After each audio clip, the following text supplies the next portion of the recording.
After the end of World War II, the world was split into two, East and West. This marked the beginning of the era called the Cold War.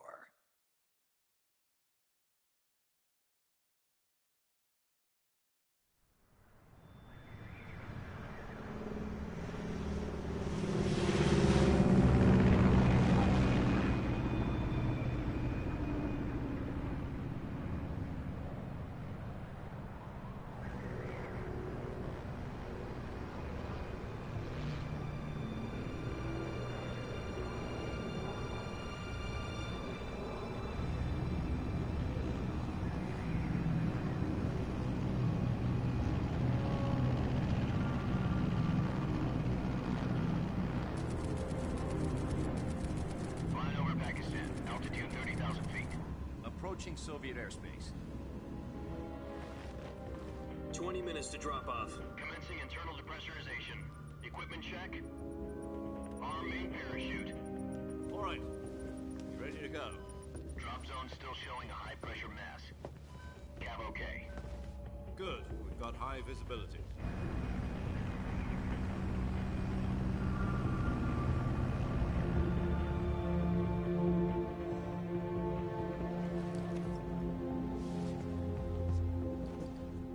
Cigar.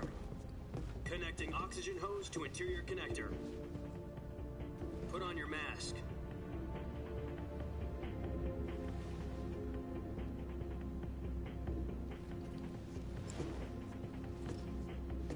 Does this panty waste know what he's doing? Approaching release point. 10 minutes to drop off. Hey, are you deaf? He said put out the cigar and put on your mask.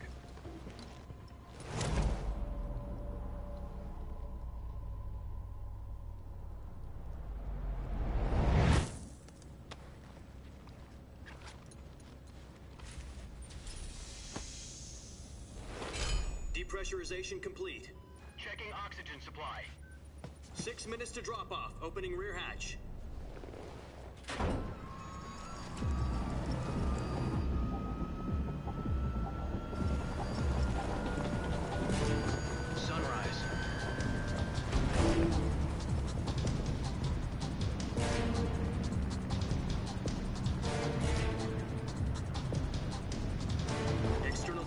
Minus 46 degrees Celsius.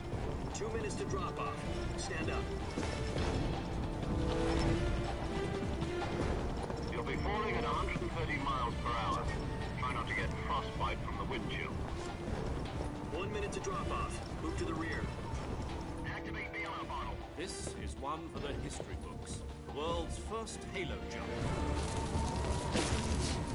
10 seconds to drop off. Stand by. Status okay, all green. Prepare for drop-off. Countdown. 5, 4, 3, 2, 1. Spread your wings And fly. God be with you.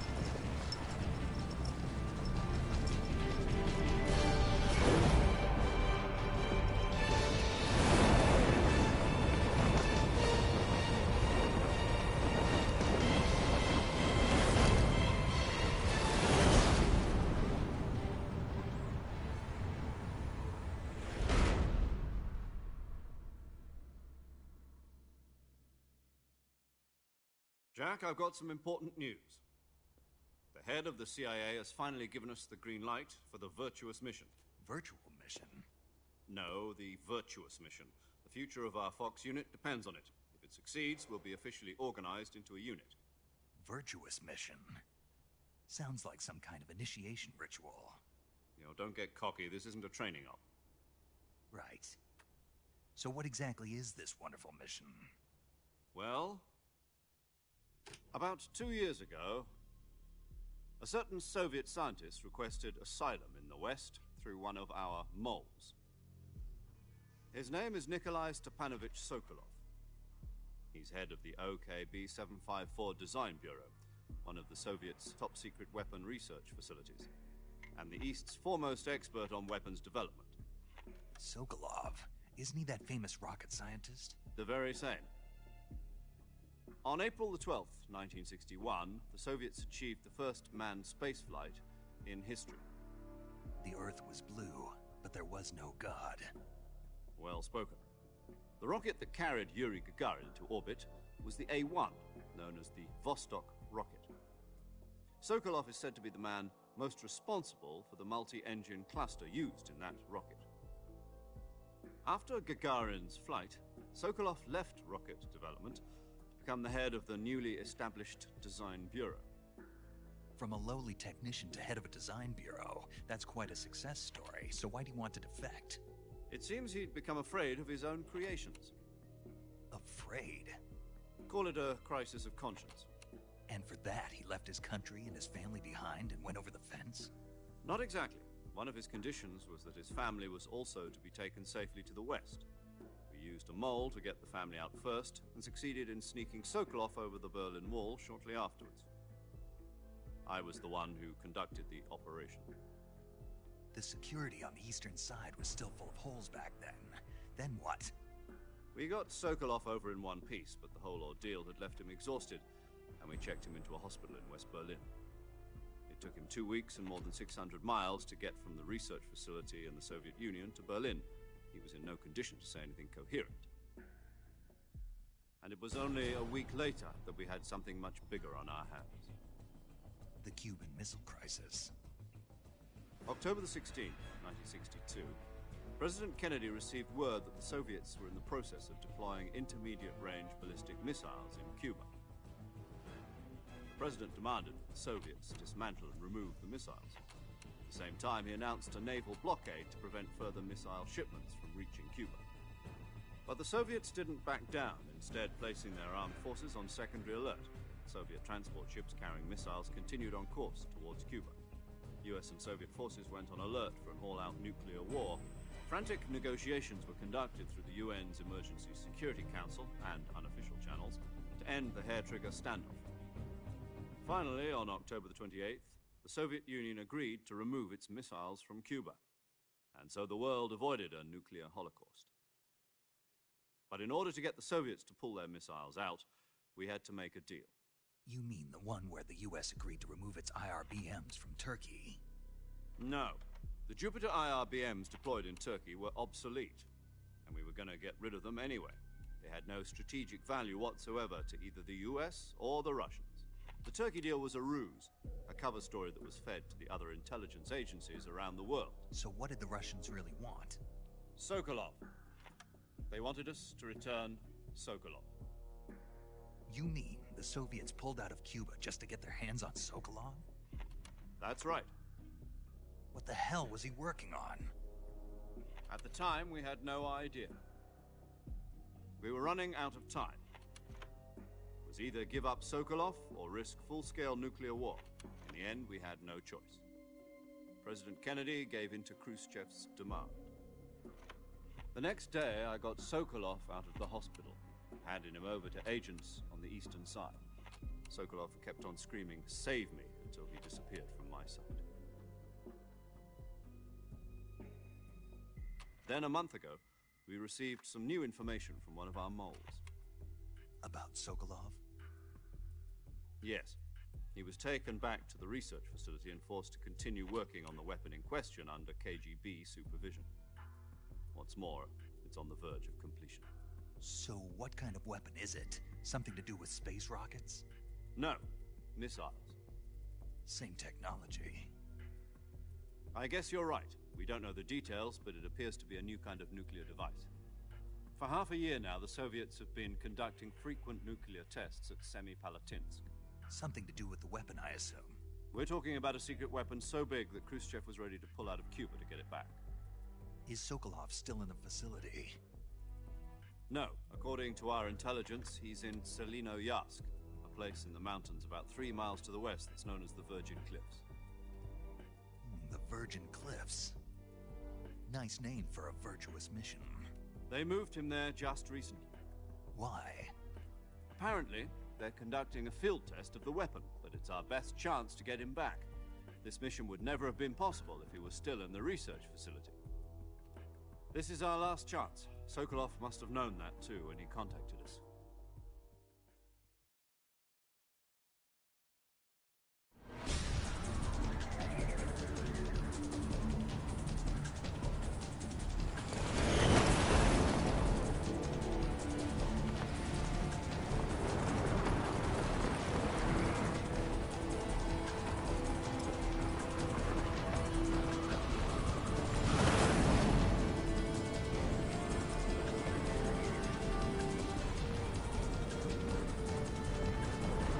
listen up, Jack. Your mission is to infiltrate Selino Yask in the Soviet mountains, ensure the safety of Sokolov, and bring him back to the West.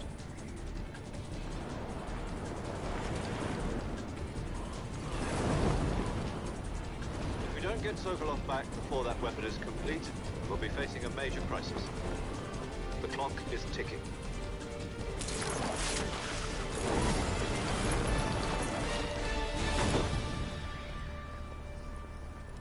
Once we've confirmed the rescue of Sokolov, stand by at the recovery point.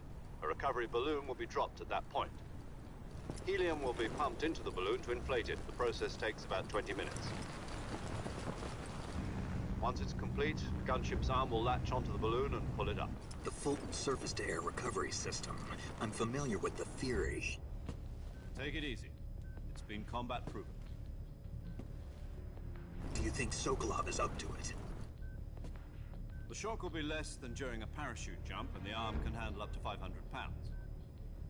So you're planning on going over the border in a single combat Talon? She's equipped with two 6-barrel 20mm Vulcan cannons, as well as two 40mm machine guns. Sounds like she could hold her own against a battalion of tanks. Even with the fuel in the reserve tank, we're facing a 4-hour time limit. If all goes well, it shouldn't take more than a few hours. Home in time for dinner.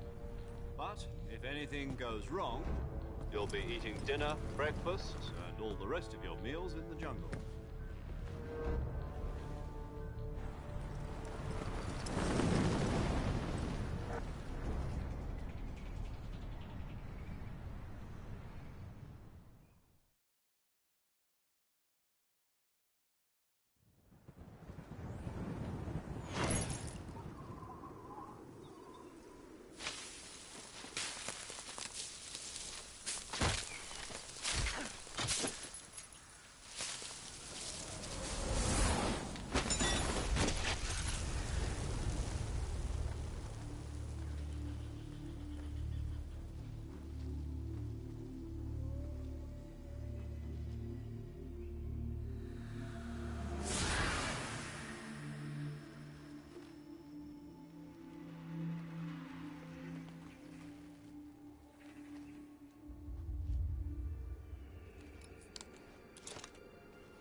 Do you copy? You're already in enemy territory, and somebody might be listening in. From here on out, we'll be using code names to refer to each other. Your code name for this mission will be Naked Snake. I'll be referring to you as Snake from now on. You're not to mention your real name. Snake? What, you don't like snakes? What do you mean? You've eaten one before, haven't you? In survival training. I'm glad to hear that. I don't know if I'd ever order one in a restaurant, but... Be careful, you might not have a choice. What about you, Major? What should I call you? Let's see. I'll be Tom. Call me Major Tom. This will be a sneaking mission. You must not be seen by the enemy. You must leave no trace of your presence. Is that clear? This kind of infiltration is the Fox unit's speciality. In other words, weapons and equipment are procured on site. That goes for food as well. You're completely naked, just as your name implies. Great. Now I see why you asked me if I like snakes. I suppose calling me Snake was your idea of a joke, too. No. There's a good reason for that. I'll tell you later when the time is right. Gotcha. Getting back to the subject, how exactly am I supposed to feed myself? You've been issued a knife and a tranquilizer gun. Use them to hunt for food. You'll also find some medical supplies in your backpack. Yeah, about the backpack. I lost it in a tree on the way down.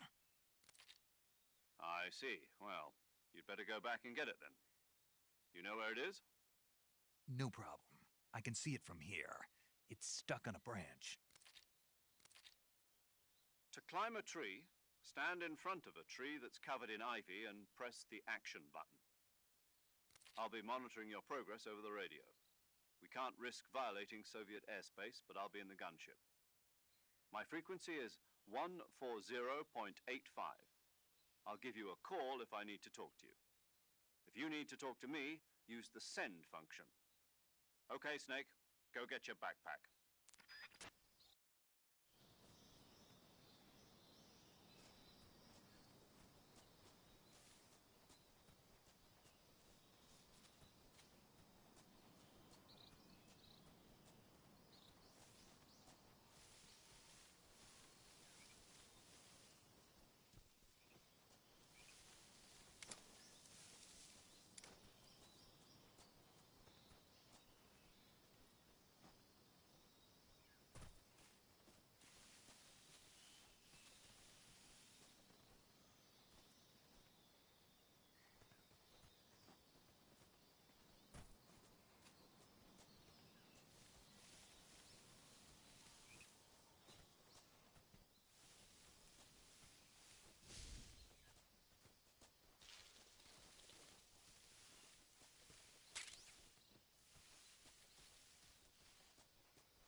I see you've retrieved your backpack, Snake. To equip a weapon, it's necessary to take it out of your backpack. In the survival viewer, choose Weapon from the backpack.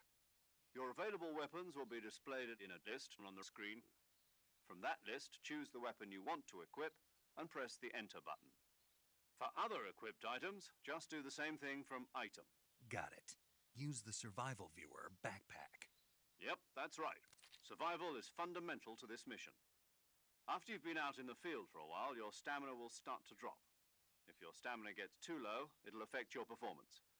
You won't be able to shoot accurately, for example, and your wounds won't heal as smoothly. Keep an eye on your stamina so you don't run out.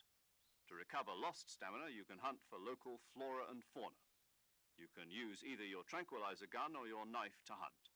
My only weapon is a Mark 22 Hush Puppy tranquilizer gun?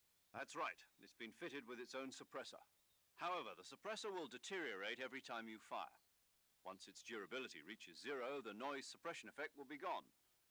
So don't get too trigger-happy with it. The suppressor's durability is shown in the icon. Any weapons and equipment beyond what you're carrying now, you'll have to find as you go. I have to find my own weapons and equipment? Whose crazy idea was this, anyway? Solo covert actions are standard Fox operating procedure. You can't leave any traces of your presence. No weapons, equipment, footprints, sweat, or bodily waste. The same goes for bullets and cartridges, too. Your presence in enemy territory is already a violation of international conventions of warfare. There aren't supposed to be any American soldiers in Russia. It could spark an international incident. You can't let anyone see you. You can't let the enemy know you're there. This is a stealth mission. You're a ghost, Snake, in every sense of the word. And there'll be no rescue if you're captured. The military and US government will deny any involvement in the affair. Then I'll just have to take care of myself, huh? I'm afraid so. You've been given a fake death pill for that purpose. SIS guidelines stipulate that soldiers on covert ops like this one be issued a potassium cyanide capsule. Tape it to your body so you can take it when you need to. How generous of you. Use it if you're taken prisoner by the enemy. It'll send you into a state of false death for a short time. Fooling them into thinking that I'm really dead. So, how do I come back to life? Just take the revival pill. You mean that thing they put in my tooth before the mission? That's the one. But be careful. If you remain in a state of false death for too long, nothing will be able to bring you back. Remember that. I'll keep it in mind. You said this was a solo mission, right? Right. I guess that means I can't count on any reinforcements. Correct. The mission rests entirely in your hands. A real one-man army. Relax. There's a support team ready to back you up over the radio. Who? I'll introduce them to you. This time, survival is of utmost importance. The first member of the support team will be in charge of monitoring your physical condition, acting as a medic, so to speak, as well as recording your mission data. She's a member of Fox as well, and she's here on the gunship with me. She? Hello, Snake. I'm paramedic. Nice to meet you. Paramedic. As in a medic who comes in by parachute. Aren't you going to tell me your real name? Are you going to tell me yours, Mr. Snake? My name, huh? It's John Doe. And they call you Jack for short. You're a regular Captain Nemo. A name means nothing on the battlefield. After a week, no one has a name. What's your name? Jane Doe. Very funny. I wasn't joking, but I'll tell you my name only if you manage to make it back alive. My frequency is 145.73. She's also in charge of recording your mission data. Whenever you want to save, send a message over the reserved save frequency, 140.96. So saving lets me record my mission data. That's right. It also records the state of your health. Good to know. There's one more person I want to introduce you to, Snake. Huh? Speaking of snakes, you remember the boss, don't you? A legendary soldier and your mentor. Actually, it was the boss that got the DCI's authorization in the first place. She's going to be serving as Fox's mission advisor. The boss is? She also helped me plan this mission. She and I were at SAS together. Jack, is that you? How many years has it been? Boss? That's right. It's me. Oh. Talk to me. Let me hear your voice. It's been 5 years, 72 days, and 18 hours. You've lost weight. You can tell just by the sound of my voice. Of course I can. I know all about you. Really? Well, I don't know anything about you. What's that supposed to mean? Why'd you disappear on me all of a sudden? I was on a top-secret mission. You didn't need me anymore. But there were still so many things I wanted you to teach me. No, I taught you everything you needed to know about fighting techniques. I taught you all I could. The rest you needed to learn on your own. Techniques, sure. But what about how to think like a soldier? How to think like a soldier? I can't teach you that. A soldier needs to be strong in spirit, body, and technique. And the only thing you can learn from someone else is technique. In fact, technique doesn't even matter. What's most important is spirit. Spirit and body are like two sides of a single coin. They're the same thing. I can't teach you how to think. You'll just have to figure it out for yourself. Listen to me, Jack. Just because soldiers are on the same side right now doesn't mean they always will be. Having personal feelings about your comrades is one of the worst sins you can commit. Politics determine who you face on the battlefield. And politics are a living thing. They change along with the times. Yesterday's good might be tomorrow's evil. Is that why you abandoned me? No, it had nothing to do with you. I already told you, Jack. I was on a top-secret mission. A soldier has to follow whatever orders he's given. It's not his place to question why. But you're looking for a reason to fight. You're a natural-born fighter, but you're not quite a soldier. A soldier is a political tool, nothing more. That's doubly true if he's a career soldier. Right and wrong have no place in his mission. He has no enemies and no friends. Only the mission. You follow the orders you're given. That's what being a soldier is. I do whatever I have to get the job done. I don't think about politics. That's not the same thing.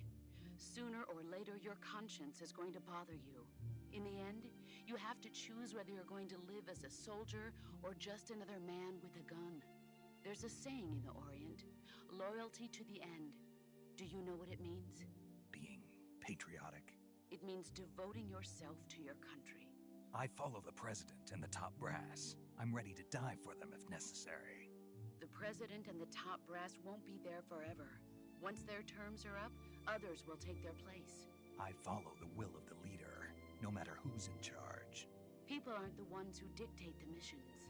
Then who does? The times. People's values change over time, and so do the leaders of a country.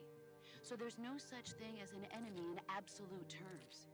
The enemies we fight are only enemies in relative terms, constantly changing with the times. As long as we have loyalty to the end, there's no point in believing in anything, even in those we love. And that's the way a soldier's supposed to think? The only thing we can believe in with absolute certainty is the mission, Jack. All right, but do me a favor. What is it? Call me Snake. Snake. Oh, right. Your codename is Snake. It suits you well. That's right. The legendary unit that the boss put together during World War II was a snake. The Cobra unit, a group of heroes that brought the war to an end and saved the world. As long as you've got a legendary hero backing you up, you'll be fine. Isn't that right, Snake? Yeah, I can't think of anyone else I'd rather have with me. Oh, and one more thing, boss. Yes? It's good to hear your voice again. Same here. After all, who knows if either of us will make it out alive? Snake, you are always best at urban warfare and infiltrating buildings. But this is the jungle. Survival is going to be key. Those CQC techniques I taught you are sure to come in handy.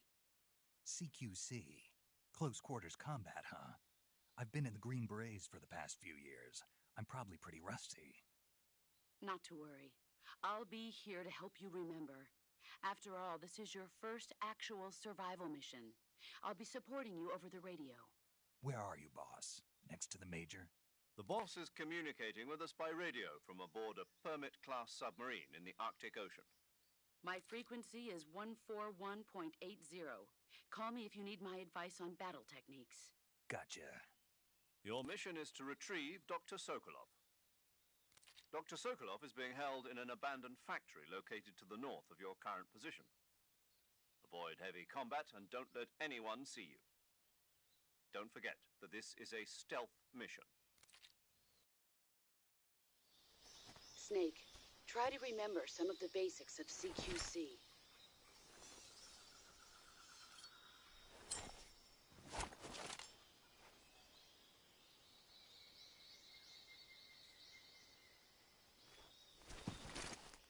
Commencing virtuous mission now.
Major, I've spotted 2 enemy soldiers.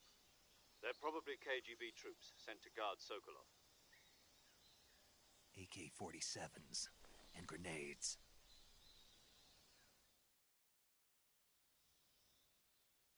Snake, your presence in Soviet territory is already a violation of international law. We can't let the Kremlin find out that the CIA and the American government are involved.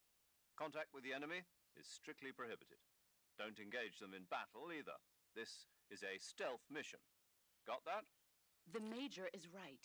The point of this mission is to sneak through the jungle without being seen. The success of the mission depends on how well you use your camouflage. Change your camouflage by selecting Camouflage from the Survival Viewer. The Uniform option lets you pick your uniform, while the Face option lets you change your face paint. Choosing camouflage that blends in with your surroundings will help you conceal yourself more effectively. Also, don't forget that anything that moves will stand out in the jungle. If you just stand up and run around like an idiot, you're bound to be spotted. But if you crawl instead, you should be able to sneak by without being noticed. You can see how effective your camouflage is by looking at the Camo Index. The Camo Index shows how well your current camouflage blends in with the surrounding area. The higher the value, the harder you are to spot, and vice versa. The key is to make yourself one with nature. Keep that in mind as you go along, okay?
Camouflage is an indispensable tool when you're sneaking through the jungle. To use camouflage, first press the Survival Viewer button to go to the Survival Viewer. Then select Camouflage and press the Enter button. Select Uniform to select Battle Fatigues, and Face to select Face Paint. Choose battle fatigues that match the surrounding environment. The most effective camouflage is attained by selecting fatigues that blend in with the environment. Camouflage patterns that stand out in your surroundings will attract attention.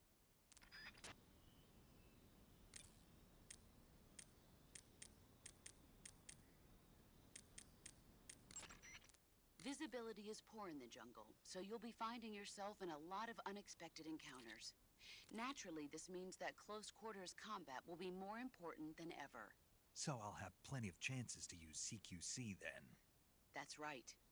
In proximity encounters, firing a gun isn't necessarily the best response to every situation. It's only one option among many. Rather than taking the time to draw, aim, and fire a gun, engaging your opponent in hand-to-hand combat can sometimes be a faster and more reliable way of subduing him. Besides, in a sneaking mission like this one, it's too dangerous to go around firing your gun. You'll end up revealing yourself to the enemy. Yeah, I know. You created CQC to deal with exactly this type of situation. With your help, of course. In a battle situation, you'll only have a split second to decide how to attack. Press the aim button to get ready, then use the attack button to attack using a weapon. Use the CQC button to attack using CQC. Press the CQC button once to throw a punch. Pressing it multiple times in succession will allow you to deliver a combo attack. But striking your opponent is just one aspect of CQC. It doesn't really start to shine until you've got your enemy in a hold. Press and hold down the CQC button to grab your opponent with your hand. From there, you can use the movement stick to knock your opponent off balance and throw him to the ground. This can be used to knock an opponent out in a single blow. If you don't press the movement stick, grapple with your enemy until you're behind them and can get your knife to their throat. Grabbing an enemy from behind and holding your knife against his throat will render him virtually powerless. From this point, there are several things you can do. Press the action button to slit the enemy's throat with your knife. Move the movement stick and press the CQC button to throw the enemy to the ground. Tap the CQC button rapidly to choke the enemy. You can use this to knock him out or even kill him if you do it long enough. By continuing to hold down the CQC button, you can move around while keeping your grip on the enemy. By pressing the aim button, you can aim your currently equipped weapon at another enemy. With their comrade acting as a human shield, the enemy will be reluctant to attack you. Press the interrogate button to press your knife against the enemy and demand information. You'll be surprised at how much you can learn this way. But don't get too complacent. While your enemy may be powerless in your grip, he'll use any opportunity he can to counterattack. You can only use CQC to grab enemies when your right hand is free to grab and pull them toward you. In other words, when you're barehanded or equipped with a one-handed weapon like a survival knife or a handgun. You won't be able to grab hold of enemies when equipped with two-handed weapons, such as the assault rifle or weapons such as hand grenades that don't leave your right hand free to control the enemy. So in other words, I can't throw enemies with CQC when I'm holding an assault rifle or a hand grenade. Exactly. Don't forget it. I see you've captured a giant anaconda. The giant anaconda is believed to be the largest snake in the world in terms of weight and diameter. It's not poisonous, but its large size makes it extremely powerful. They say it even eats crocodiles. Its only natural predator is man. And snake. And snake. Got it. So how does it taste? I knew you were going to ask me that. Glad I didn't disappoint you. So? Well, the guide says it tastes all right. Good. I'll have to try some.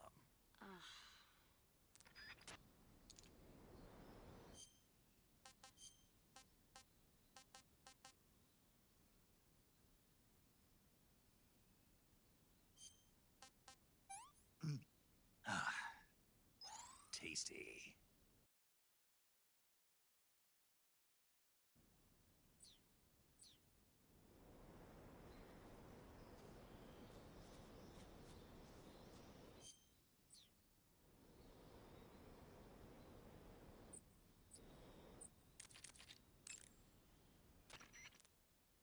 I see you caught yourself a reticulated python. The reticulated python is said to be the longest snake in the world. The biggest ones can grow up to 10 meters in length. Although they're not poisonous, they're still very dangerous, so be careful around them. They have a highly ferocious temperament, and they can swallow whole, even large animals like deer and pigs. Their most distinguishing feature is the mesh pattern of their scales. This pattern acts as a highly effective natural camouflage. If you think there might be a reticulated python about, pay close attention to your surroundings. Otherwise, you could get bitten before you even know it's there. Right. But how do they taste? Huh? Do they taste good? You're actually going to eat one. Why else would I be asking? Cannibal. What was that? Nothing. Let's see what the guide says. Ah, you're in luck. It says they taste pretty good. Good. I can hardly wait. Ugh.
Something there?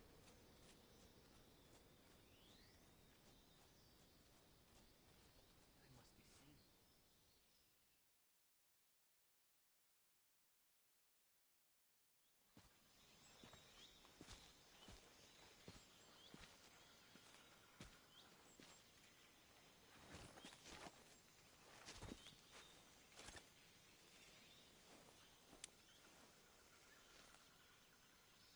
Major, I've reached the abandoned factory where Sokolov is supposedly being held.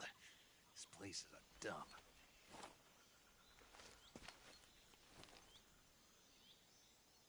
I can't see Sokolov from here. The security is pretty tight. There are sentries posted around the perimeter.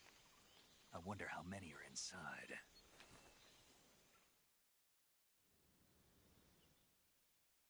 Your objective, Sokolov, is inside the factory. They should be holding him in a room in the northeast section. Northeast section.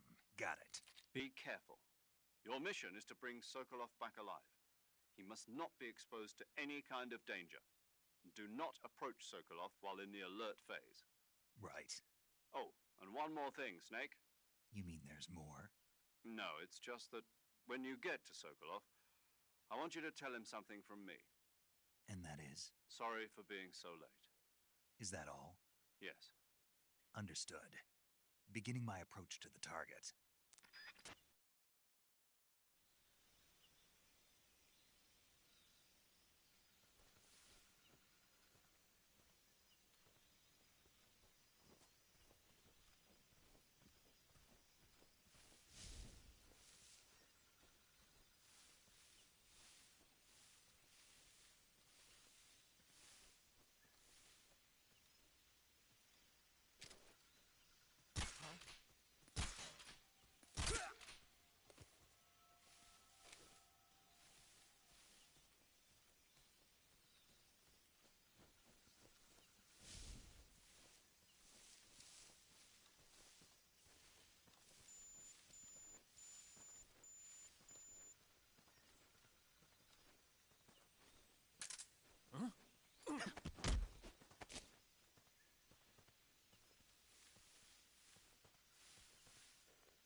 Speak.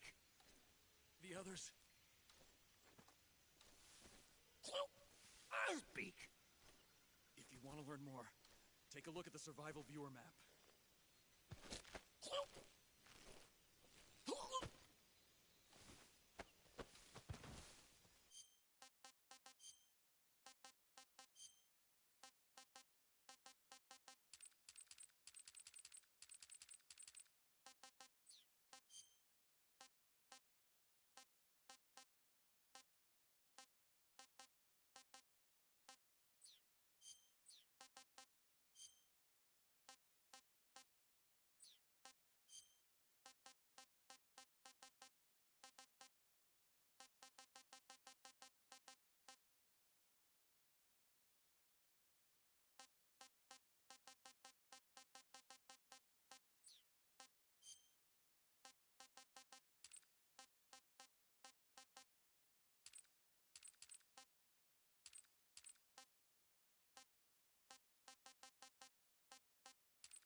What was that noise?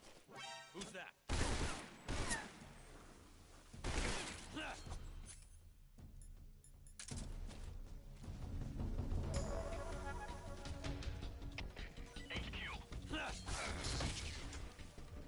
Patrol here. Enemy sighted. Requesting backup.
master dead? Answer me. Use the action button to climb ladders. Speak. Let me go!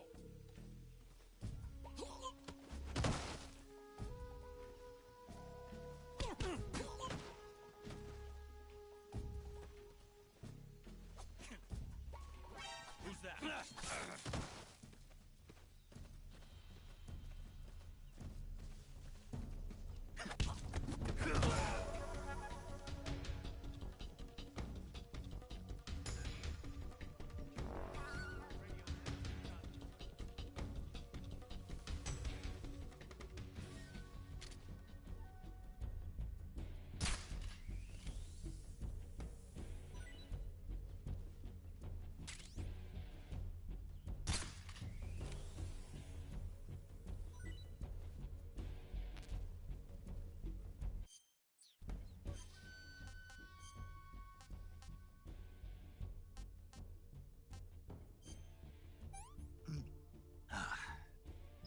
That's tasty.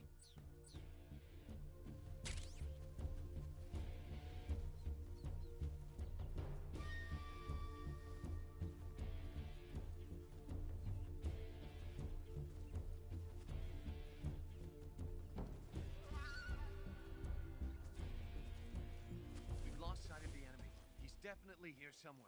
Flush him out.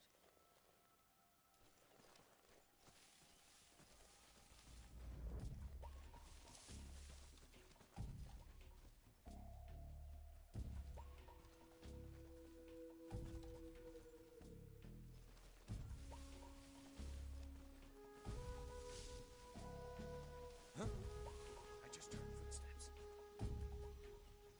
We better look into it.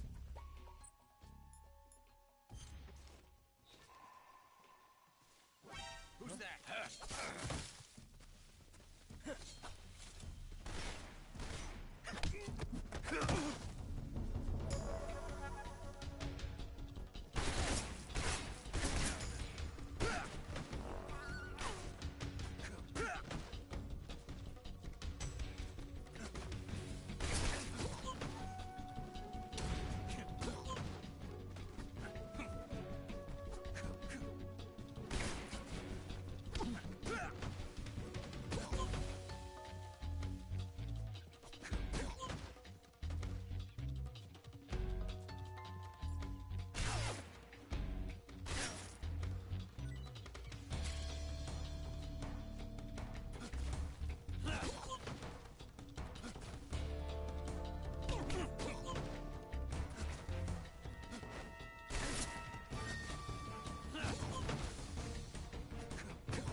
must be Sokolov.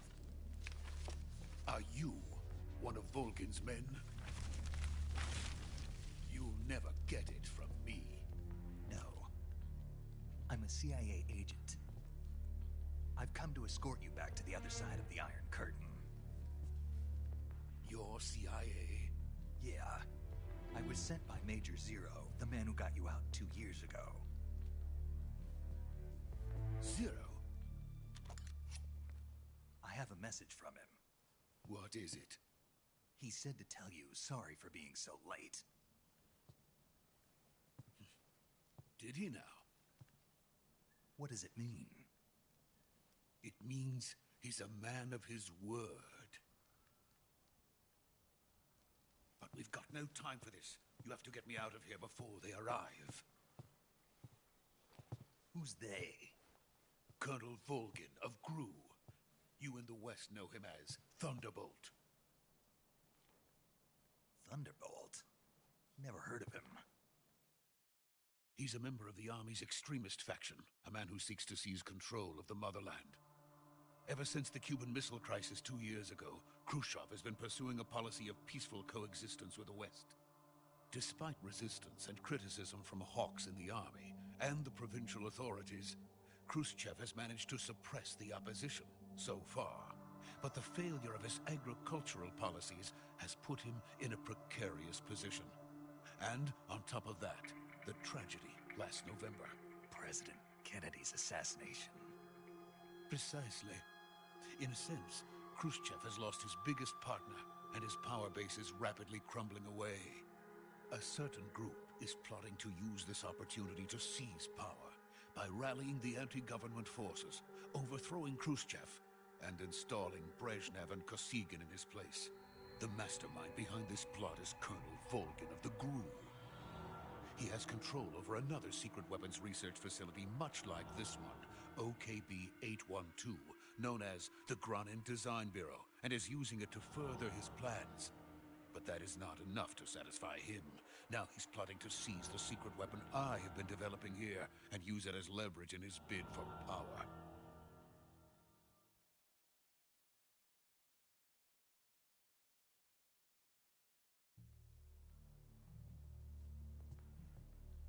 The intelligence says that they are going to make their move during the test. Then, the soldiers outside. Exactly. They wouldn't need that many men just to keep me inside.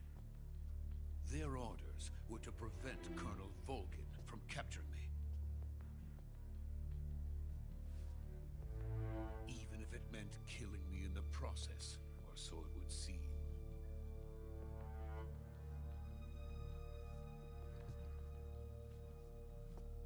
Volgin will come. I'm sure of it. You must get me out of here before then. Leave it to me.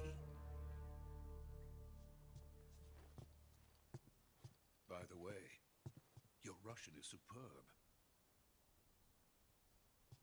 Where did you learn to speak it? From my mentor. Is that so? America is truly a frightening country. Having second thoughts. No. I have no love for this place. Let's go.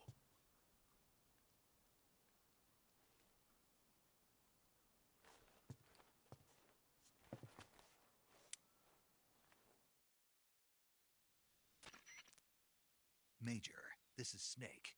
Sokolov is safe with me. He's doing fine. No injuries.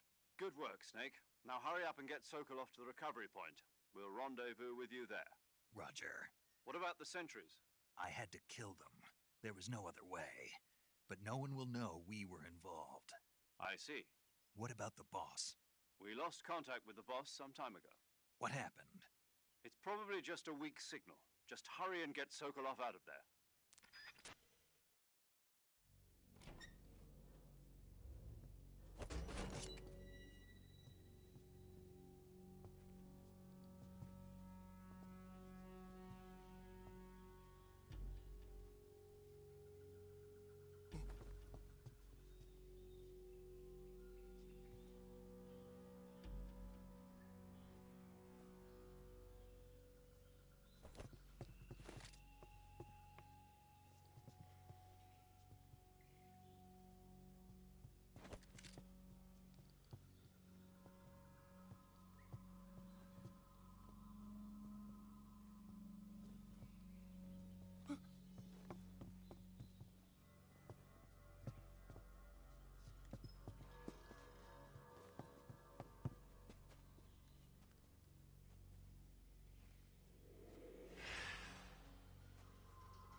the Ocelot unit of Spetsnaz. What's a GRU soldier doing here? Soldier?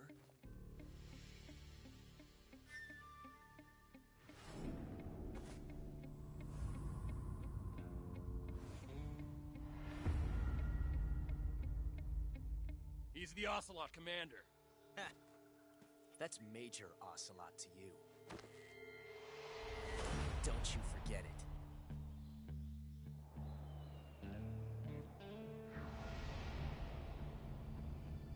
Sokolov is ours. Now get out of here. And Ocelot never lets his prey escape. What?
I can't say it feels good to kill a comrade, even if it is for the GRU.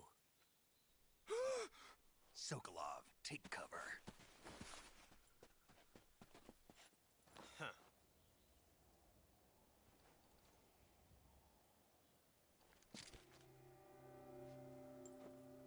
Huh.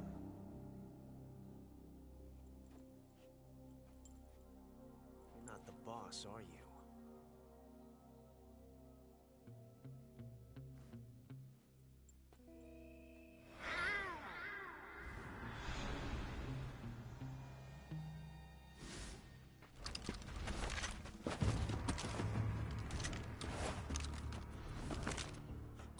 Operatives? What is that stance?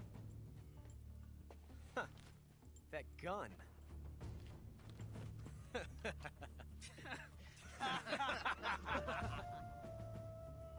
If you're not the boss, then die.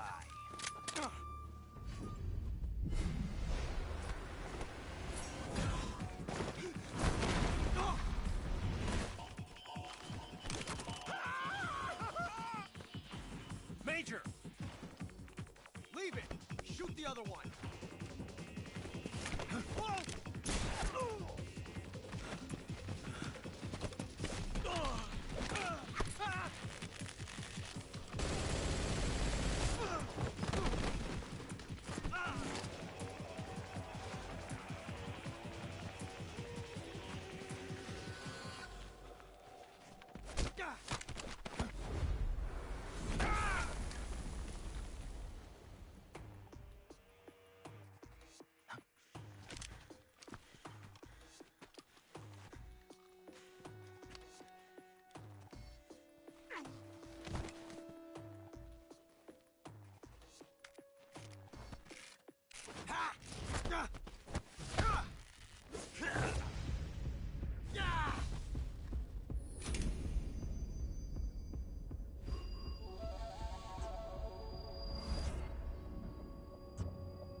You ejected the first bullet by hand, didn't you? I see what you were trying to do. But testing a technique you've only heard about in the middle of battle wasn't very smart. You were asking to have your gun jam on you. Besides, I don't think you're cut out for an automatic in the first place. You tend to twist your elbow to absorb the recoil.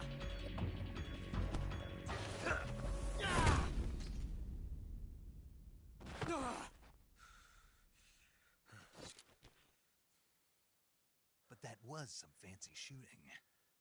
You're pretty good. Pretty good.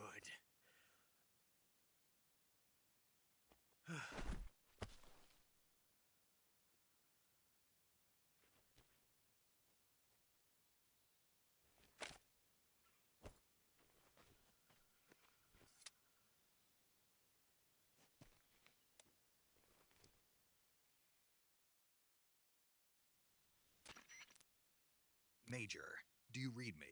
I read you. Snake, you alright? I've run into a few snags. These guys were after Sokolov, too. Apparently, they were taking orders from a GRU colonel named Volgan. A GRU colonel? Part of an internal Soviet power struggle, according to Sokolov. Something between the KGB and GRU. Between Khrushchev's supporters and Volgan's. Sokolov was being guarded by the KGB and hunted by GRU? Snake, it sounds like this could be even hotter than Cuba. I don't like it. Something about the whole thing stinks. I agree. You'd better hurry.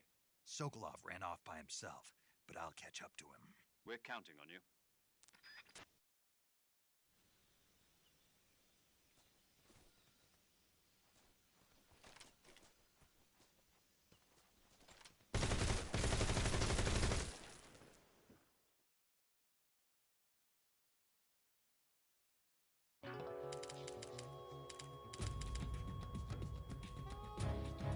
You've created a time paradox. Snake, you can't go changing the future like that.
You okay?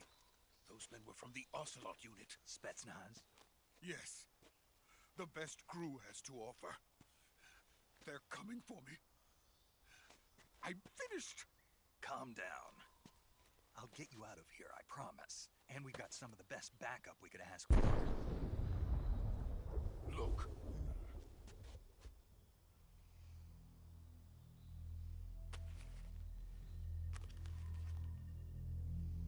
That's what they were making you build? Yes. The Shagohod. The dreaded behemoth. A tank capable of launching nuclear IRBM. It can launch nuclear missiles from that kind of terrain? Oh, yes. And without support from friendly units. A nuclear-equipped tank capable of operating solo.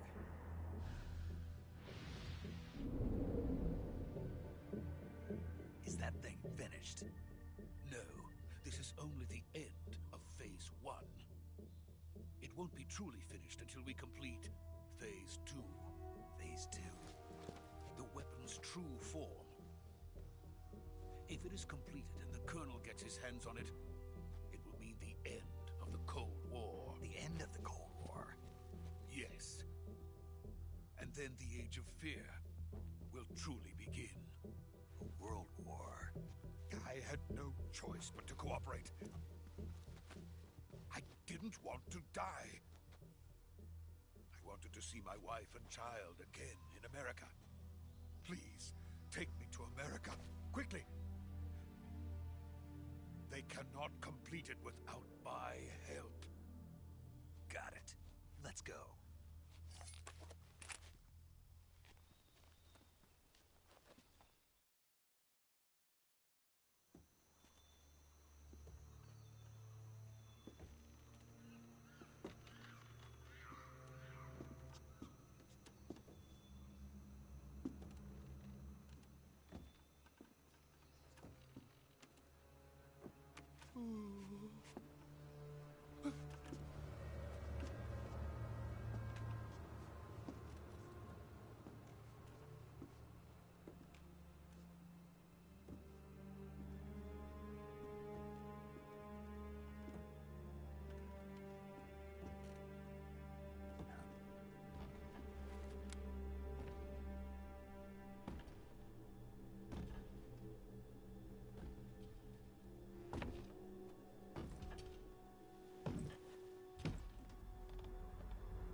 Boss?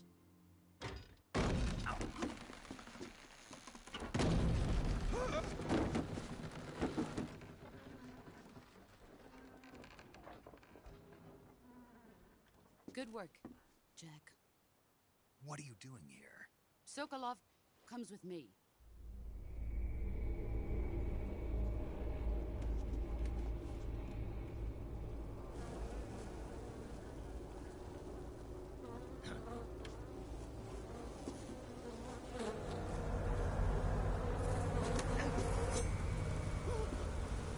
Hornets.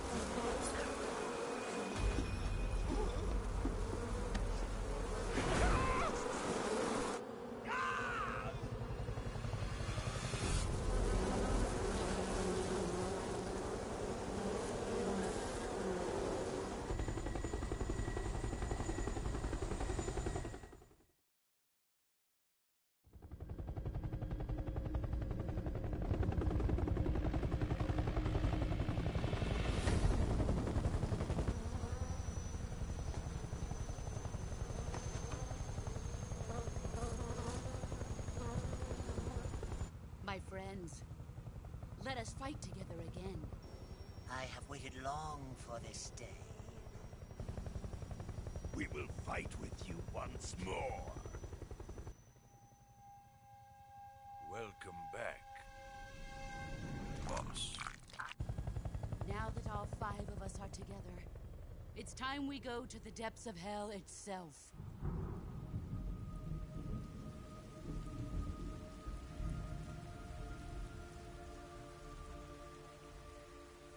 It's raining blood. Is he crying?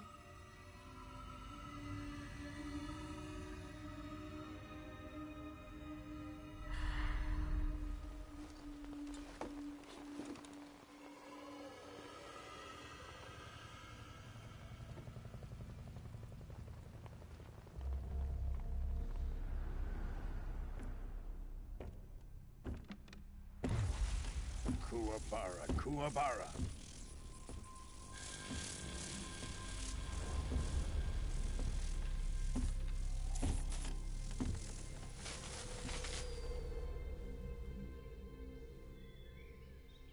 Ah, what a joyful scene.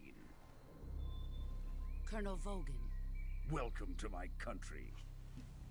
And to my unit.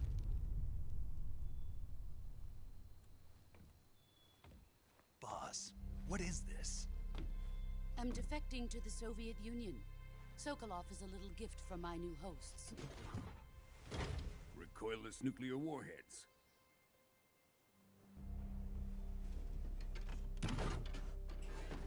These will make a fine gift for me. This can't be happening. Who is he? Another one of your disciples? Are we taking him with us? No. This one is still just a child, too pure for us Cobras. He has not yet found an emotion to carry into battle. What are you talking about? Think you can pull the trigger?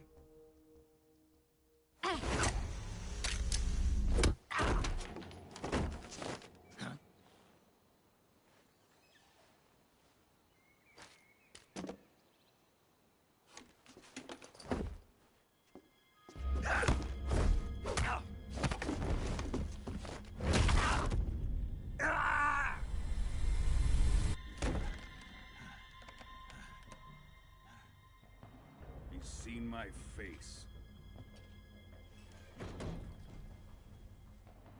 We can't let him live.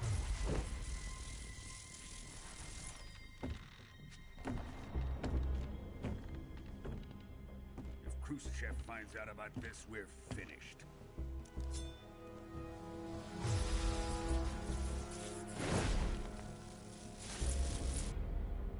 He must die. Wait. He's my apprentice. I'll take care of him.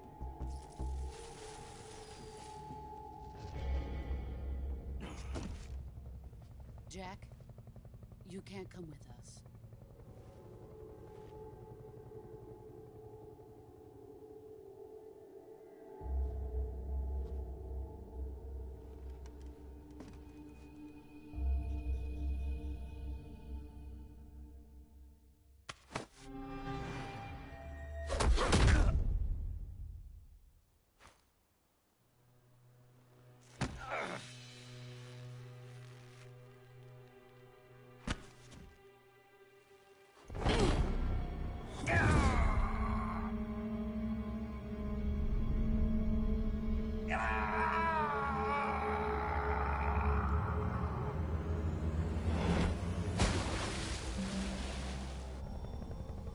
The new blood has been rejected.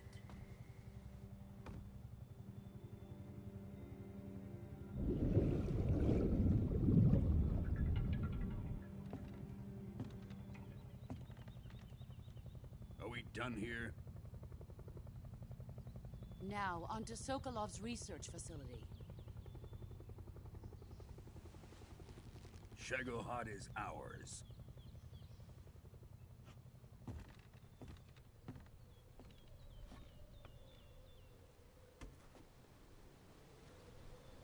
Drift away. My place is with them now.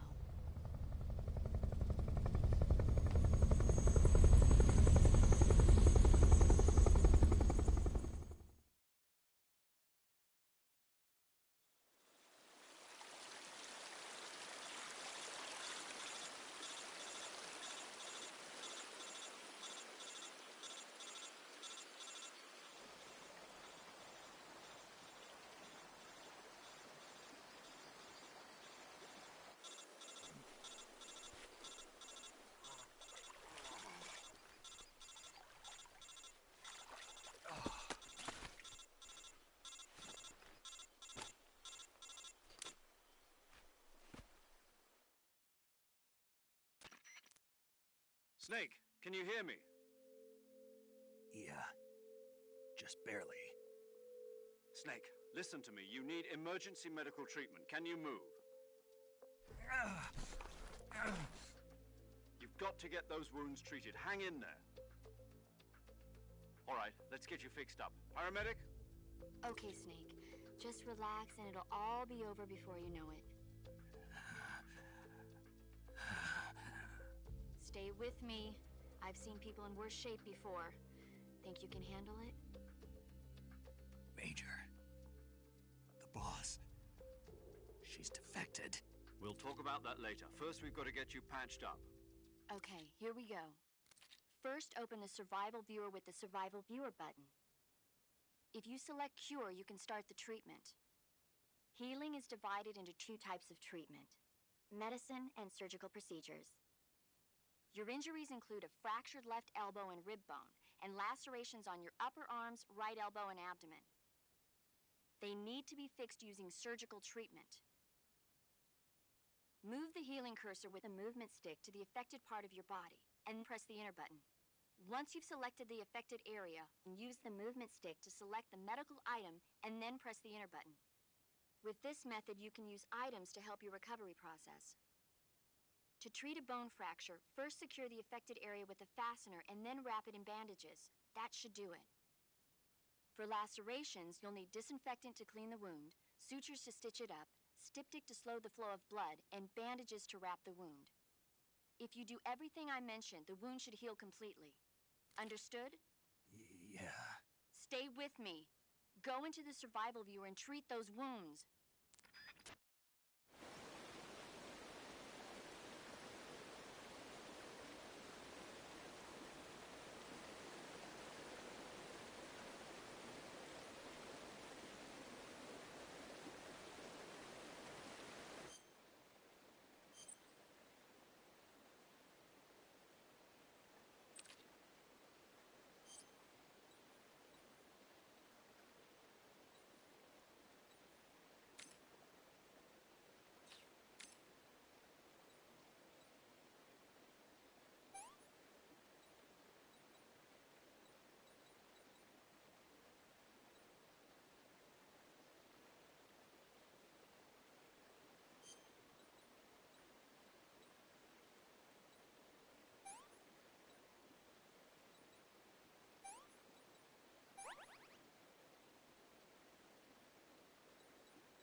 Good job, Snake.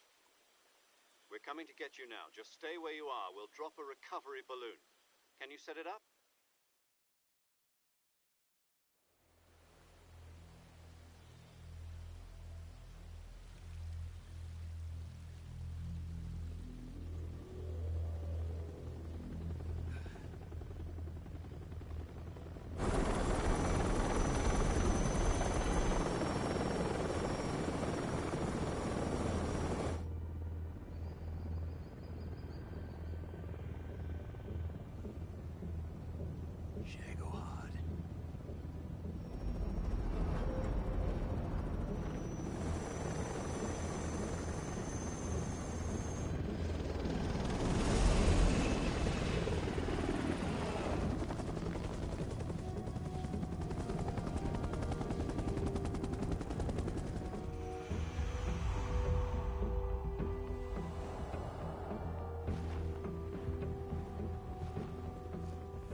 Excellent. A great success. Thanks to the boss and her cobras, I have both Sokolov and the Shagohod.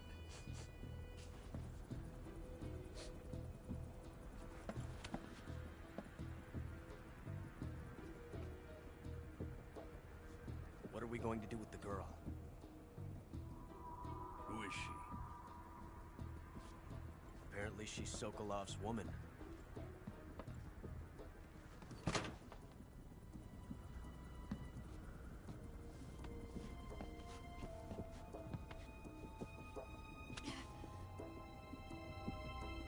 She's a nice catch. I'll take her. Not so fast, my dear.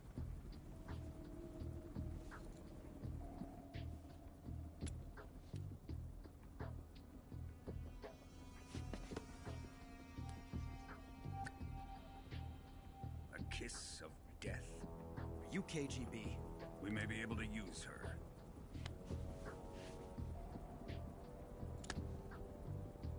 She has spunk.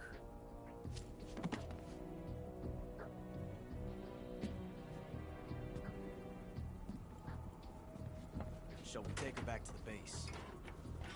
Perhaps we should. We have no further use for Sokolov's research facility. I think it's time I gave this marvelous new toy a try. Colonel, even if they are our enemies, they're still our countrymen. But it won't be me that pulled the trigger. It'll be our friend, the American defector. You're going to nuke your fellow Russians? Remember the Alamo. Colonel!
With darkness and silence through the night, what a thrill.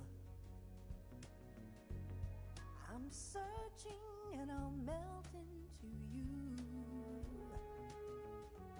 What a fear in my heart, but you're so supreme. I give my not for honor, but for you. In my time, there'll be no one else. Crime, it's the way I fly to you. I'm still in a dream, snake eater.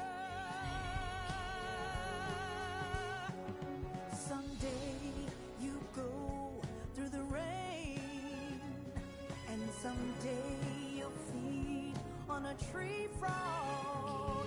This ordeal, the trial to survive. For the day we see new light, I give my life, not for honor, but for you. In my time, there'll be no one else. Crime, it's the way I fly to you. I'm still in a dream, Snake Eater.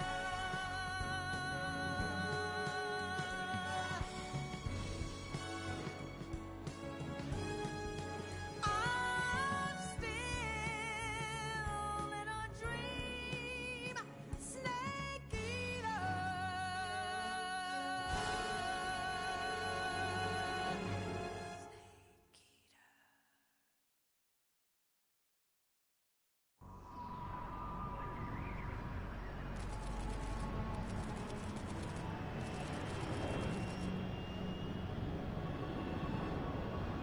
Currently flying over the Arctic Ocean, altitude 30,000 feet, approaching Soviet airspace. Arriving at the designated drone launch point. Drone oil pressure and voltage are nominal. Payload oxygen supply is nominal. Power supply to payload antifreeze system shows no problems. No gusts. All systems go for drone detachment. Snake, we can't risk a halo jump this time around. Airspace security has gotten tighter since we were last here. We can't get as close to the ground as we did during the Virtuous mission. So instead, we'll be using one of our newest weapons. Snake, you're being given an honor on par with Alan Shepard. This is our last chance. Show your patriotism. If you fail, you'll be back in a hospital bed again, waiting for the firing squad.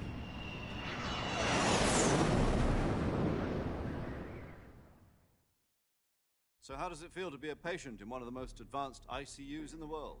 Would you do me a favor and tell the suits about visiting hours? I'll never get better with them assaulting me day and night with their questions. Must be part of the top brass's inquiry. More like an interrogation. According to them, I'm a traitor and an accomplice to the boss's defection. They're just looking for a scapegoat. Does that mean they're after you, too? Let's just say neither one of us is going to be made a national hero out of this.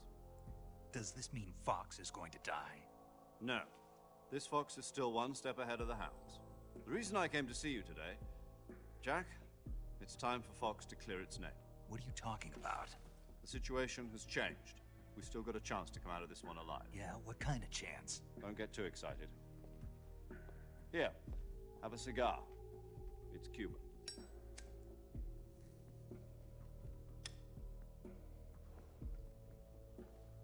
This morning, I had a meeting with the CIA. They decided when they're going to execute us? No. Something even bigger. Yesterday, the White House received an unexpected call. President Johnson? Yes, I hear you, Mr. Chairman. It was a hotline call from Khrushchev to President Johnson. From the head of the Soviet Union? That's right. A few days ago, one of our country's main design bureaus, OKB-754, was destroyed in a nuclear explosion.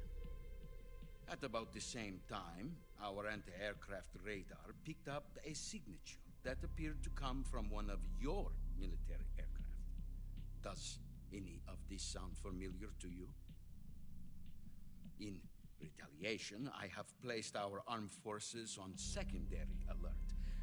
Depending on your response, I may be left with no choice but to order the military to maximum alert and unleash Armageddon. With the help of your predecessor, I was able to survive the Cuban incident. But my power is not as great as it once was. If I am to survive this crisis, I must have your full cooperation. I should have contacted you myself. Did you know that one of our soldiers defected to your country a week ago? No. So you haven't heard then? The man who arranged the defection was a GRU colonel by the name of Yevgeny Borosovich Volgin. Volgin? Of the Brezhnev faction. Go on. Who is the soldier? Her name is the Boss. She's a living legend. During World War II, she was the one who led us to victory in that war. In Russia, you know her as Voyevoda. You mean the Boss? The mother of your special forces? Yes, that's the one. And she took 2 miniature nuclear shells along with her. The Boss took 2 miniature nuclear shells? I'm afraid so. I believe they were a gift for her new hosts. The Davy Crockett Atomic Battle Group delivery system was completed 2 years ago. But serious problems were found with the launcher's range and precision. Although they were mass-produced, they've never been deployed in battle. But Sokolov's research facility was completely wiped out. The whole area is polluted. I can only offer you my deepest condolences over this terrible tragedy. So, the Boss, with Colonel Volgin's help, stole 2 experimental nuclear shells and took them with her as gift when she defected. Then, shortly thereafter, Sokolov's design lab, a top-secret military research facility, was destroyed by one of these weapons. Am I right so far? Yes, that's correct. And the American government denies any involvement in the affair. Is that right as well? That's correct. We were not involved in any way. Then what was a U.S. military aircraft doing on our radar screen? It was clearly in violation of our airspace. And yet you say it was not acting under your orders. That's correct. You expect me to believe that this was all the work of a single soldier? I don't know what else to tell you. The Army insists that this is all a ploy on your part. I've said it once and I'll say it again. Our government had nothing to do with it. And I would like dearly to believe you. However, I'm afraid my power over the military has weakened since the Cuban incident. I will need some kind of proof that this was not the action of the American government. You have 1 week. You must catch the Boss yourselves and recover the remaining nuclear device. Then, you must find some way to prove your innocence. Prove our innocence? Yes, preferably something painful. Prove to me that this is not merely another one of your tricks. The Boss should be close to Colonel Volgin. How about a little co-action? I would not expect too much if I were you. The political situation here is unstable. And Colonel Volgin is a member of the Brezhnev faction, which seeks to topple my government. 1 week. You have only 1 week. And if it is not too much to ask, do something about Volgin as well. What is that supposed to mean? Nothing. It means nothing. Call it a modest gentleman's agreement to ensure our continued relationship. What if we can't prove our innocence? Then I will be unable to restrain the military. I will be ousted, and they will seek their revenge. A nuclear attack on the United States? I leave the disposal of this situation entirely to your discretion, Mr. President. Disposal, If you fail, it will mean the beginning of a new world war.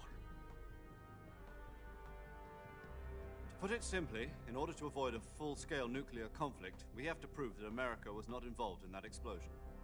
And eliminating the Boss ourselves will prove America's innocence? Right. The higher-ups have decided that you're the only one capable of pulling this off. You were her last apprentice. Screw this one up, and we'll both be 6 feet under. There's no choice.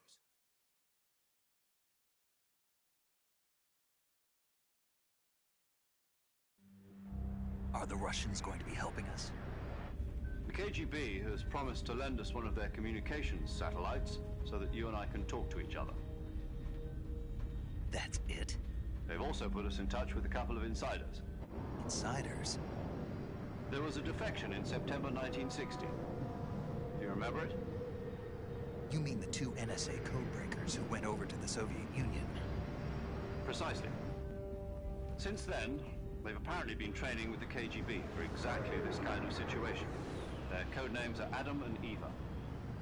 I've been told that Adam has infiltrated Volgin's ranks. We've also arranged for him to provide you with an escape route.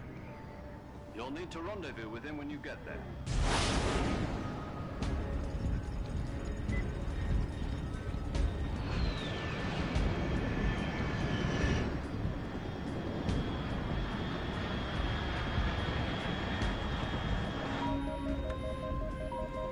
Control.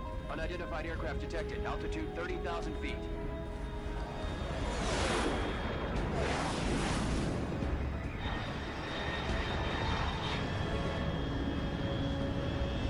It's fast. Estimated airspeed exceeding Mach 3. Bearing south. I'm about to lose it.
This is Snake. Do you read me? Loud and clear. Glad to see you landed safely. I got blown pretty far off target. Snake, let's go over your mission objectives one more time. Rescue Sokolov. Find out what's happened to the Shagohod, then destroy it. And finally, eliminate the boss. Eliminate the boss. This mission will be codenamed Operation Snake Eater. Because I'll be taking on the boss in our Cobra unit, right? Don't forget about Colonel Volgin. I'm not a hired killer. I know, but that was the Kremlin's demand. Demand? You mean it wasn't just a request? What's it to us if the Khrushchev regime is threatened by the Colonel and his faction? If supporting the current regime helps us avoid a nuclear exchange, then that's what we'll do. And what are the CIA's demands? Our priorities are the rescue of Sokolov and the destruction of the Shagohod. Roger that, Major Tom. Hold on, Snake. What now? I'm changing my codename. It turns out Tom wasn't the most auspicious choice. What do you mean? Well, the truth is, when I chose my codename, I picked the wrong one. The wrong one? Did you ever see the movie The Great Escape? It came out last year. Oh, must have missed that one. Anyway, it's based on a true story about prisoners who escaped from a POW camp in Nazi Germany. The prisoners dig 3 tunnels as part of their plan, but the Nazis find 2 of the tunnels before they're finished. The prisoners succeed in escaping by using the last remaining tunnel. The names of those 3 tunnels were Dick, Harry, and Tom. I get it. You used the name of the tunnel they escaped in as your code name because you thought it would bring you good luck. Yes, that's exactly right. At least, that was the plan. But I got the name wrong. The one they escaped in was Harry. Tom was one of the unlucky tunnels. It was discovered by the Nazis before it was finished. I watched the movie again just to make sure. In fact, I even ordered the actual film from the movie company. yeah, it doesn't sound like the greatest name to use. So what should I call you? You know, let's just use Zero, like we've been doing all along. All right, then. Major Zero it is. We'll start over from square one. From square zero. My frequency is 140.85. Oh, I almost forgot. Paramedic is with us again on this mission. Is this her last chance, too? If we fail, she'll have her medical license revoked. It's more or less the same kind of fate. Her frequency is the same as during the Virtuous mission, 145.73. She'll be recording your mission data as well, just like the last time. That frequency is also the same, 140.96. And there's one more person on your support team. His name is Mr. Sigint.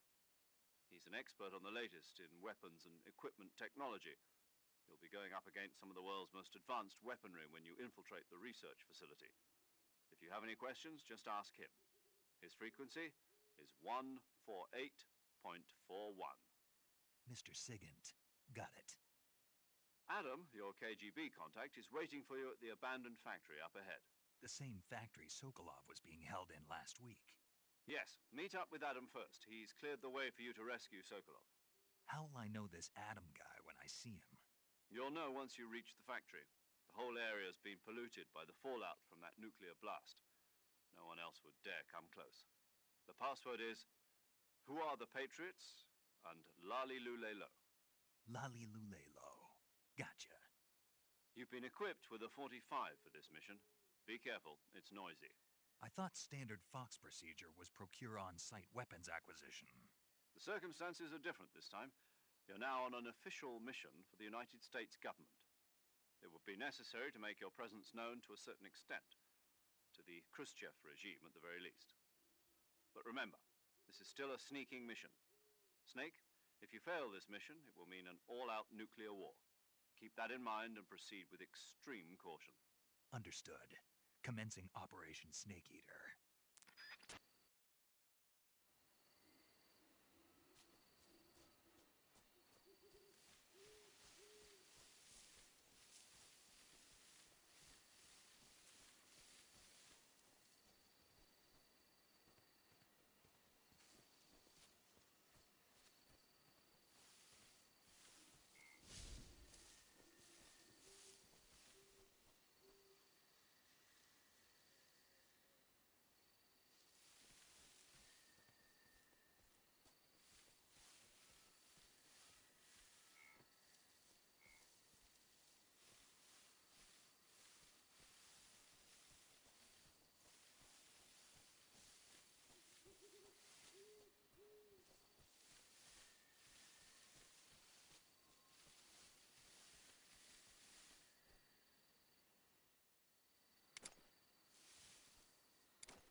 Looks like death wasn't ready for you yet.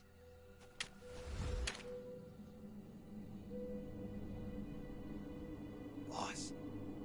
That arm still hurt?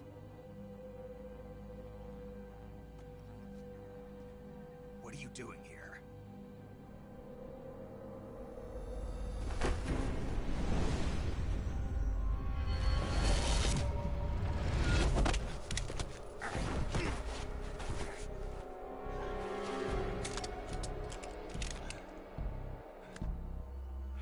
Go home.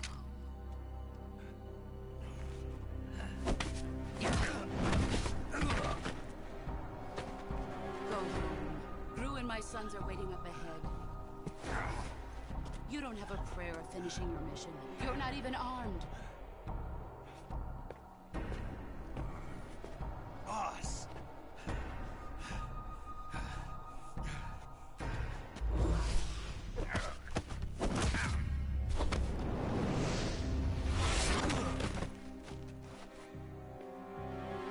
I'm not your boss anymore.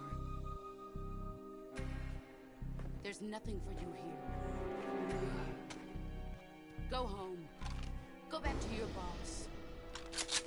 There's no need to prove that you are virtuous here.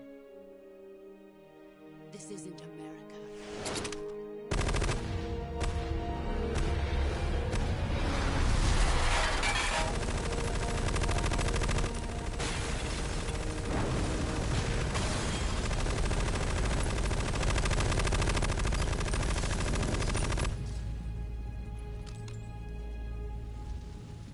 That should stir things up a bit. You'd better hurry.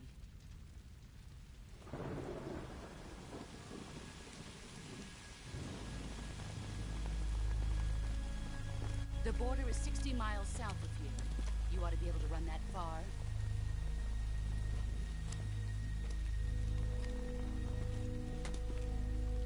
Why'd you defect? I didn't. I'm loyal to the end, to my purpose. What about you, Jack? What's it going to be? Loyalty to your country or loyalty to me? Your country or your old mentor? The mission or your beliefs? Your duty to your unit or your personal feelings?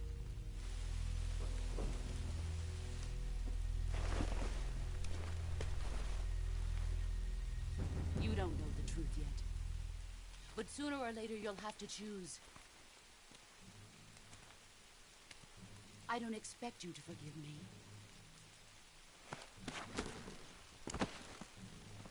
But you can't defeat me either. You know me too well.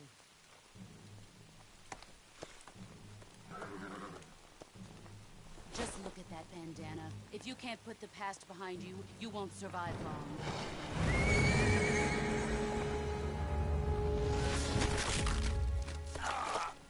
If we meet again, I'll kill you.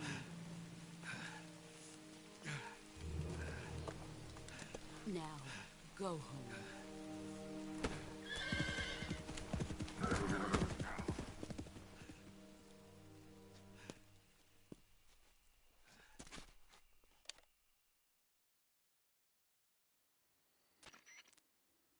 This is Snake. Major Zero. I read you, Snake. I was ambushed by the boss. You were what? The drone's been shot to hell. It's up in flames. That's not good. Enemy scouts are going to come looking for you. Yeah, I know. But what was the boss doing here in the first place? There's got to be a leak somewhere. No, that's impossible. The man the boss is working with, Volgin, isn't exactly on speaking terms with Khrushchev. I lost my gun. The boss destroyed it. Snake, I know how you're feeling. It's hard for me to believe, too, that a legendary hero like the boss would go over to the Russians. That she'd double-cross us like this. But that's how it is, and if you don't accept it, you'll never be able to beat her. That's not the problem. In terms of sheer technique, I'll never be able to beat her. I know that all too well. You've got to do it, Snake. She's your enemy and your objective. Enemy? We were together for 10 years, and now you tell me she's my enemy? Enough. Hurry to the factory where Adam is waiting. Scouts have probably already been sent out to investigate the explosion. You've lost your weapon, right? That means you've got no chance of winning in a battle situation. Whatever you do, don't let them see you.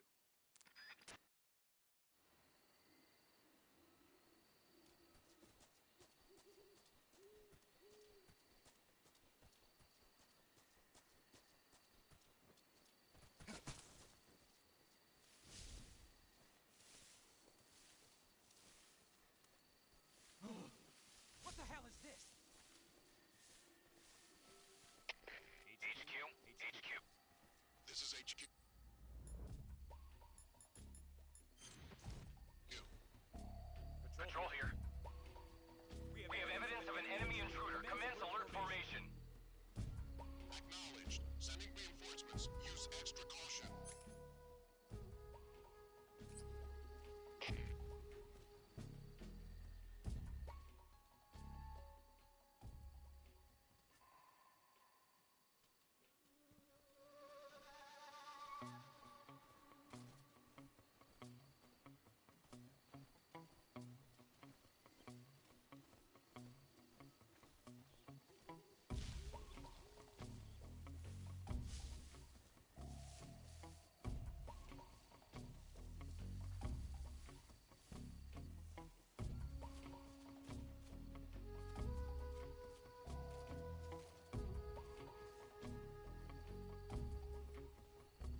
here. I see.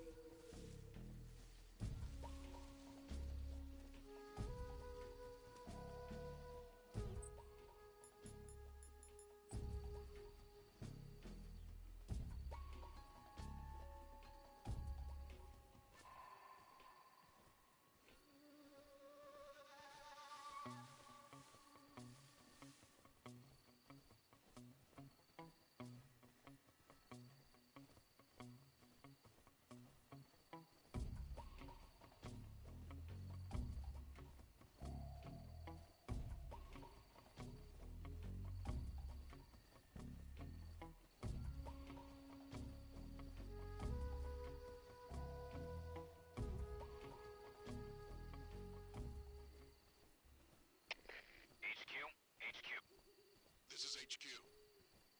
Patrol here. No problems detected. Understood. Return to your position.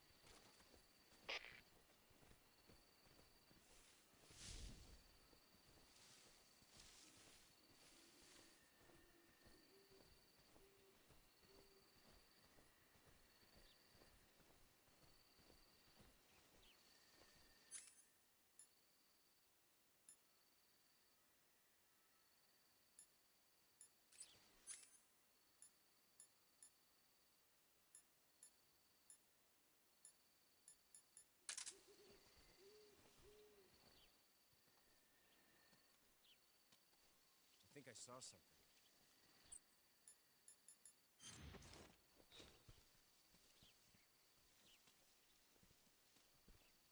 Huh. Guess I'm seeing things. I think I saw something.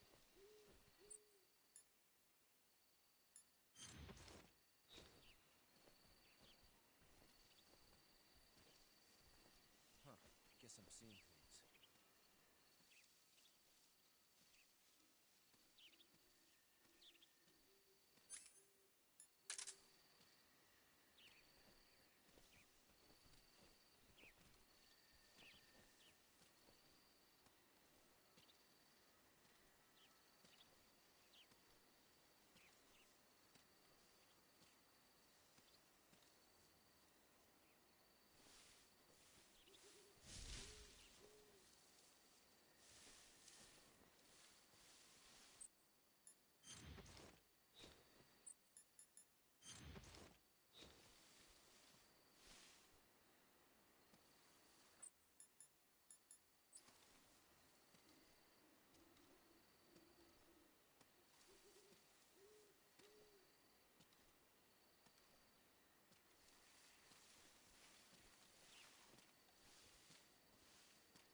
Huh?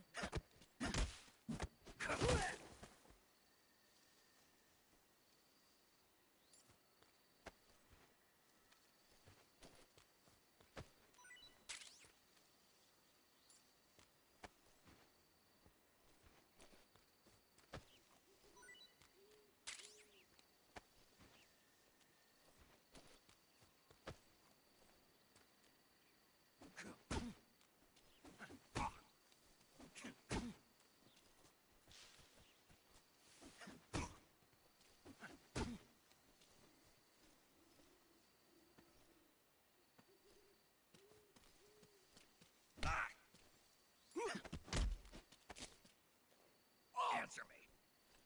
When you walk on moist soil, your footprints... Speak. After you take us out, leaving us alone will... Speak. If our chest radios are broken, our contact will... Speak. Bastard.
paramedic. Snake, it's so good to hear from you again. Same here. It's been a week, hasn't it? 4 days, actually. Huh? I visited you in the hospital. You were still unconscious, though. Then you must have seen me naked. Yeah, but you were all wrapped up in bandages and tubes, so I couldn't do anything but look. Better luck next time. Let's hope so. But seriously, don't forget that you were like that until just yesterday. In fact, you really shouldn't even be on this mission. Keep an eye on your stamina gauge. If you start to run low, don't push yourself. Eat something to replenish your stamina. And try not to get yourself hurt. If you're wounded or get bitten by a venomous animal, go into the survival viewer immediately and treat yourself using Cure. Yeah. I can see you still know how to nag. You're welcome. And I can see you still don't know when to keep your mouth shut. Maybe so. By the way, I heard you're going to lose your medical license if this mission fails. Yes, there was talk of that, but the mission won't fail, will it? Of course not. Good. I believe in you. But you know what? I really don't care about my medical license. Didn't they use that to force you to participate in this operation? No, I volunteered. Why? So that I could watch over you. Huh. Snake, you're the best agent I've ever seen. But you push yourself too hard. You're reckless. Someone has to stop you from getting into trouble, to make sure you and the boss don't kill each other. So that's why I volunteered. I mean, you couldn't ask for a better guardian angel than me, right? Thanks. Stop right there. Huh? You can thank me when you get back. All right.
under attack.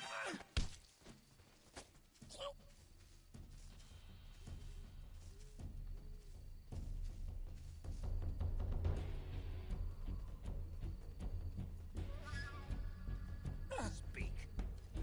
At night, poisonous animals will... Speak. In the south, the bottomless swamp. Answer me. If our radio man is taken out, contact will be... Speak. Let me go!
Snake, unlike the Virtuous mission, this is a night operation.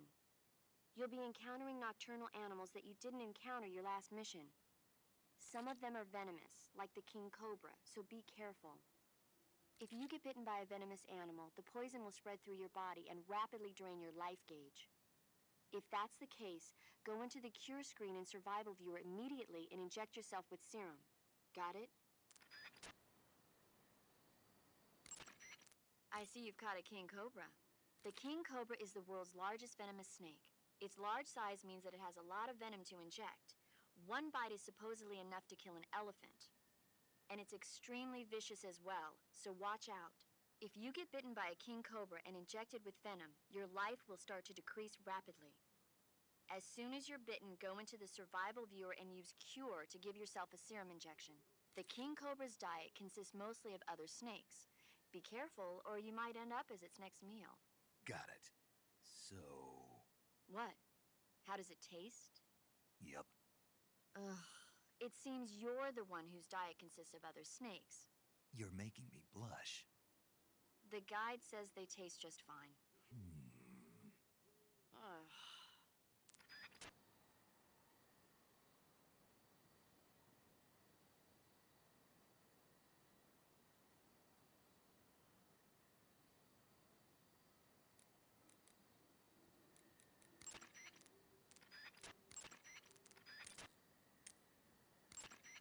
I see you caught yourself a green tree python. The green tree python isn't venomous, so no need to worry. It's fairly docile too, so I don't think it's likely to attack you. The green tree python originally comes from Australia and New Zealand. It's a really pretty green color, and it lives... Oh my god. What's wrong? Snake, what did I just say? They come from Australia and New Zealand. No, after that. They're a really pretty green color. I thought so. What was I thinking? Seeing a snake and calling it pretty? What's wrong with that? Everything. When a normal woman sees a snake, she's supposed to scream or get sick or something like that. And you think you're normal? What was that? Nothing. Ugh, it's all your fault. Jeez, I'm sorry. But enough of that. What do you mean, enough of that? This is serious. No, I just wanted you to tell me how it tastes. How should I know? Ugh. It was awfully pretty, though. I see you've caught a European rabbit. The European rabbit is said to have come from the Mediterranean region originally, but nowadays they're found all over the world. They've been used since ancient times as a source of food, so it might be worth catching them. Rabbits are known to eat their own excrement. They eat their own? That's right. It's called cecal feces. When the rabbit eats fiber, the fiber is fermented in the rabbit's appendix, or cecum, and turned into a nutritious substance full of vitamins. The rabbit excretes this substance and then eats it again to absorb the nutrients. That's a neat trick. I think I'll give it a try. Snake, rabbits and humans don't work the... I'm just kidding. You really thought I was going to eat it? A little, yeah. Even I wouldn't do that. I guess not. But how did those seagull feces taste? What? I'm just kidding. Oh.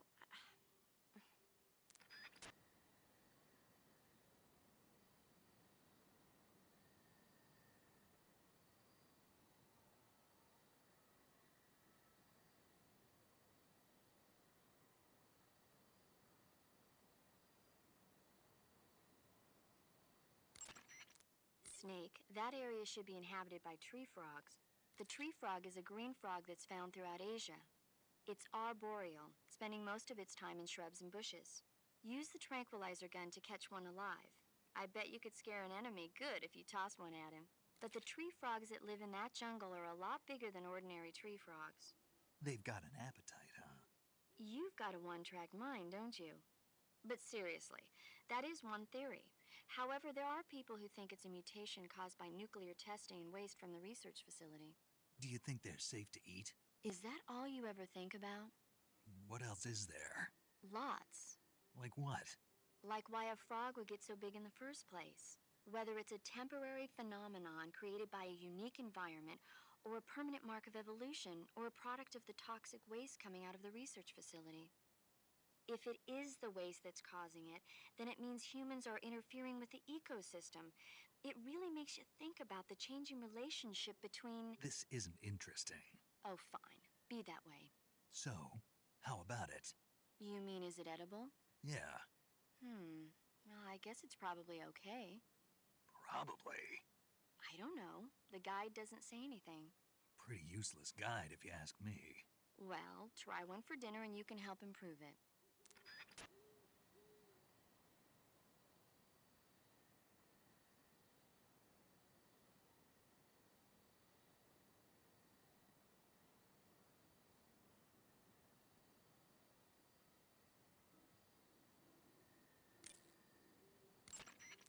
Major. Snake, the boss is your enemy. You've got to accept that reality. Adam is waiting for you at the abandoned factory to the north of your current position. Head north.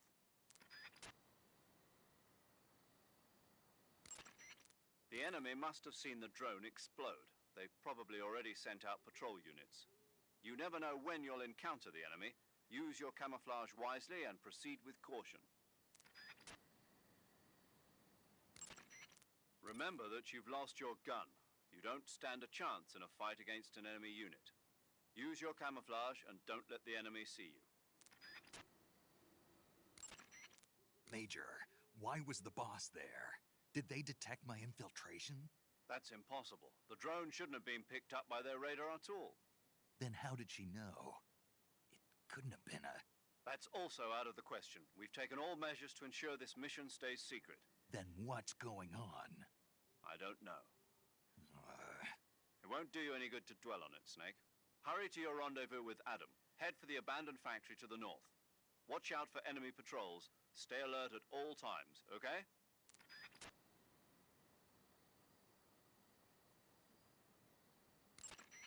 Snake, you don't have a tranquilizer gun right now. That means you'll just have to capture animals with your bare hands or with your survival knife. You should be able to harvest mushrooms and other low-lying plants with no problem by punching them or using your knife. It'll be tougher to catch small animals, but you might have a chance if you use stalking from behind.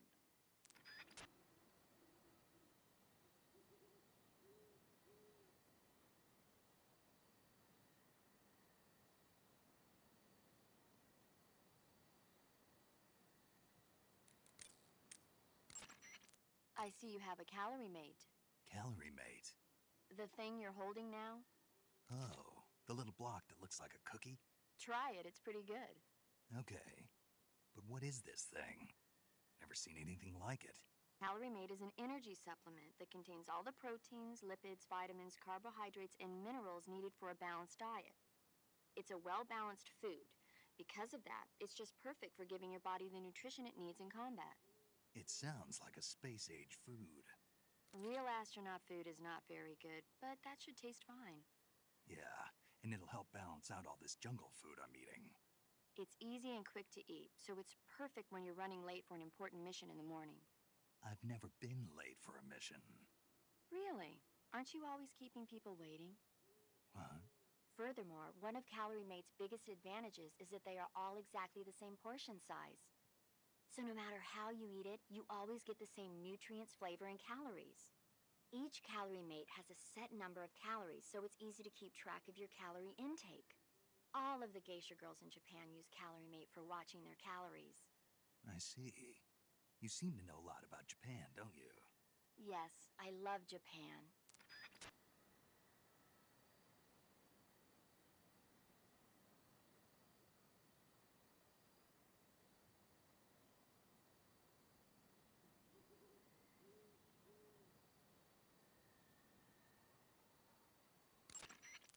Snake, that area is inhabited by the Japanese flying squirrel. Japanese flying squirrels are non-venomous, and they shouldn't attack you. The head, front legs, hind legs, and tail of the Japanese flying squirrel are connected by a membrane of skin, which allows the squirrel to glide from tree to tree. It says here that if it catches a good wind, it can fly more than 100 yards. Sounds like it's going to be tough to catch one. So, aren't you going to ask me? You know it. How does it taste? Not sure. Not sure? The guy doesn't say anything about it. Why not? Gee, maybe it's because no one would ever think of eating a flying squirrel. Then I must be the first one. Maybe you are.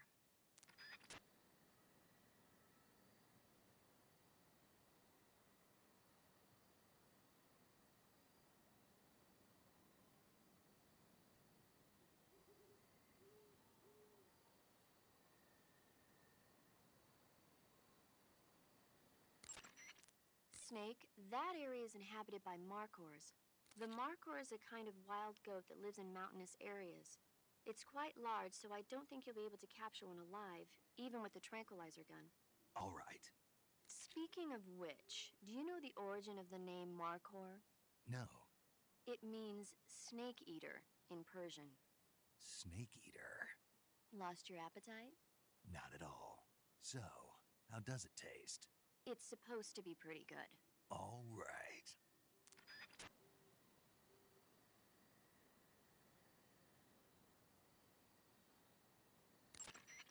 Check your stamina gauge to see how much stamina you have remaining.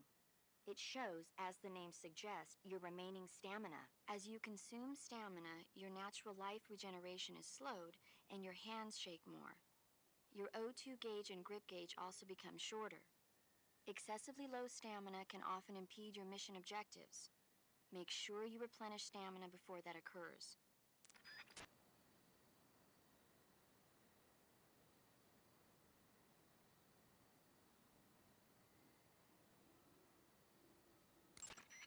Snake, that area is inhabited by magpies. Magpies are members of the crow family. They're distinguishable by their beautiful dark blue and white bodies and their long tails. Their favorite food is insects, but they'll also eat small fish, acorns, and fruit. They're omnivores, which means... They'll eat anything. Right, just like you, huh? If you use the tranquilizer gun, you should be able to capture magpies alive. Okay. So how do they taste? You always ask me that. Naturally. So? I've never heard of anybody actually eating a magpie, but I suppose there's no reason you couldn't. You don't say. Oh.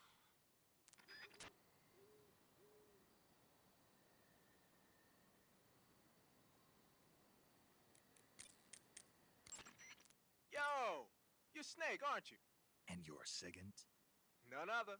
I heard that you're an expert on weapons, equipment, and cutting-edge technology. Close. Huh? I am the expert on weapons, equipment, and cutting-edge technology. Ah. I'm the guy that designed your tranq gun, active sonar, and motion detector. If you want to know anything about weapons or equipment you find in the field, just send me a message and ask.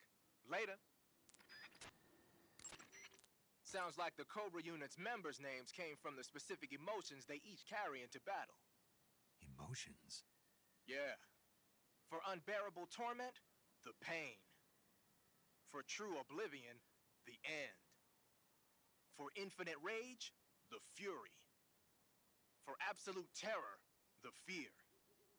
And for unsurpassed bliss, the joy. The joy?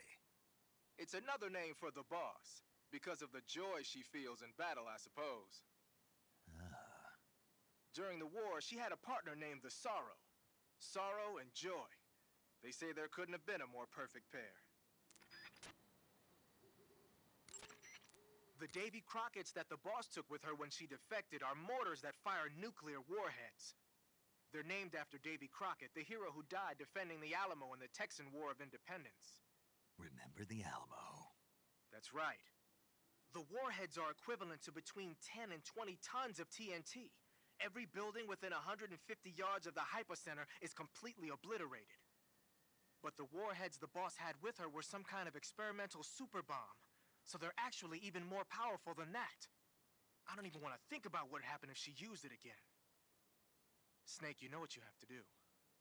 Yeah, I know.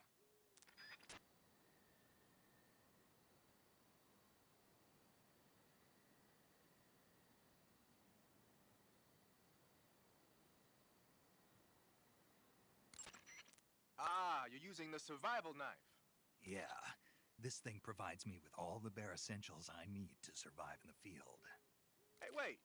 What'd you do with the knife I made you? That was a work of art. It had matches and fish hooks and thread and stuff in the grip. Sorry to have to tell you this, but that thing is useless in a fight. No way. Really? Yeah. When the grip is hollowed out like that, there's not as much space to stabilize the blade. So the joint between the blade and the grip is weaker. That makes it easier to break. I get it. You're right. With your knife, you don't have to worry about it breaking no matter how much you swing it around. So the important thing is durability. Man, I gotta write this stuff down. Next time, I'll make it so the matches and fishhooks go in the sheath instead.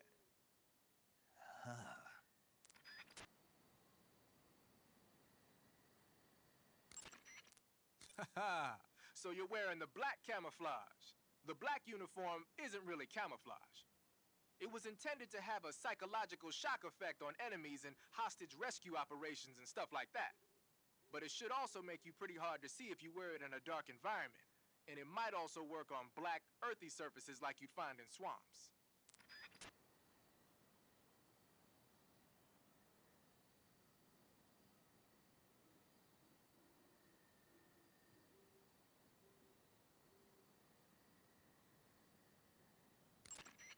Wearing black face paint, huh? Painting your face with black paint should give you a high rate of camouflage in dark areas.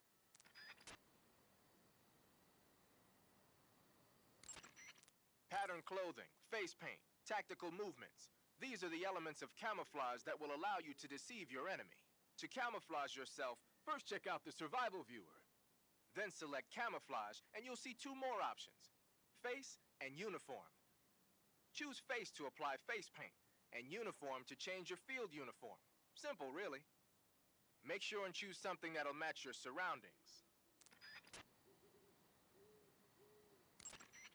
Covering your body is a good start, but a bare face will kill even the best camouflage. If the situation calls for a high camo index, you better break out the face paint. To apply face paint, select face from the camouflage menu in the survival viewer. Then choose a face paint that blends in with your surroundings. The camo index displayed on the screen tells you if your outfit is getting the job done. The higher the value of this index, the harder it is for the enemy to spot you. Try your best to keep the camo index as high as possible.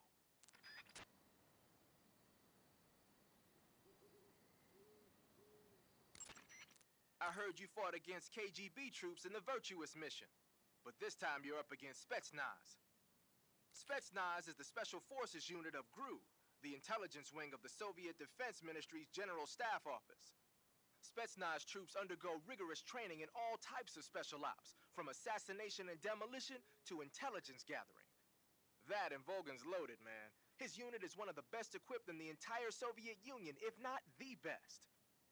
I heard the enemies you encountered in the Virtuous mission were only carrying weapons like AKs and grenades. Well, it ain't that simple anymore.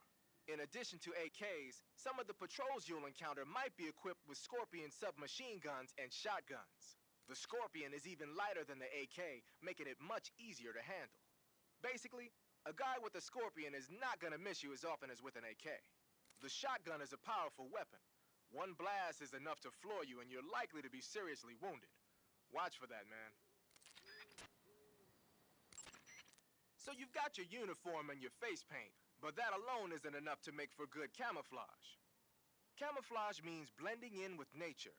To make your disguise complete, you've got to keep a low profile and avoid overt movements.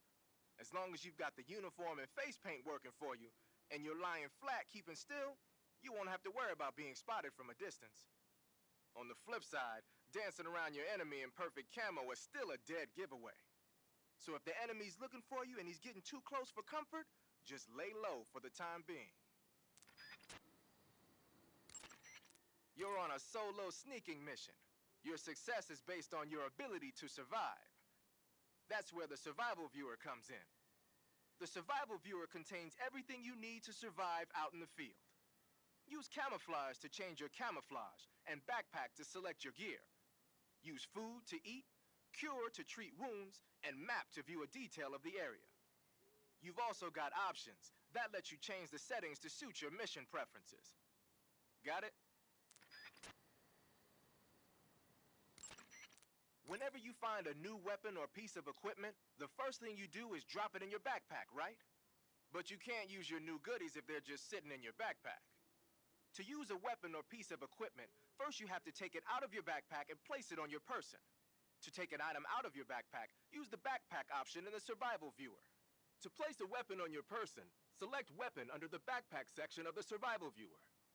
See that window? That shows a list of all the weapons you've got. Choose the weapon you want to carry from the list and press the Enter button to take it out of your backpack. Just remember that there's a limit to the number of weapons you can carry at the same time, so put back any stuff you don't need. To put a weapon on your person back into your backpack, choose a weapon that's already on you from the weapon list and press the Enter button. Or you can just swap the weapon you want to put away for another. Do whatever works best.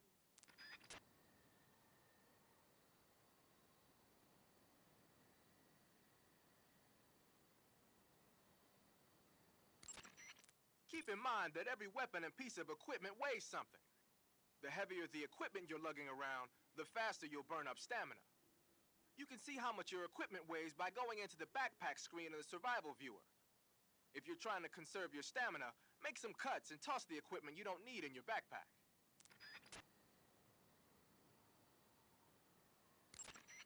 When you're using the assault rifle, pressing the aim button will ready it. That's nice if you need to drop nearby enemies with some speed, but it's difficult to aim straight. If you need to take more accurate shots, like tagging enemies in vital spots from a distance, use the first-person view button instead. Doing so will allow you to aim the gun from the shoulder. You can take precise aim with the front and rear sights. When you're focusing on your mark, it will be as accurate as if you were zooming in.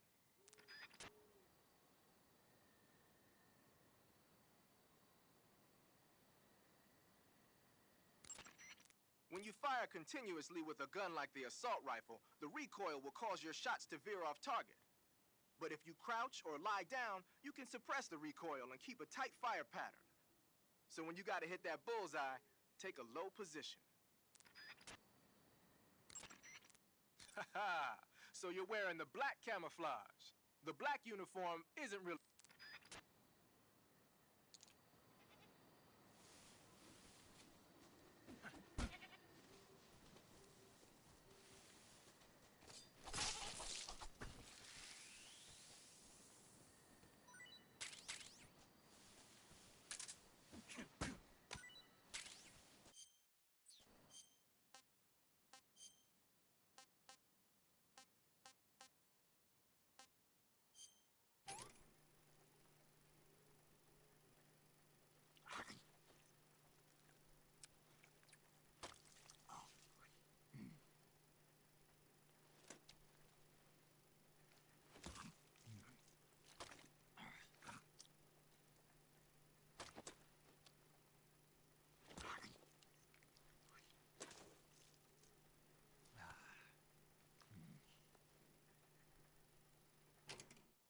Pretty tasty.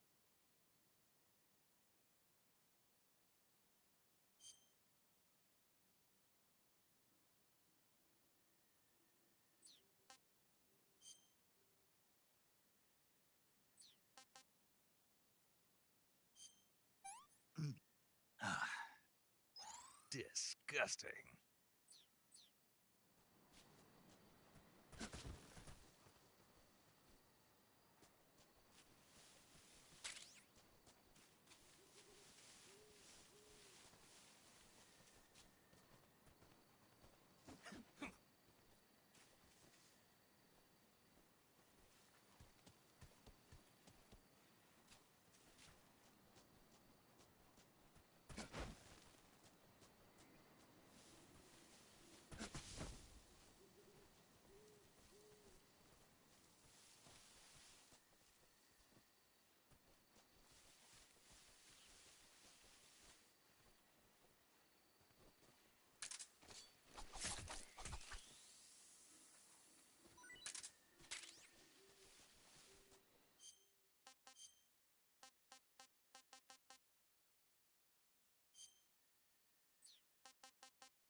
saving the game, Snake?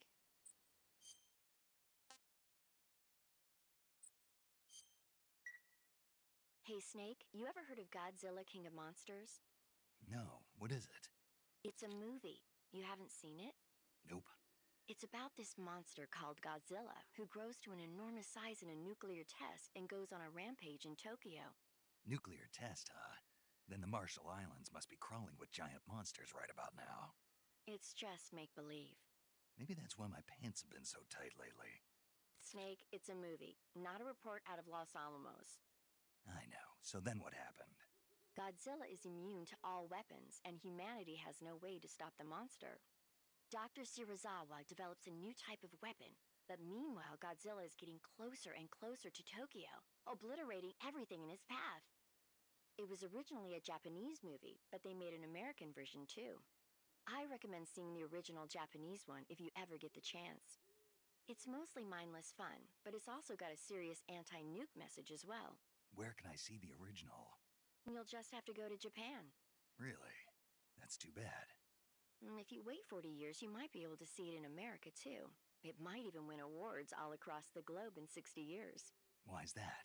2024 will be Godzilla's 70th birthday. You think they're still going to be making Godzilla movies then? Of course. Everybody loves Godzilla. You sure know a lot about movies. I don't suppose you're the movie-watching type, are you? Not really. Okay, then I'll tell you everything I know. When the going gets tough, movies can save your life. It's always good to be able to look at things from a different perspective when you get in a jam. That's the magic of movies. No kidding. Well, I guess it might at least make a nice distraction. That's the spirit, Snake. Have a little fun.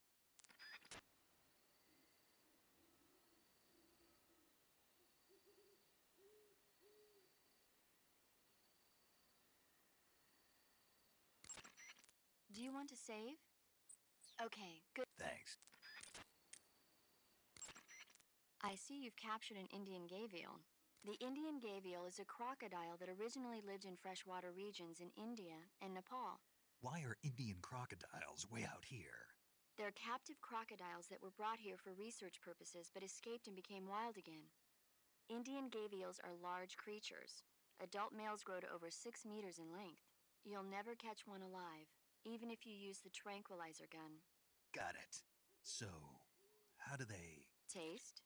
Yes, I did look into that. You know what they always say. Tastes like chicken. Sounds delicious. But be careful when capturing an Indian gavial. Normally they're cowardly creatures, but the ones in the forest there are belligerent. Apparently they attack humans. What do you mean? They weren't the direct subject of any serious research, but some think they may have become violent as a side effect of the atomic research that was conducted nearby. I see you found some Siberian ink cap mushrooms. The Siberian ink cap is a mushroom from the ink cap family. Its life cycle is transitory. As soon as the spores mature, the cap starts to turn black, liquefy, and melt away. And that's why they call it an ink cap? That's right. It doesn't really turn to liquid, but you get the idea. In its immature state, before it melts away, it's valued as a source of food. I ate some, but they weren't that good. Really?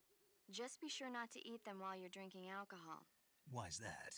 Ink caps contain coprin, which inhibits the function of aldehyde dehydrogenase. This prevents the body from breaking down alcohol, causing a buildup of acetaldehyde. Meaning? Meaning it will give you the hangover from hell. Oh, wait a minute. What?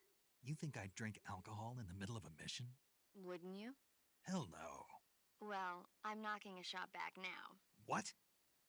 Just teasing you. Oh, come on. Where's your sense of humor? I need a drink.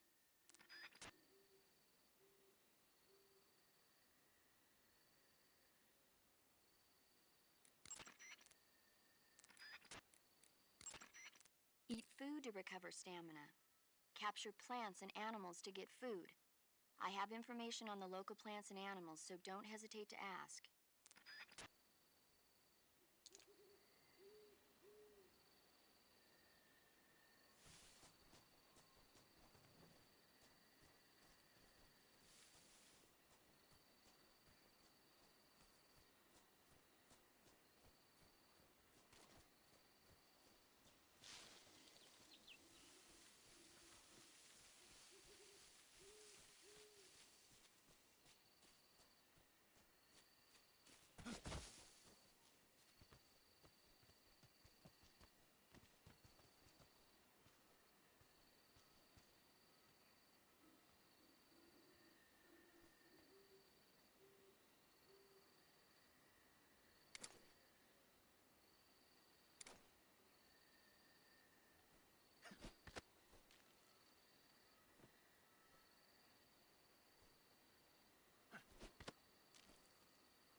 this works.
Not too bad.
Adam is a spy sent by the KGB to infiltrate Volgin's ranks. You'll need to be extremely careful in how you approach him.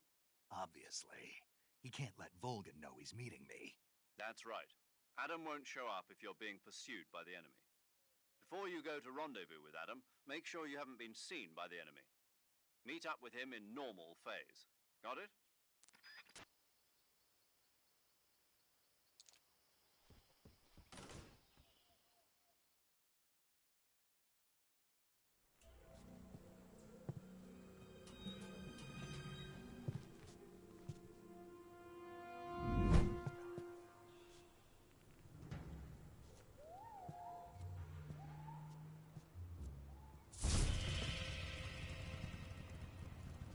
Sorry I'm late. Cut the engine. They'll hear us. Are you the agent they sent? Are you Adam? I thought you were supposed to be a man. Adam couldn't make it. All right, say the password. Who are the Patriots? Who are the Patriots? Answer me!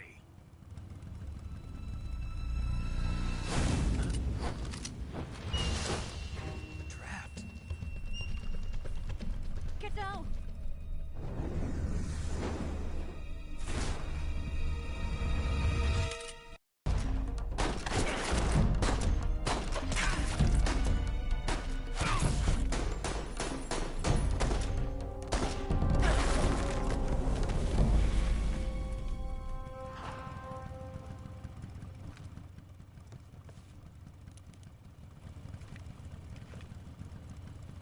There is your answer.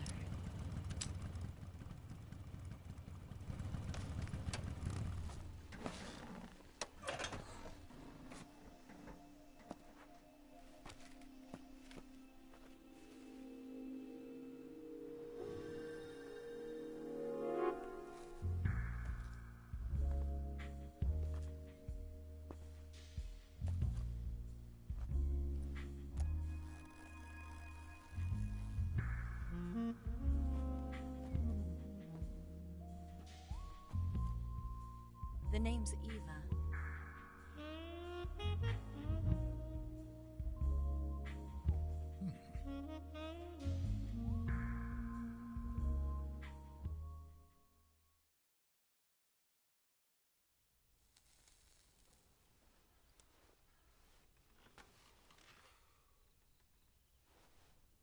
This wasn't part of the plan. What happened to Adam? What's your code name? It's Snake. Snake, huh?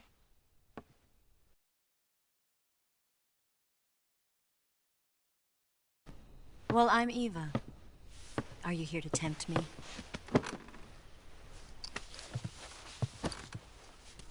What happened to Adam? Colonel Volgin is a very suspicious man. He decided Adam wasn't the right person for this mission. And you were? Yes. Why? Because I can do things he can't. I heard you used to be a codebreaker for the NSA. I was. 4 years ago, I defected to the Soviet Union with Adam. Mauser military. The broom handle. It packs quite a punch. Nice to have when you're on a bike. You held it sideways and used the muzzle jump to create a horizontal sweep. That was impressive. Bet you've never seen that technique in the West. It's imitation, isn't it? Yeah. It's a Chinese Type 17 pistol. Around here, even that's hard to come by. Don't worry, though. The one I've got for you is American-made.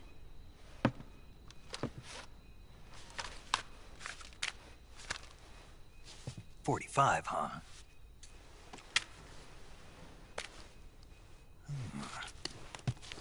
Incredible.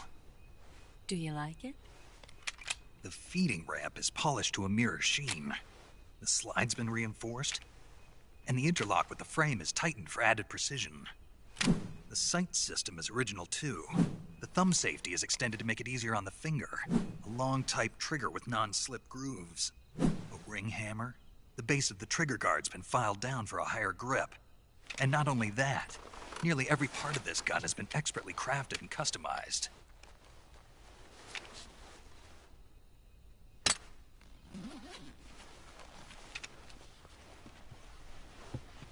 Where'd you get something like this? I grabbed it from a Western munitions armory. It probably used to belong to one of your officers, and there are more where that came from.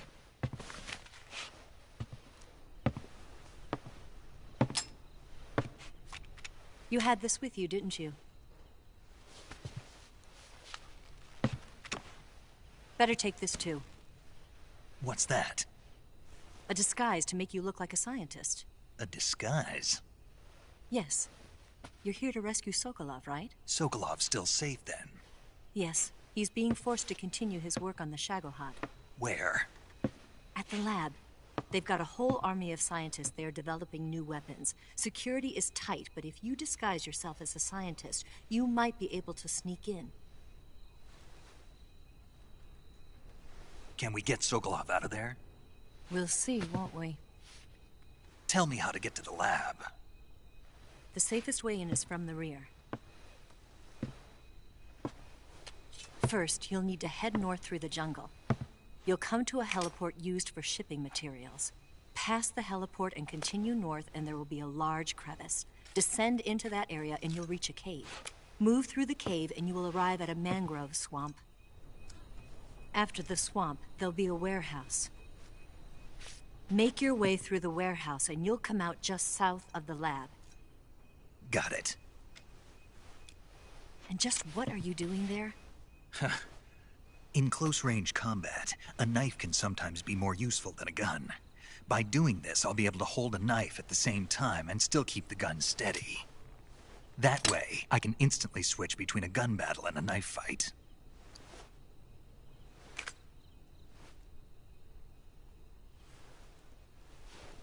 Right, let's get going. Wait a minute. What now? You must be tired. Why don't you take a little rest? I'll be fine. You'll never make it in your condition. It's a jungle out there. There's still an hour before dawn. It's dangerous to be out in the jungle at night without a guide. What about you? I have to get back. I can't be gone for too long. They'll start to suspect something.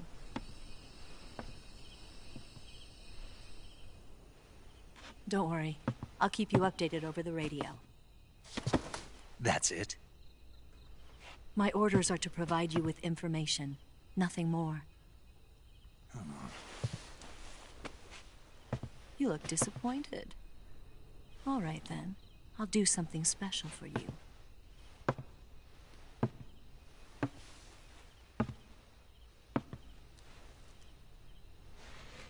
I'll stand watch until dawn. Now be a good boy and lie down.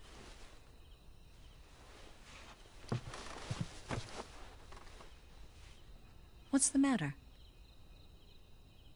I don't know you well enough to trust you. How well do you have to know me to trust me? I don't know if I can trust anybody.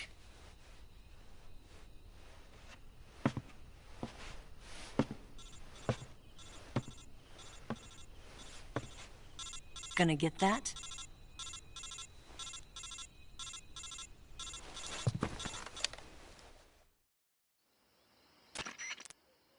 She's right, Snake. You should get some sleep.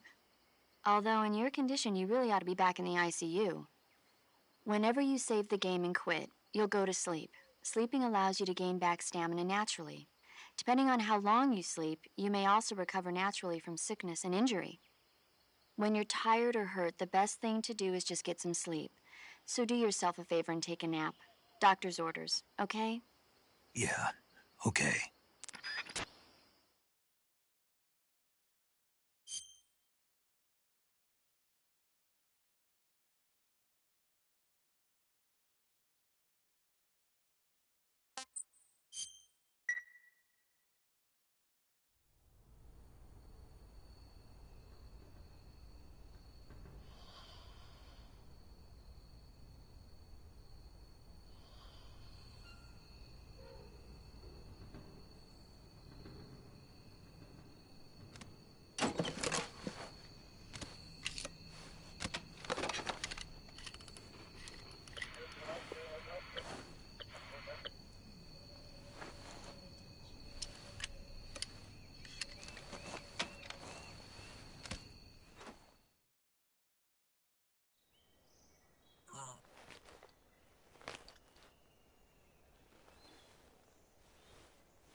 What's the matter? We're surrounded. I see 4 of them.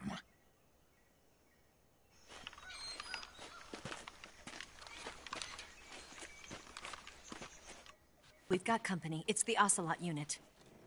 Let's get out of here. Hurry. Don't forget your gear.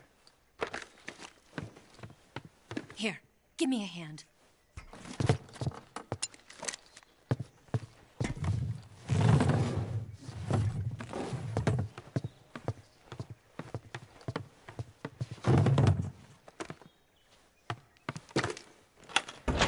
We can use this to get to the basement.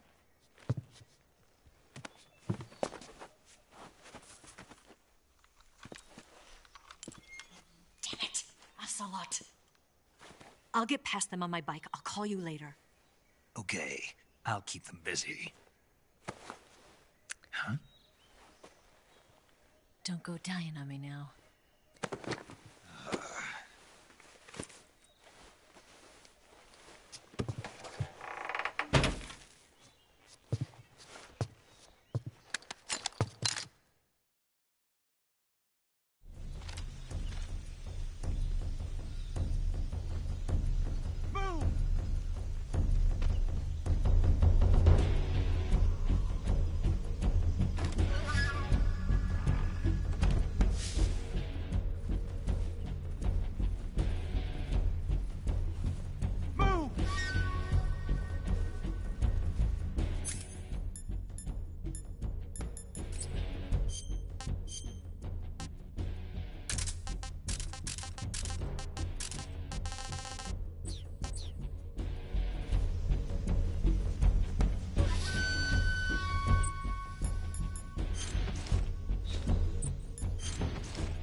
Not here?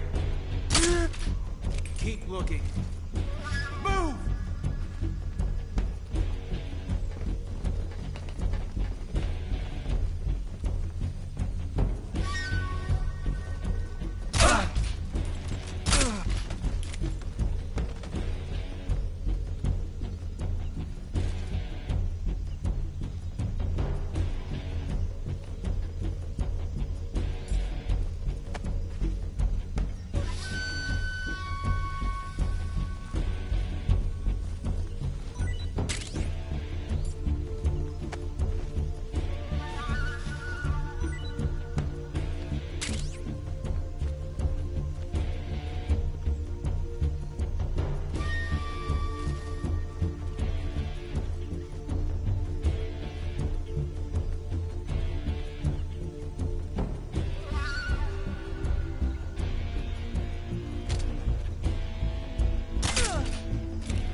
I see you caught yourself a rat.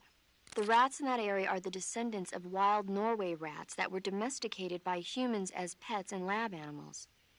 They're not poisonous, and I don't think they'll attack you, but they're quick little creatures, so you might have a hard time catching one. Uh-huh. So how do they taste? Snake? What? They're rats. I know what they are. Do they taste okay? The guide says they're not that bad. Good enough for me. Ugh. First, enter the cave through the crevice. Eva said it was to the north, so head that way.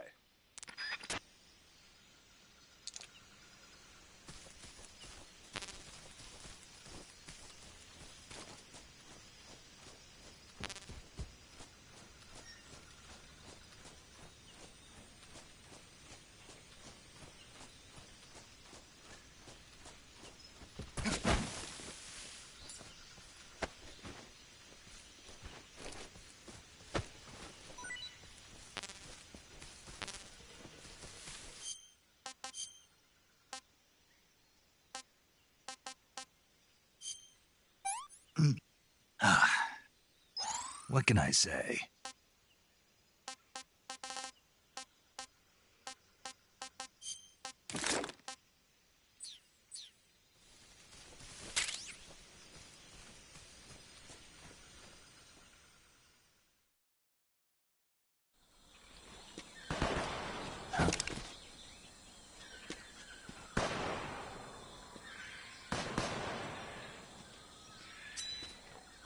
I've been waiting for this moment.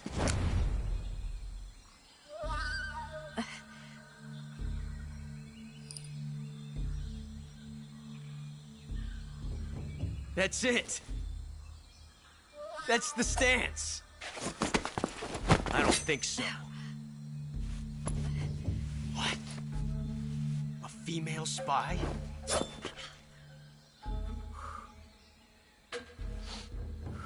This bitch is wearing perfume. Stay where you are.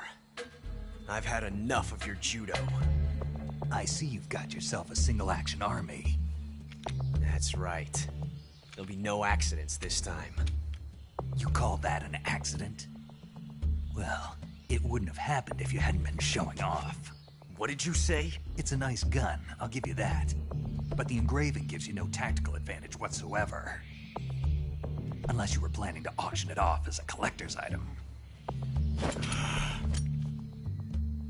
And you're forgetting one more very basic thing. You don't have what it takes to kill me. We'll see.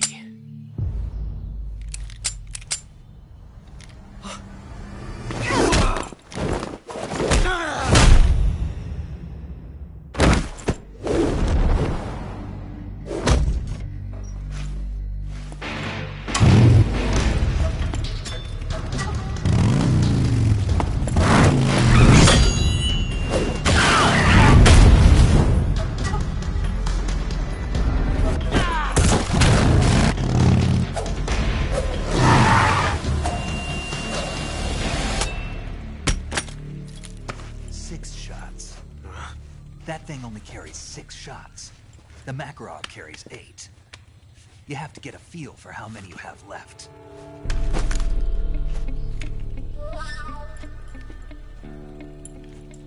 This is a high-class weapon. It's not meant for shooting people. Damn!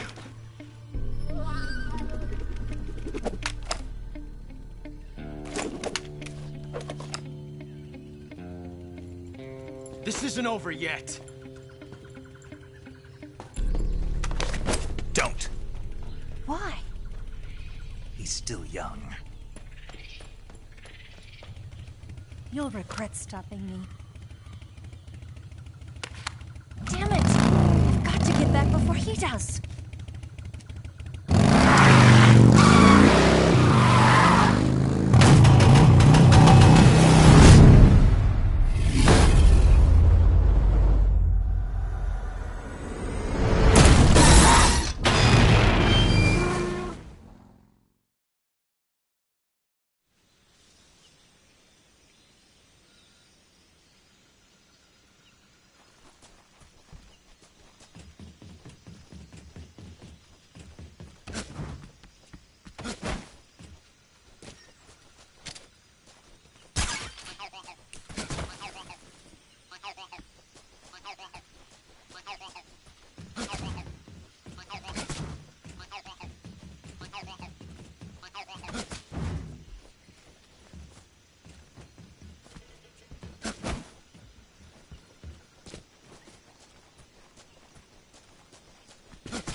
looks like you've got rid of all the Ocelots.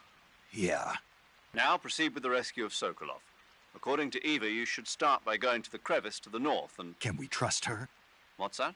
Eva is with the KGB, isn't she? Can I really believe what she says? How do I know she won't double-cross me? There are no guarantees in espionage, Snake, only calculated guesses. At this point in time, the KGB stands nothing to gain by stabbing us in the back.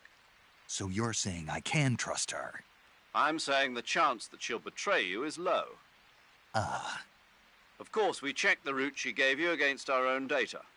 It looks like a pretty solid infiltration route. It makes good use of weak spots in the enemy's defenses. You shouldn't have any problems.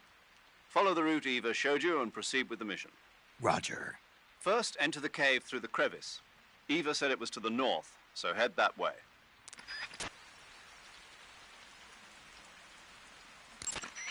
That swamp seems pretty deep. It's probably deep enough to dive underwater and swim around. Press the crouch button when you're swimming on the surface to dive underwater. The controls when you're underwater differ somewhat from when you're on land. The movement stick controls the direction you move in. Simply move the movement stick to move in that direction. Press the action button repeatedly to swim faster. This is useful when you're in a hurry. You can also press and hold the evade button to surface in an emergency. If you want to change the direction you're facing, you can use the camera stick to control the camera. Snake, you'll be helpless if a crocodile attacks you in the water. You can't see behind you when you're swimming, so if you're in a crocodile-infested swamp, keep an eye on your six. Also, by using your sensors, you should be able to detect crocodiles before they get too close.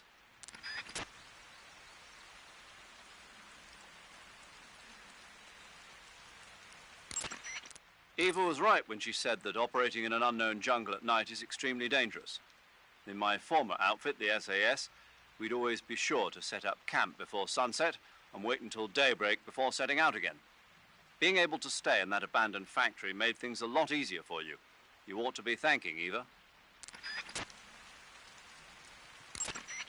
Major, what's this temptation Eva was talking about? In the Old Testament of the Bible, Eve was seduced by a snake into tasting the fruit of knowledge. By eating the forbidden fruit, Adam and Eve disobeyed God's command and were cast out from the Garden of Eden. Thus, it was the snake who led mankind into original sin. Come to think of it, I did break a rib in the Virtuous mission. Maybe that's where Eva came from. But the one who tempted Adam into eating the forbidden fruit was Eve. You may be working together, but she's still a KGB operative. Don't let your guard down. I don't intend to. Snake, your number one priority in this mission is rescuing Sokolov. Eva said he is in the lab, so head over there. Right. Do you remember how to get to the lab? You mean what Eva told me? Yes. Of course I do. All right, repeat it for me. Major, do you think I'd forget something like that? Let's hear it then. First I head north. Hmm? And then I'll come to a crevice. And then? And then... All right, let's go over this one more time. First, head north through the jungle. Enter the cave through the crevice to the north. Follow the cave to the end and you'll come out in an aqueduct surrounded by mangrove. Follow the aqueduct to the north and you should arrive at a warehouse. Climb out of the water and enter the warehouse. After you've infiltrated the warehouse, pass through it to the north. Then you'll emerge in the woods again. The lab will be directly to the north. Are we clear now? Yeah. Snake. I got it. Basically, I just head north, right?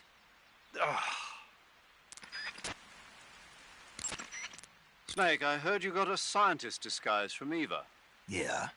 Go to uniform on the camouflage screen and choose scientist to disguise yourself as a scientist.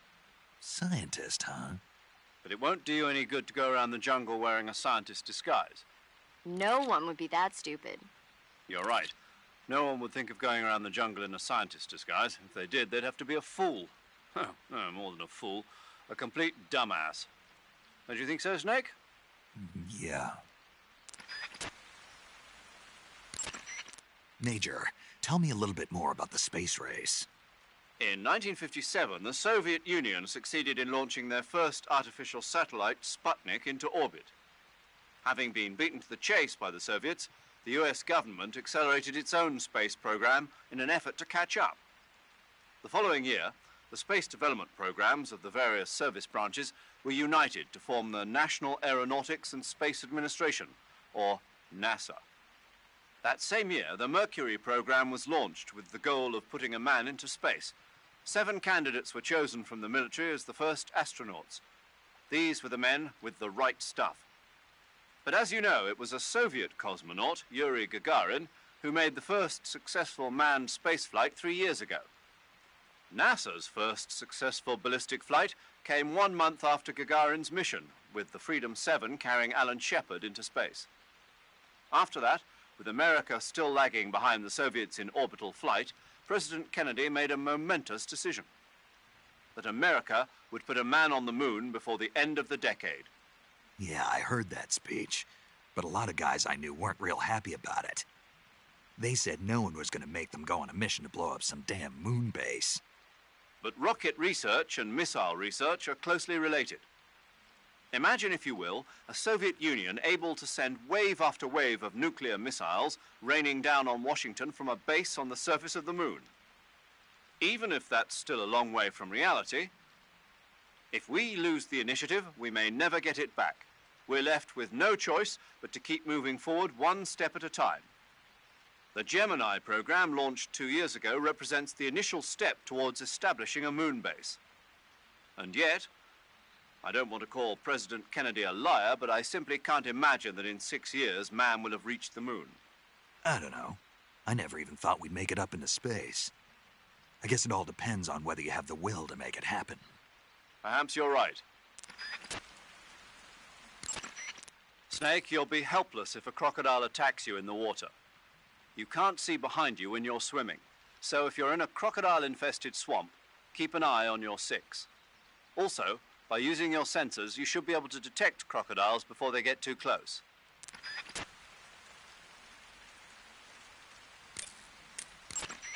You got some instant noodles, huh? Instant noodles? Uh-huh. It was invented in Japan just recently. Add some hot water and it's ready to eat. It's cheap and can be stored for a long time. And besides, it's delicious. It's like a miracle food. Wow. Speaking of which... Yeah? Are you going to eat that? I was planning on it, yeah. Oh, all right. Is there some reason I shouldn't? No, that's not what I meant. Then what did you mean? I was just going to say that if you weren't going to eat it, you should bring it back to me. I've always wanted to try some. Whatever.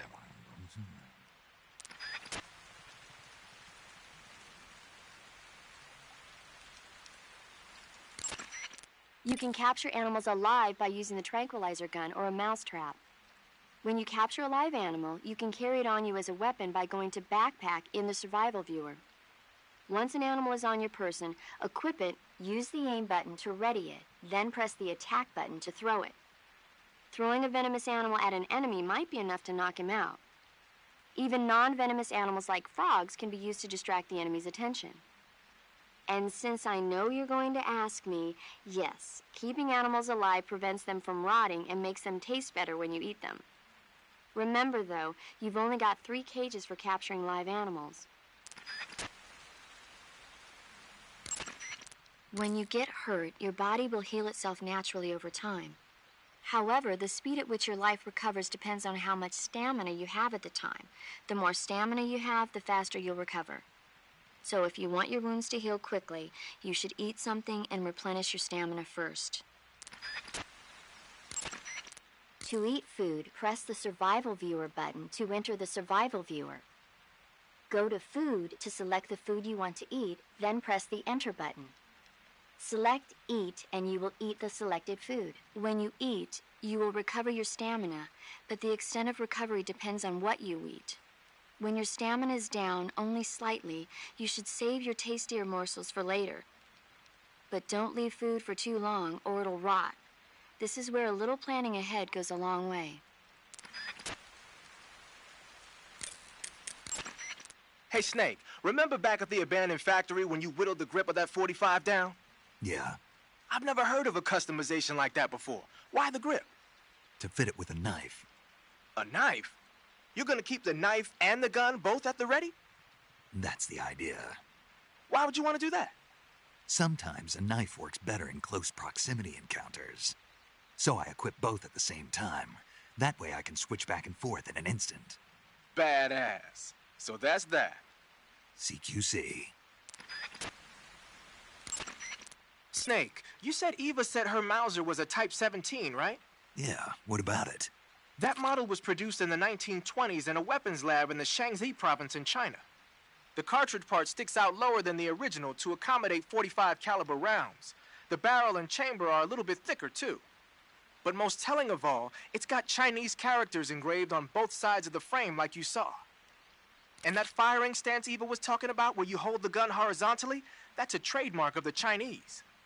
Just like you were saying, when you're firing in full auto mode, the muzzle jump effect gives you a horizontal strafing motion.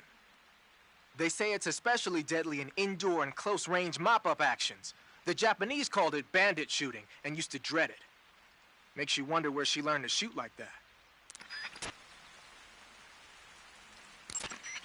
You know that army motorcycle that Eva was riding? That's a replica of a German model. A replica? Yeah. After World War II, the Soviets confiscated an entire assembly line from a German motorcycle factory, machines and all. And then they took it back with them and started producing replicas? Exactly. Originally, that motorcycle was designed to be used with a sidecar attached. That means it's got enough power to drag a 200-plus pound sidecar around. So that's how she could pull off all those crazy stunts. Uh-huh. Of course, it takes a lot of skill to be able to control that much power. That Eva chick is something else. The weapon you've got equipped now is a prototype model of the Mark 22, a suppressor-equipped pistol currently in development by the Navy. It's been modified to act as a tranquilizer gun. The Mark 22 is a heavily modified special ops version of the M39 pistol used as a sidearm by the SEALs.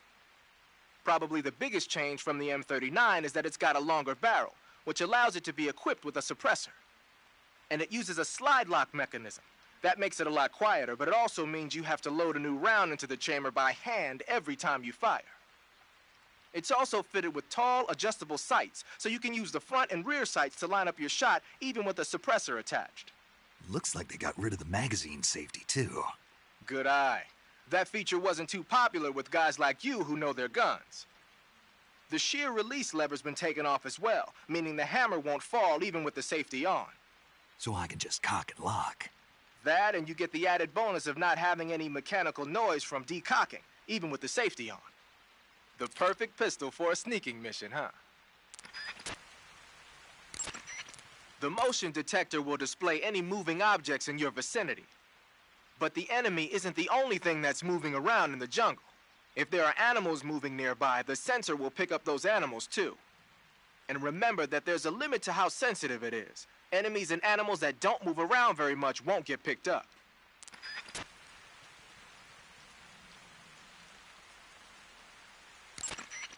Wearing the leaf pattern camouflage, are you?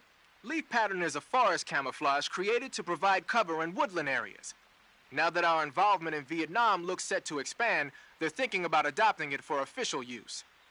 It'll help you blend in, especially well when you're hiding in the bushes.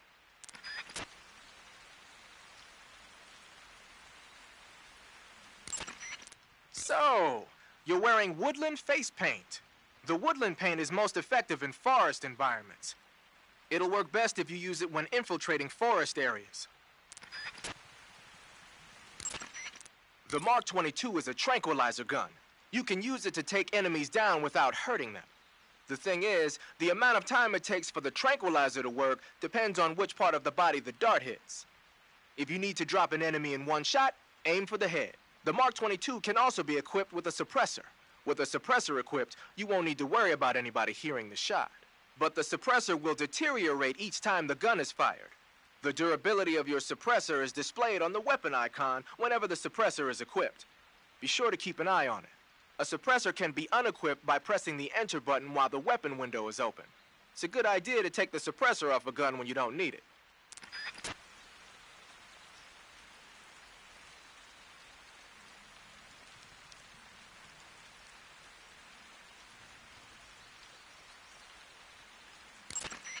Patterned clothing, face paint, tactical movements. These are the elements of camouflage that will allow you to deceive your enemy. To camouflage yourself, first check out the survival viewer.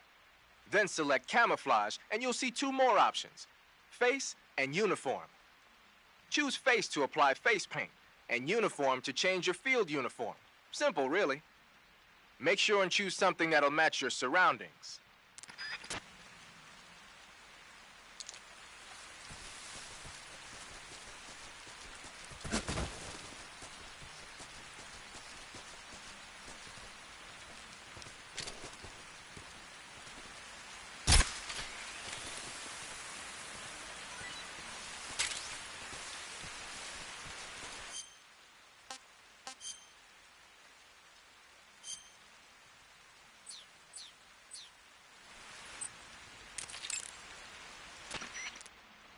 I see you've caught a a milk snake.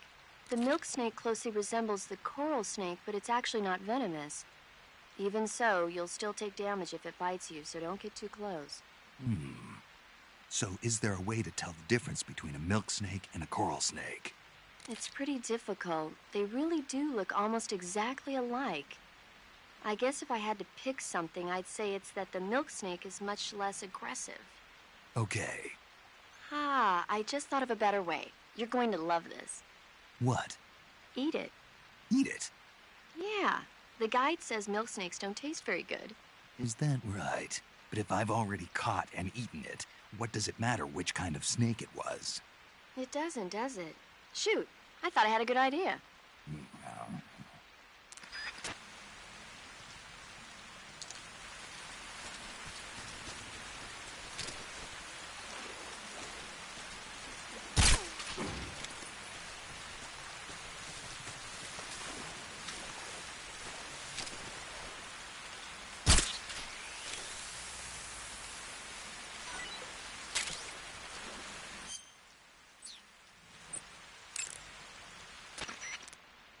I see you've captured a poison dart frog. The poison dart frog is native to the tropical rainforests of Central and South America. They normally grow between 2 and 5 centimeters in length, but for some reason the ones in that area seem to be much bigger than that. Poison dart frogs are known to carry a potent neurotoxin called pumiliotoxin. Long ago, people used the poison to coat their arrows for hunting. Watch out, because if you eat one, you'll get food poisoning.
I see you've caught yourself an arowana.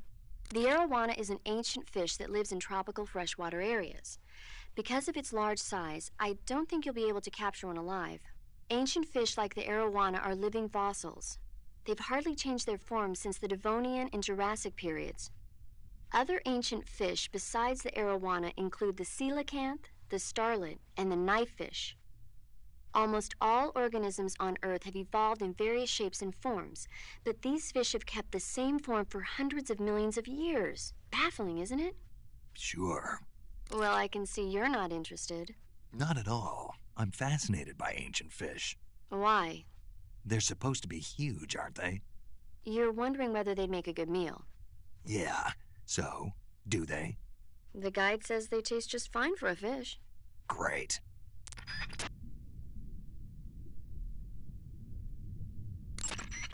Paramedic. What's up? Are you a medic or a doctor? I'm a well-respected physician. Or I was until I joined the CIA. How is your reputation? My what? Your reputation. Oh, that. How was it? Why? Don't you trust me? That's not what I meant. Fine then. Uh-huh. So? So what? Your reputation. How was it? My, you're relentless. Hey, I'm a snake. So? My reputation was spotless. I'm highly skilled, patient, and good-looking to boot. Everybody wanted to see me. What else would you expect? No, seriously. Incidentally, her nickname back then was Quack. Major. Is that true? Is what true? About your nickname. No. Well, maybe a few people did call me that. So you were a quack? No. Well, yes and no. I mean, in a sense I was, but then again I wasn't. Snake, her skills as a doctor are beyond reproach. You have my word on that. Yes, that's exactly what I was trying to say, Snake. Then why did they call her Quack? It's because she... Never mind that. It doesn't matter. We've got a job to do and we have to stay focused. Besides, my past doesn't have anything to do with the mission and... Because she never shuts up. Yes, that's it. No, that's not it. Snake, tell him that's not true. Say something. I'd better get back to the mission. Yes, you do that. Just a minute. Snake, don't you hang up on me. Snake, I see you're in the water. Also, you'll be able to fire handguns and assault rifles underwater. Keep that in mind.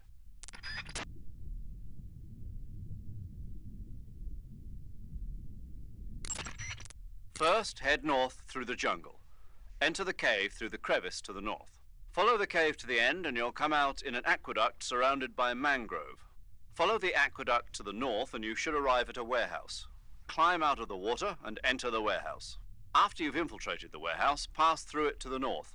Then you'll emerge in the woods again. The lab will be directly to the north.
Can't complain.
Snake, are you there?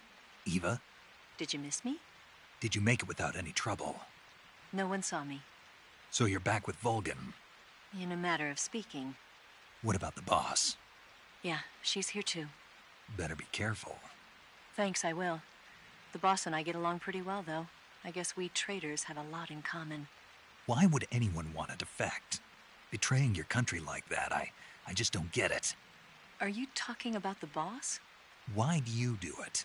Weren't you born and raised in America? Yes, in a small rural town. I never even knew there were other countries, other cultures, other ways of thinking, until I went to work for the NSA. Then one day, I'd found I'd lost faith in the things I'd been taking for granted. What did you see? What was it that made you want to change sides? You wouldn't believe me if I told you. Try me. I saw the universe. The universe? Not the actual universe. The universe as the intelligence community sees it. I realized that the gravity in this universe was holding me back. That's all. People and countries are both changed by their environment and by the times. That sounds like what the boss was saying. There's a world of difference between this country and America. But it's only a difference of position, a difference of perspective. Coming here made me realize something. Half of what I'd been told was a complete and utter lie. The other half was a conveniently constructed lie. Where's the truth, then? It's hidden in the lies. Are you lying, too? Who knows? I've been trained to make even the most severe falsehood sound like the honest truth. Weren't you? No. I believe because I have to, even if it is a lie. That's part of my mission. I'll have to remember that. If you need me, give me a call on the radio. My frequency is 142.52. See ya.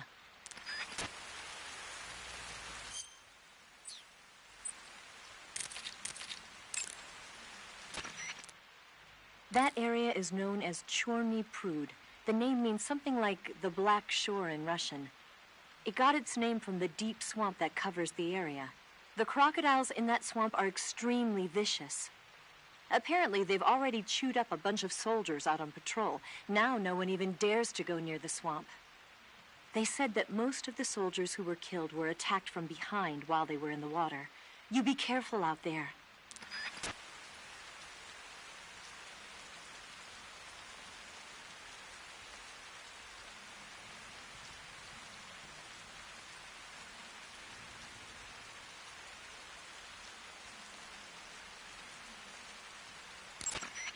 Eva, What kind of unit are those ocelots I fought a little while ago? The Ocelot unit is an elite group composed of soldiers handpicked from among the ranks of Spetsnaz, the Special Forces wing of GRU. They've undergone even more rigorous training than regular Spetsnaz. Their skill with weapons is the stuff of legends. You'll find they're much better shots than the rest of GRU. Watch yourself.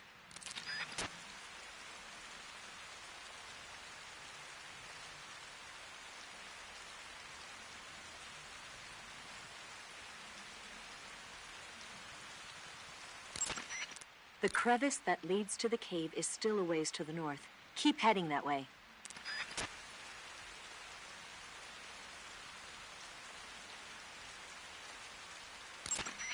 The crocodiles in that swamp are extremely vicious. Apparently, they've already chewed up a bunch of soldiers out on patrol. Now no one even dares to go near the swamp.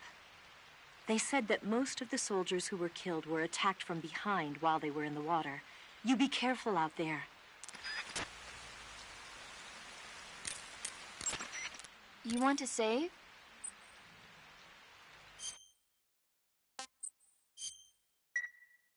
Snake, do you know the creature from the Black Lagoon? Nope, never heard of it. These scientists are investigating a place deep in the Amazon called the Black Lagoon, and they get picked off one after the other by this fishman thing. And there was this scene when the heroine is going for a swim, and the creature sneaks up on her from underwater. Oh, I thought my heart was going to stop. I mean, of course, the 3D effects in It Came from Outer Space were a lot more intense, but... It wouldn't be referring to you coming from outer space, would it? How rude! Why do you say that? Because no one on Earth could be as charming as you. Fine. I'll just get to the point, Snake. Be careful of what's around you when you're in the water. Just imagining you swimming in those jungle rivers makes me think of you being attacked by a fishman. I appreciate the concern. Fishmen aren't the only things that'll attack you in the water. Really be careful out there. Okay. And don't be attacking any pretty girls going for a swim, either. Are you calling me a fishman? You started it.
Hey, this works.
The crevice that leads to the cave is still a ways to the north. Keep heading that way.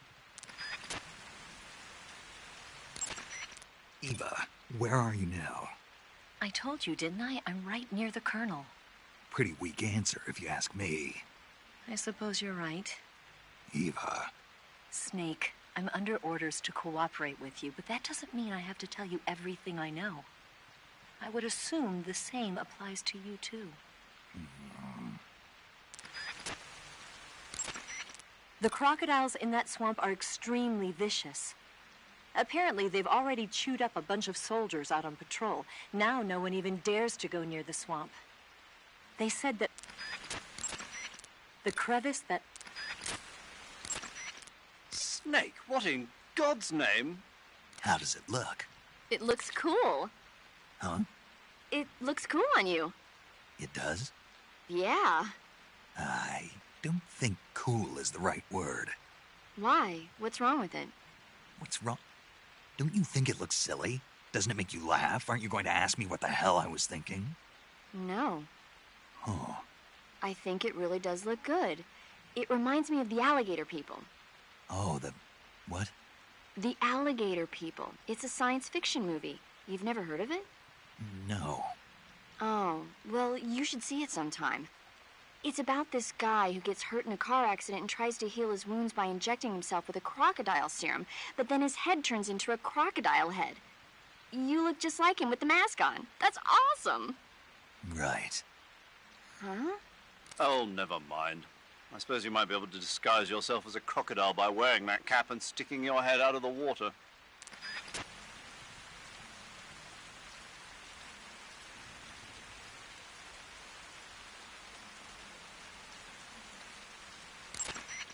First, enter the cave through the crevice. Eva said it was to the north, so head that way.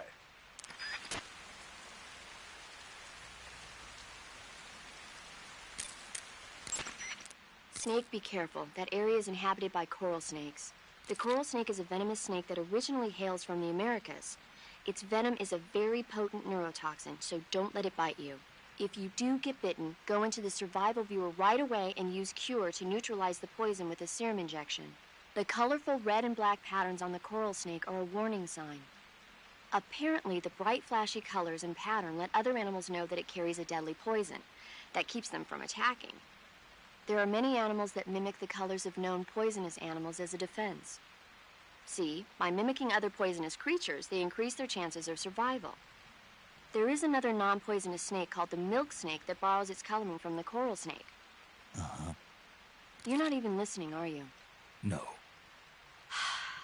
Okay, we'll talk about something you're interested in then. The taste? Yes. It says here that coral snakes are pretty good in a snaky kind of way. A snaky kind of way, huh?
First, enter the cave through the crevice. Eva said it was to the north, so head that way.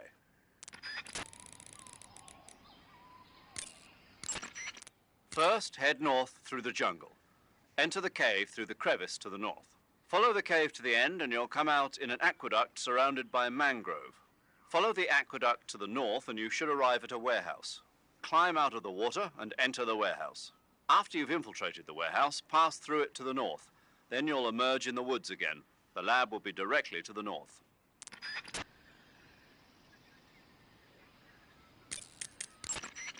Wearing raindrop pattern camo, huh? Raindrop was used by Germany during World War II. Even now, it's still used a lot in Eastern Europe. It's designed to be especially inconspicuous in the rain, so you'll get the most out of it if you put it on during a downpour.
a little island in the southern swamp, a bizarre crocodile.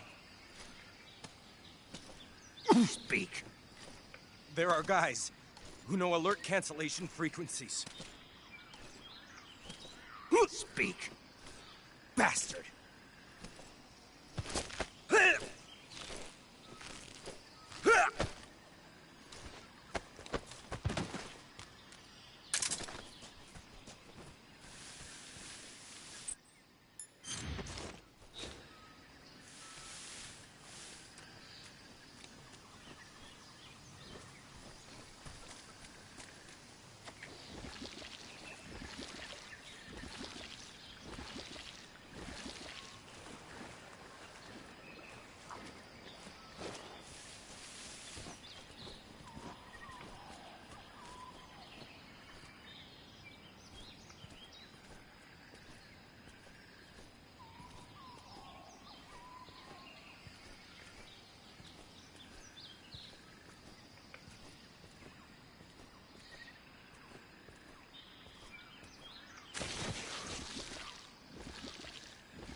Can't complain.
We're under...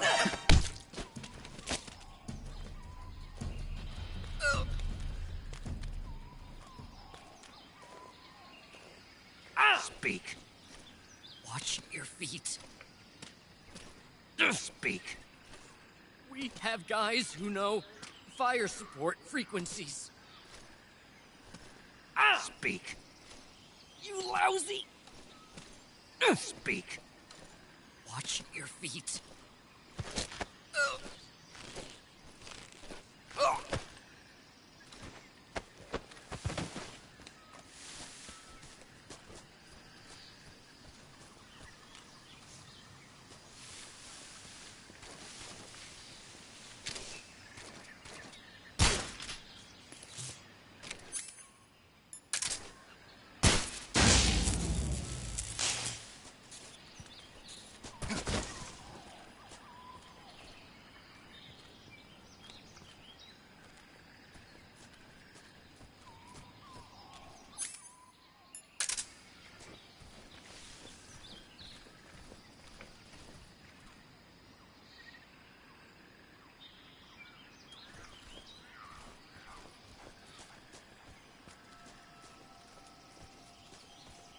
HQ, respond!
Speak. If you shoot the barbed wire fence power source. Speak. Request to call off alert 147.11.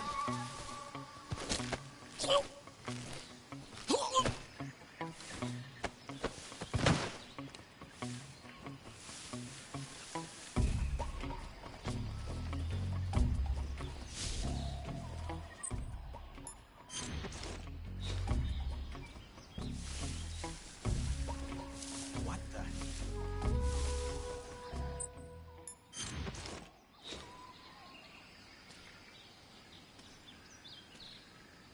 Huh.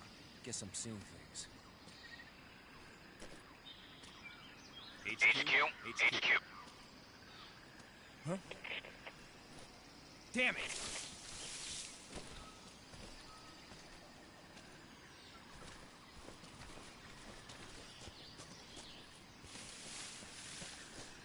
Huh?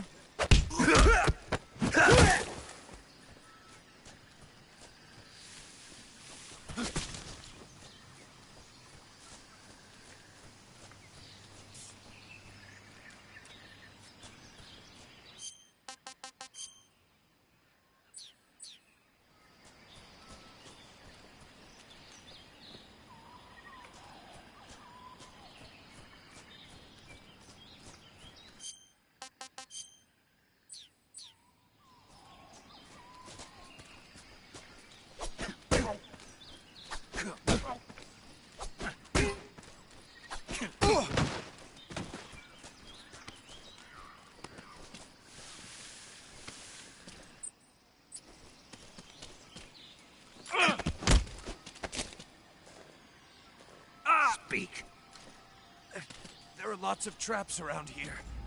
Speak. What dogs really like is animal meat.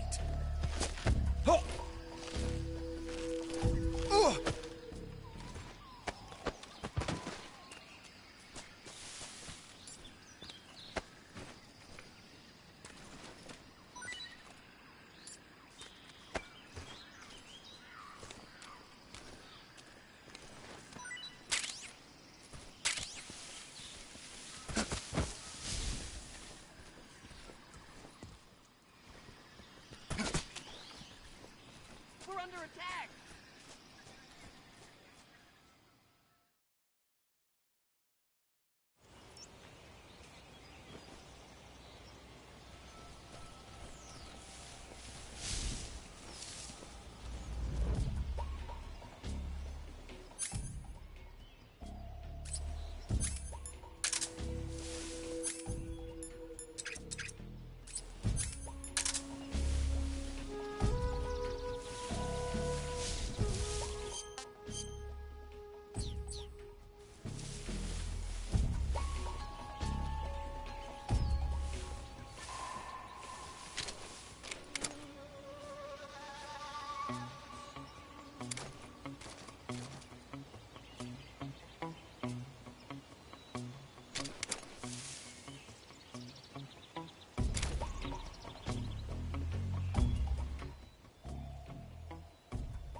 What can I say?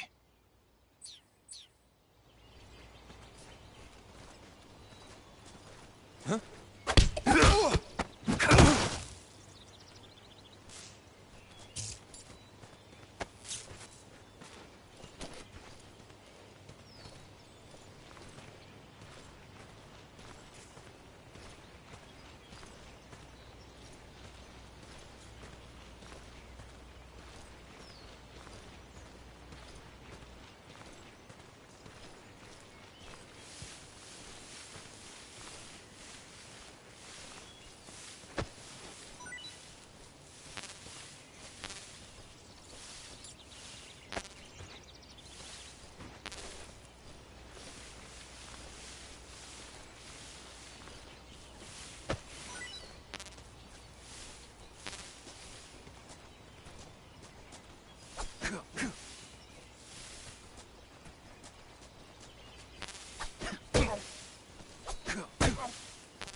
The enemies? Who's that?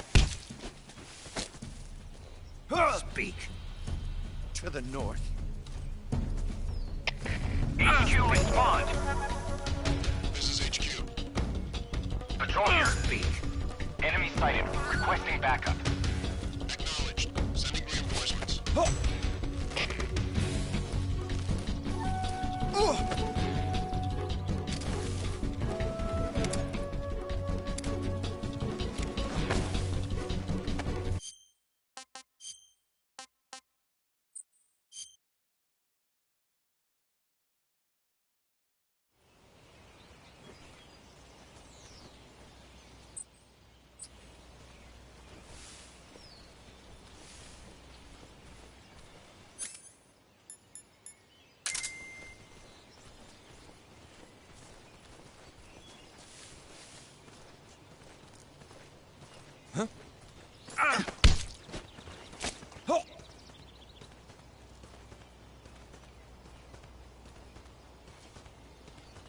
Speak.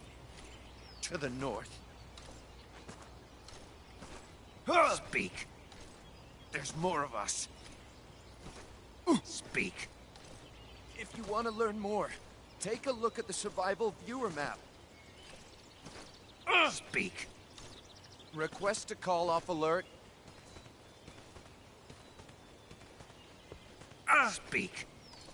Let go of me.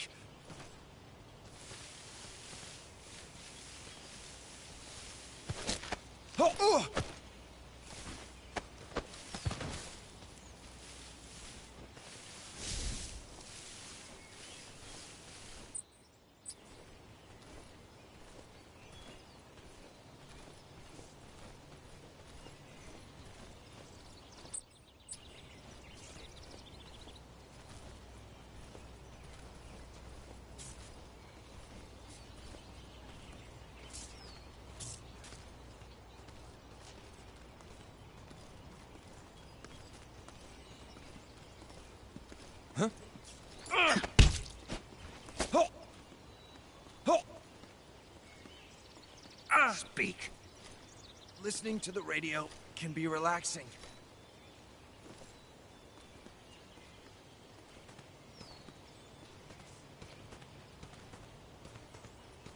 Speak. Radio 148.39. Speak. Let go of me.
Huh? What was that noise?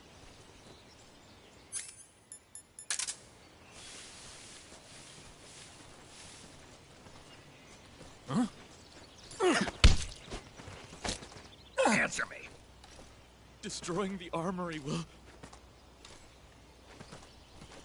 Speak. If you shoot the barbed wire fence... Speak. Let me go!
Huh?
Huh? Footsteps.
respond. Patrol here.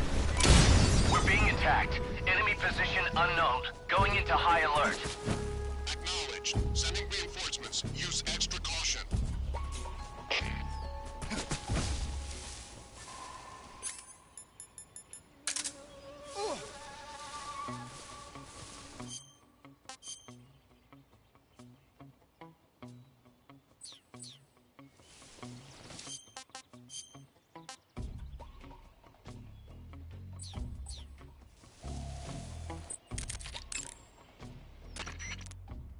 Good, you've reached the relay station, but stay alert. That station is an enemy strongpoint. The security is bound to be tight.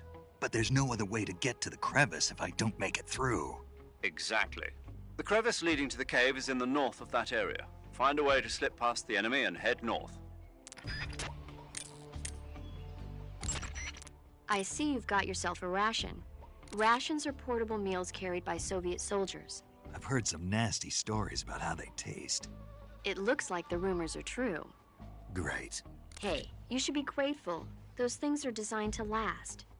No matter how long you keep a ration, it'll never go bad. And they're surprisingly good for you, too. I'd take a snake over this any day, even if it's a little rotten.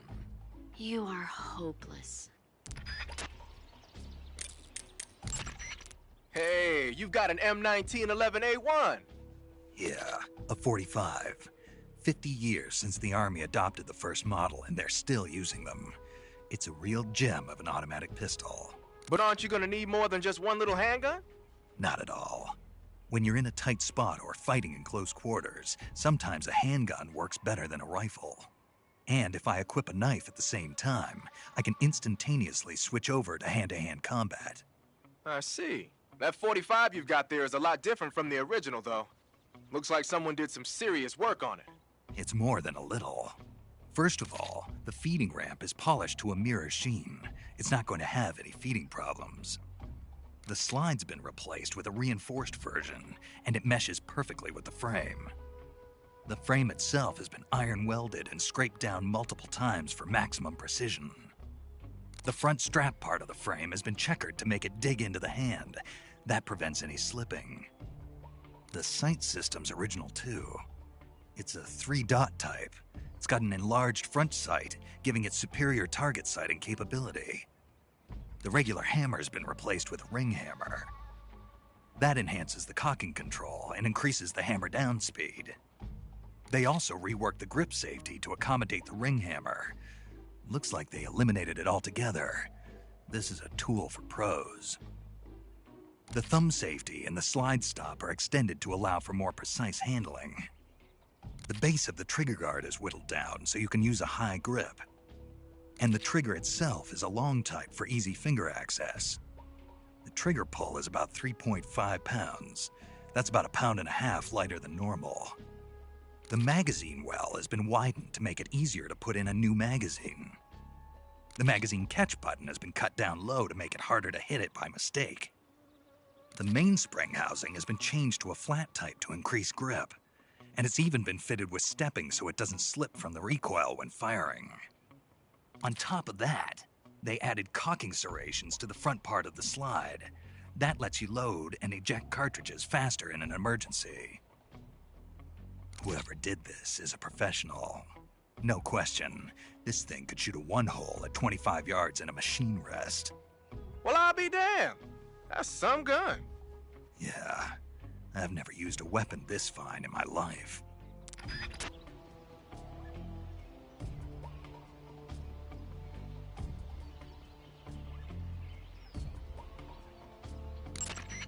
You're wearing the Tiger Stripe pattern camouflage, huh? Tiger Stripe is a forest camouflage. As you may have guessed by the name, it mimics the stripe pattern on a tiger's coat. It was originally worn by South Vietnamese Marines. Then it caught the attention of an American military advisor, and now they're thinking of introducing it into all kinds of special forces units. It works best in places with lots of trees and grass, but it should blend in with dirt and mud, too.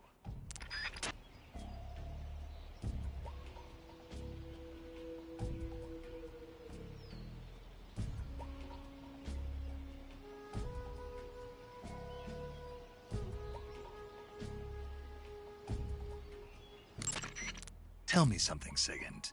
What's that? What does Sigint mean, anyway? It's short for Signal Intelligence.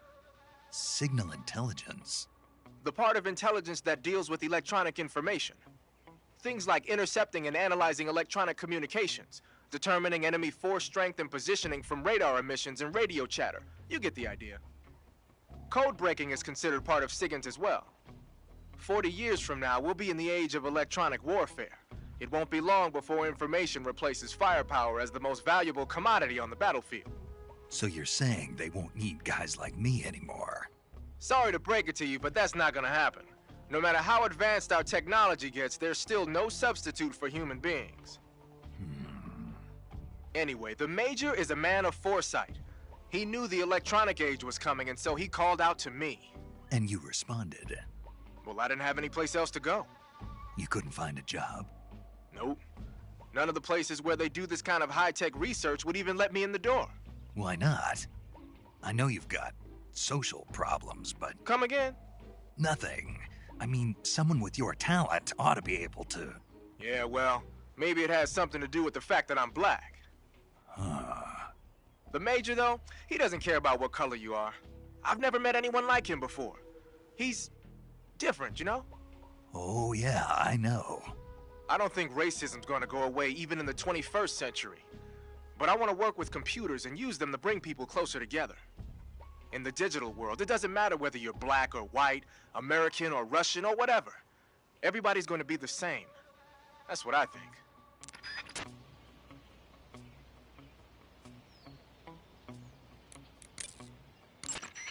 The crevice leading to the cave is in the north of that area. Find a way to slip past the enemy and head north.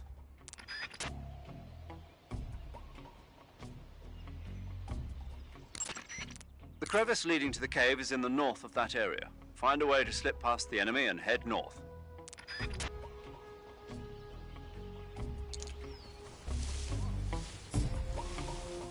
What's wrong?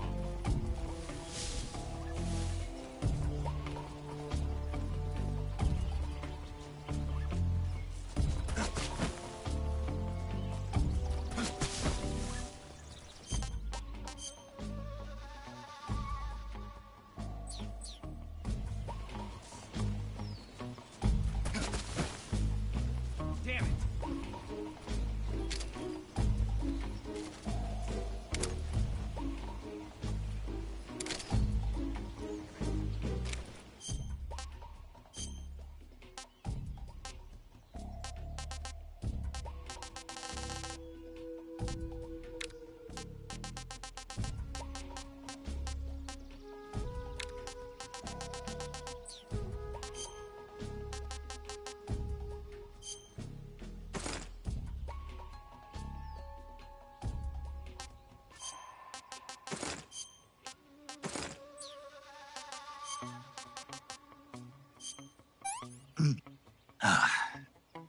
Pretty tasty.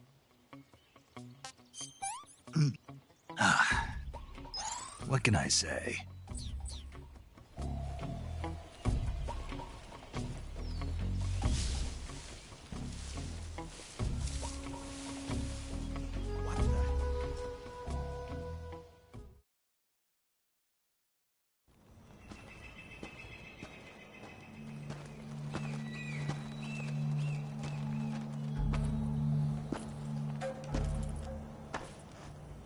You're here at last. Looks like the boss's info was right.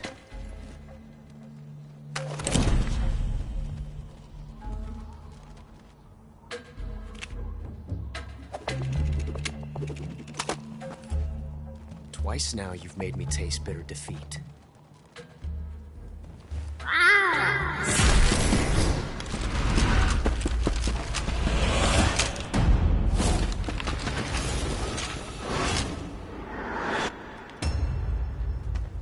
I hate to disappoint the Cobras, but you're mine now.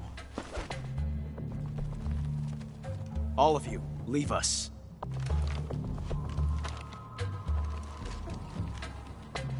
It's just you and me. No one to get in our way. Ocelots are proud creatures. They prefer to hunt alone.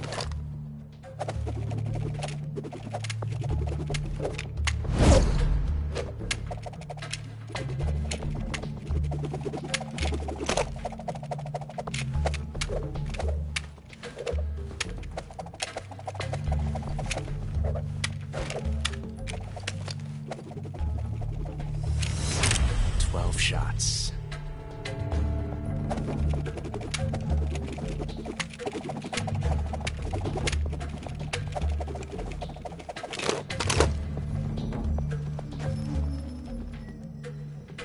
This time I've got 12 shots.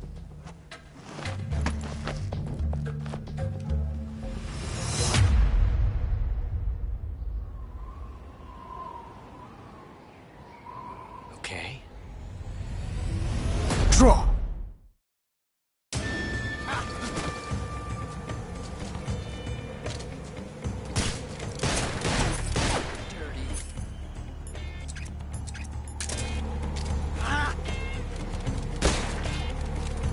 Fight fair! Shoot! Get out of here! I'll back you up. Shoot him!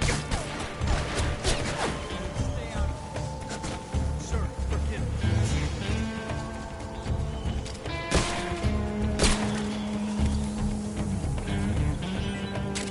Take this. Not bad.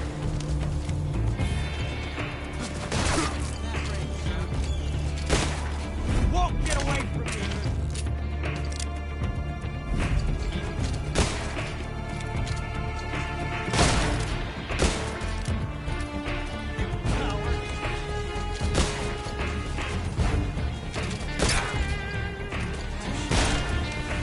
Not bad. Not bad.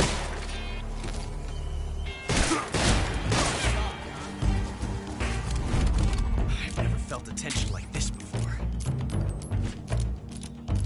That's so different from simply changing a clip.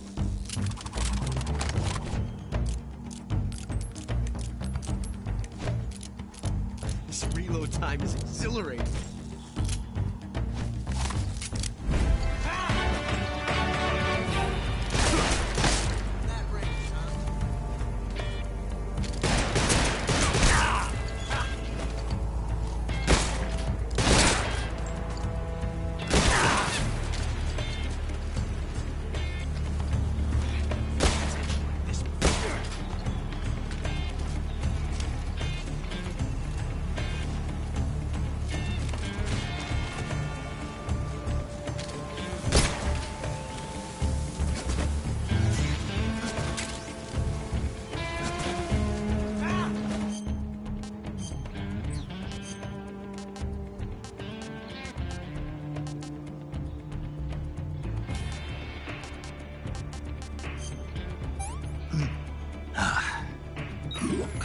It's poisonous.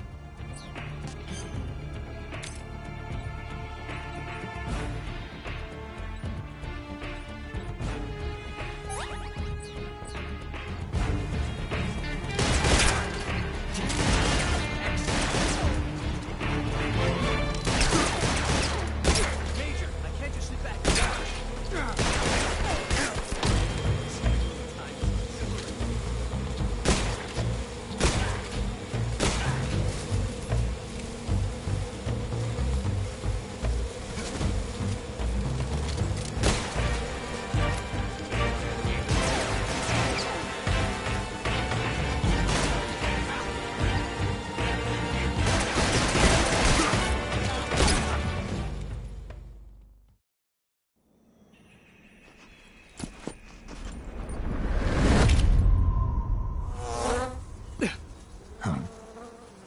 Damn it.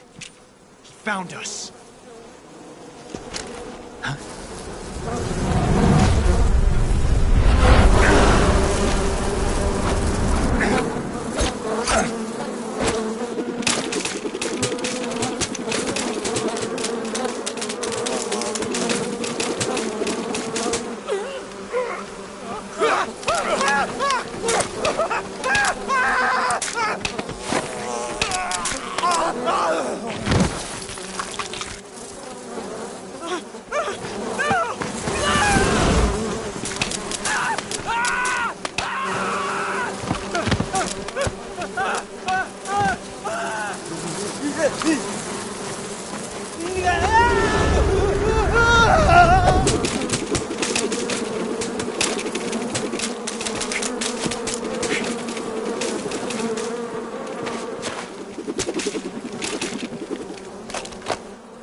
We'll meet again.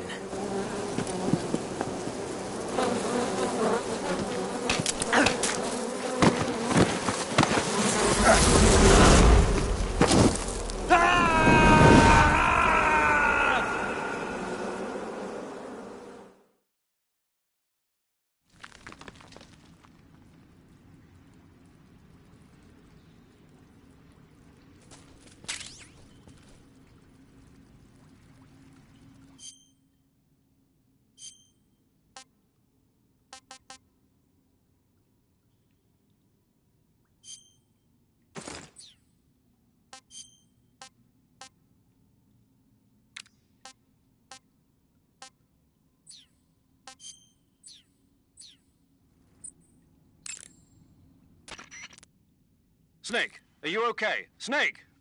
Major. Snake. Are you all right? You're not hurt? No. That was a hell of a drop, but I'm fine. Looks like there's no way back up, though. I see. Well, anyway, it's good to hear you're not injured. Slipping and falling may not have been part of the plan, but getting into that cave was. Proceed further into the cave. The cave seems to be structured like a maze, but there's an exit somewhere. Find a way out of the cave and head for the aqueduct. All right, but it might take me a while to get through this cave. Are you hurt? No. Is it the enemy? Did they set a trap for you? Not that either. Then what is it? It's dark in here. Dark? Yeah, there's no light anywhere. I should have brought a flashlight with me. So what you're saying is that it's going to take you a while because you don't have a flashlight? Right. Snake, if you don't have a flashlight, you should be looking for a substitute.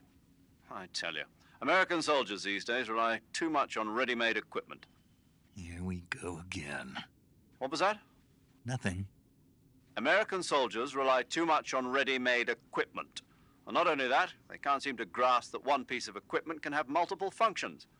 Back when I was in the SAS, we never had that problem. We were trained to use every piece of equipment in as many ways as possible. If you don't have a flashlight, look for something else. You need to develop flexible, innovative thinking if you want to... Hey, are you listening to me? Yeah, of course I am. First, take a look at what you're carrying with you now. Don't you have anything that can provide you with some light? I see you've got yourself a Baltic hornet's nest. Baltic hornets are a variety of hornets that inhabit that area. The difference between them and other hornets is that they produce honey in their nests. Inside the nest are larvae, pupa, and adults. You can eat them all. In particular, the honey you find inside the nest is delicious and full of nutrients. It's easy to digest and helps pep you up when you're feeling tired. In short, it's the perfect survival food. Honey can also be used as a burn ointment. When honey is applied to a burn, it creates a protective coating over the skin. When you knock down a hornet's nest, a burn ointment will appear along with it, so don't forget to pick it up. Of course, the hornets aren't going to give up their nest without a fight. If you knock a nest down, a large swarm of hornets will come flying out, so be careful. By the way, Snake. What? You know the Ocelot unit commander? Ocelot? Yeah, that's not his real name, is it? I wouldn't think so. Is it a code name? You mean like Snake? Yeah. Maybe. Why? Is that strange? No, I was just wondering why he's called Ocelot. Why's that? Well, I looked it up, and it turns out the ocelot is a wild cat whose habitat stretches from the southern U.S. down to northern Argentina. They live in a variety of different environments, from tropical rainforests to savannas. The biggest ones can grow up to 1 meter in length. They're normally solitary creatures, and their diet consists mainly of small animals and fish. During the day, they sleep up in the trees, but at night... Yeah, paramedic. Oh, right. So the ocelot is an animal that lives on the American continent. But then I wondered, why would a Soviet officer be using the name of an American wildcat? Good question. Maybe it's because he's fast and agile like an ocelot. Yeah, maybe you're right. But why'd you go to all the trouble of looking it up? Because I was curious. Was it helpful? Sure.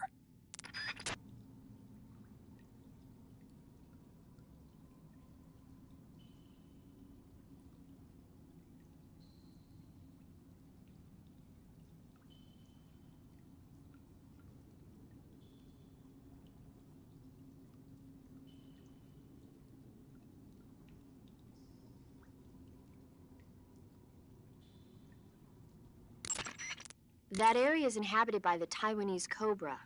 The Taiwanese cobra is native to Taiwan and southern China.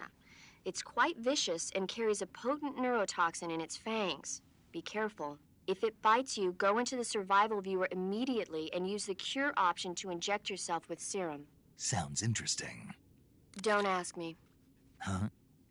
The guide doesn't say. If you absolutely have to know, then you'll just have to try it yourself and see. I didn't say anything. But you were going to ask, weren't you? About the taste? Maybe. I'll talk to you later, Snake.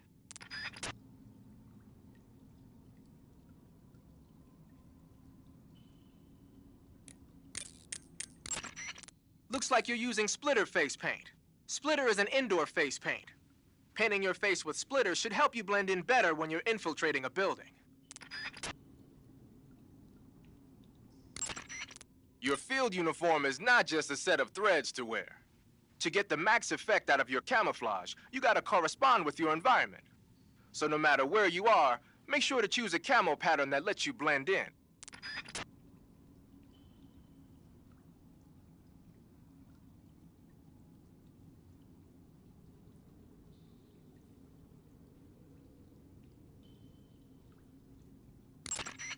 Whenever you find a new weapon or piece of equipment, the first thing you do is drop it in your backpack, right?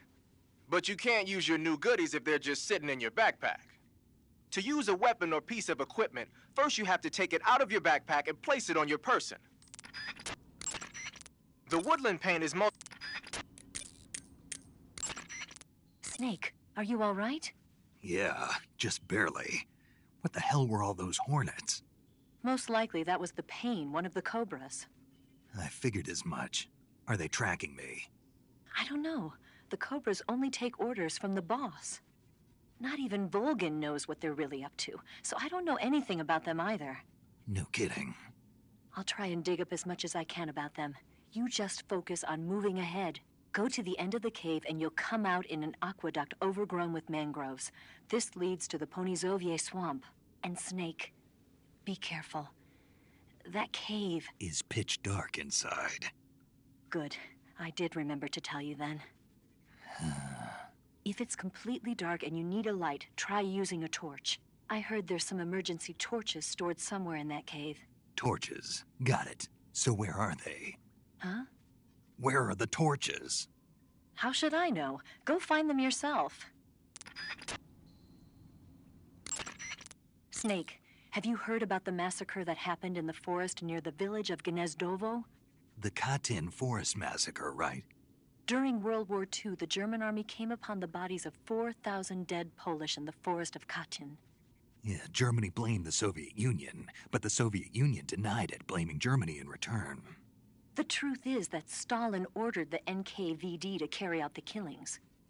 And it's not just Katyn. In places like Western Ukraine and Belarus, there must have been at least 20,000 Poles in the prison camps. Why are you telling me this?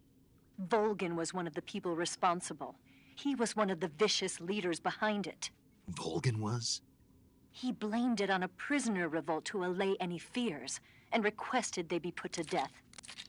I've heard that Volgin even removed the blindfolds from each prisoner before he beat them to death. I knew he wasn't all there in the head, but this...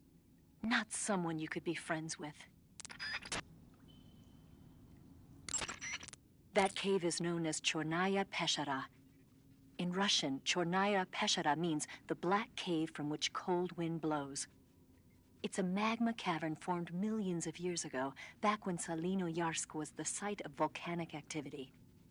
The structure of the cave is pretty complex, but you should be able to find the aqueduct if you keep moving inward. Head toward the interior of the cave. If it's completely dark and you need a light, try using a torch. I heard there's some emergency torches stored somewhere in that cave.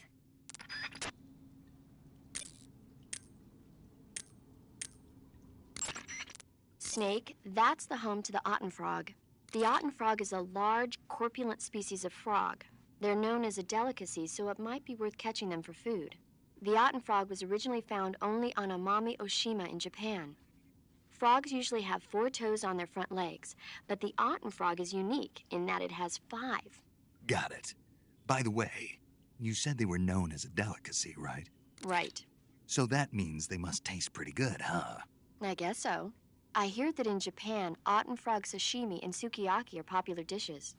Really? Yeah. Japan, huh? That place is starting to sound better and better.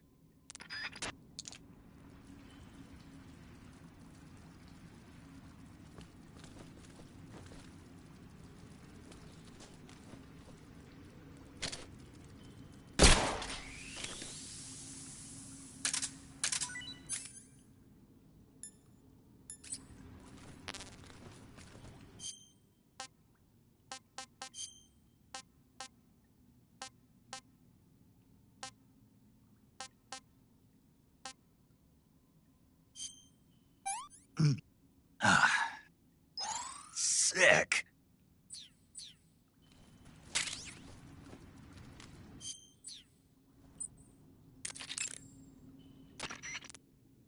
I see you've caught yourself a Kenyan mangrove crab.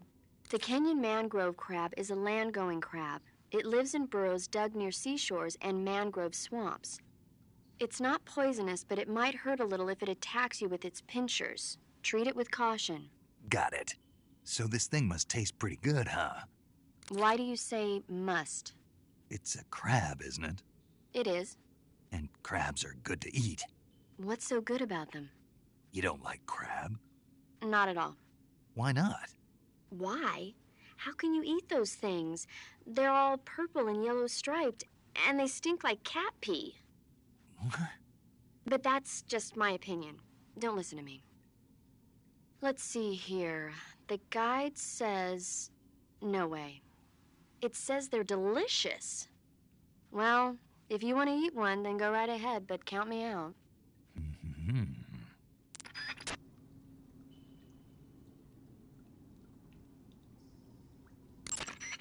Snake, whatever happens to you, make sure you leave a descendant, okay? Are you saying you want to have my baby? No. I'm saying that in the 21st century, the genes of soldiers like you are going to be in high demand. Genes? Uh-huh. Remember when Watson and Crick discovered the double helix structure of DNA back in 1953? No. You know, they won the Nobel Prize in Medicine for it the year before last. Of course, you have to feel sorry for Pauling and Franklin. They were researching the exact same thing. Sorry, I don't follow. Inside every living creature are little blueprints called genes. Through the union of the sperm and egg cells, these blueprints are transformed and inherited by the next generation. That's why parents and children resemble each other. The concept of genes was first proposed over 100 years ago by Mendel, but he didn't know what they were exactly. For a while, it was thought that chromosomes were composed not of deoxyribonucleic acid, but of proteins called polypeptides. Later, it was shown that deoxyribonucleic acid, or DNA, was a biological macromolecule. Then 11 years ago, Watson and Crick discovered that DNA had a double helix structure. Yeah, this is all fascinating stuff, but what exactly does it have to do with me? The inherent characteristics of any given individual are determined by his or her genes. By duplicating a set of superior genes, a separate body with the same set of characteristics, a clone, can be created. But genes don't control a person's fate. That's true, but having an offspring that's genetically identical to the parent is more efficient, right? You can expect better results that way. More efficient? You can't mass-produce human beings. Maybe, but now that we know the true nature of genes, human cloning is that much closer to reality. Nuclear transplanting is already theoretically possible, so one day... my genes are going to be a valuable commodity. Exactly. They'd never let that happen. Just think, even if your body dies, you survive and go on to bigger and better accomplishments. If you think about it, it's kind of an honor. Does that kind of technology seriously appeal to you? Well, I am a doctor. I can't condone it on moral grounds, but I'm fascinated by the possibilities. Especially when I see such an excellent specimen as yourself. Yeah, well, thanks for the compliment, but it doesn't make me feel any better. Don't be so glum. It's not like it's going to happen anytime soon. We'll just have to wait and see.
This tastes great!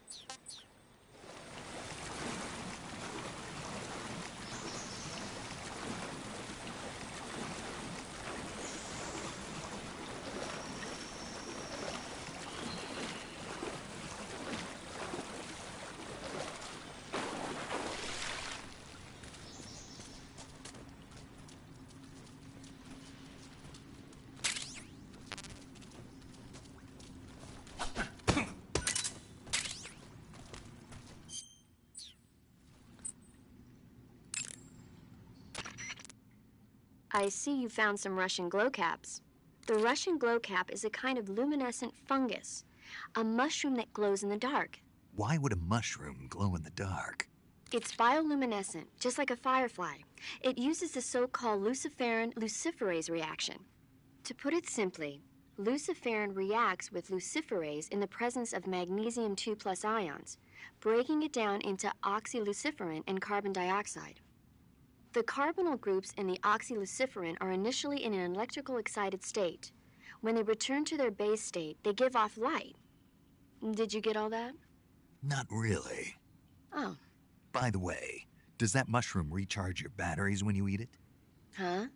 I mean, it seems like if you ate a glowing mushroom, it might recharge your batteries or something. Snake, your batteries are organic batteries. They produce electricity by utilizing the potential difference between cells. Organic batteries are known for their highly efficient energy conversion, but they still rely on chemical reactions between proteins and enzymes to... So you're saying they'll get recharged? Believe what you want. Great. Treating serious wounds will require you to use additional medical items besides your knife and cigar. That's why it's always a good idea to... Snake, be careful. That cave is inhabited by vampire bats. The vampire bat bites its victims and sucks their blood. Got it. Speaking of bats... Just save it. Huh? I know you're going to talk about vampire movies. Attack of the Vampire Donuts, or Dracula versus the Space Hippos, or something like that. Actually, I was going to say that bats are known to use supersonic waves to sense their surroundings. Oh. Bats use supersonic waves to sense their surroundings, so you might be able to keep them away by blasting them with a special kind of sound wave. As for taste, I suppose there's no reason you couldn't eat them. Snake, do you hate vampire movies? What? Just now, you sounded like you really hated them. I did? Yeah. Oh. Well, no one really likes them, do they? Some people do. Like you. Yeah. They're fascinating, you know? Like the movie Dracula... Don't say it. Why not? Just don't. Are you afraid? What? You're afraid of vampires, aren't you? Don't be ridiculous. But... Listen, there are no such things as vampires. They're just a stupid, made-up legend. Even if they do seem real sometimes. Well, sure. You think I'd be afraid of something like that? No. Exactly. Right. I'm not afraid of vampires. Uh-huh. It's just that whenever somebody starts talking about vampires, I end up dreaming about them that night, and I don't need that right now. That's all. Okay.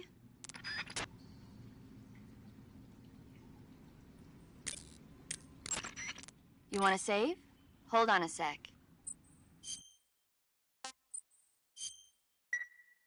Snake, have you seen 007 From Russia with Love? Nah, I don't like those movies.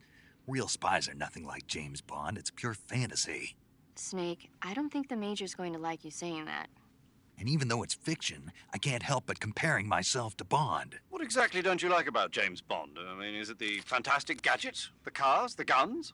Major. Snake, wouldn't you like to have a gun shaped like a pen? What good is a pen gonna do me in the jungle? I'd look like a fool. Then what about a snake-shaped gun? You could make it look like you're grappling with a giant snake and then get a shot in on the enemy while they're distracted. Ha! Okay, now you're being ridiculous. We'll make you a snake-shaped gun that folds up and fits into an attaché case. Will you give it a rest? Oh, I get it. You're worried about how to handle the ladies, aren't you? No. I knew it. To tell you the truth, I don't like the idea of playing hanky-panky with enemy femme fatales either. But that's part of Bond's appeal. You could learn a thing or two from him. I mean, what about this Eva? What are you planning to do with her? I don't even trust her yet. No, that's not what I mean. You can't let yourself get involved. This is a game of spy versus spy. She's using you just as much as you're using her. I realize that. You've got to grab the initiative, and to do that, you have to get the upper hand in the relationship. That's what a spy is supposed to do. Get the upper hand? I don't think I'm cut out for that mission. Maybe if you change your codename to 00 Snake. Major. 007 is the biggest thing to come out of England since the Mayflower. I wouldn't be surprised if they made 20 more of those movies. Didn't you know? The Major is a huge James Bond fan. Don't get him worked up like this. Worked up? Maybe you don't realize this, but now that you've got him started talking about Bond, I'm going to have to listen to him lecture for a whole hour after he gets off the radio. You have my sympathy. It's too bad you can't enjoy such a great movie, though. I guess I'm just one of those people who can't enjoy spy flicks.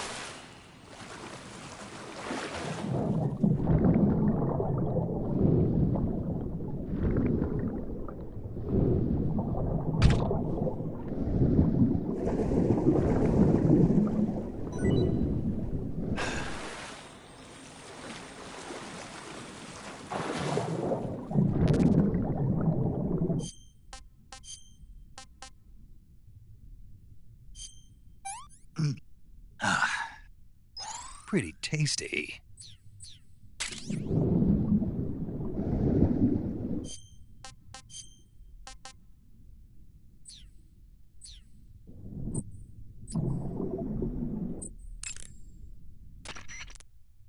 I see you've caught yourself a maroon shark. The maroon shark is found mostly in Southeast Asia, but it's not actually a shark. It's related to the carp. It's also known as the red-finned cigar shark, the river barb, and the sultan fish. Interesting. So how does it taste? According to the guide, it's good, but it's kind of oily and it has a lot of little bones. Fine with me. I never worry about the little things. So I gathered.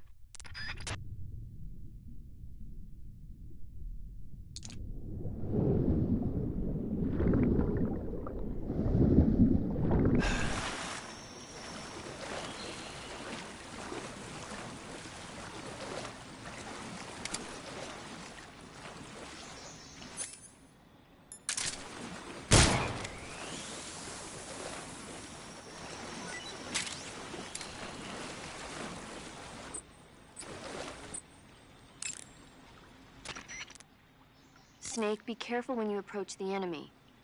The closer you are to them, the more... That area is home to the reticulated python. The reticulated python is said to be the longest snake in the world. It's not venomous, but it still poses a threat, so watch out.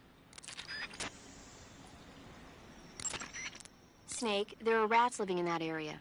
The rats in that area are the descendants of wild Norway rats that were domesticated by humans as pets and lab animals. They're not poisonous, and I don't think they'll attack you, but they're quick little creatures, so you might have a hard time catching one.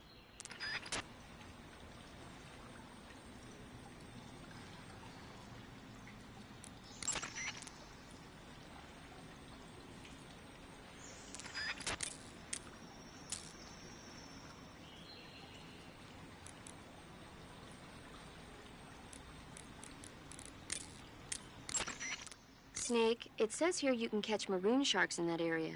The maroon shark is found mostly in Southeast Asia, but it's not actually a shark. It's related to the carp. It's also known as the red-finned cigar shark, the river barb, and the sultan fish. Snake, that area is home to the Kenyan mangrove crabs. The Kenyan mangrove crab is a land-going crab. It lives in burrows dug near seashores and mangrove swamps.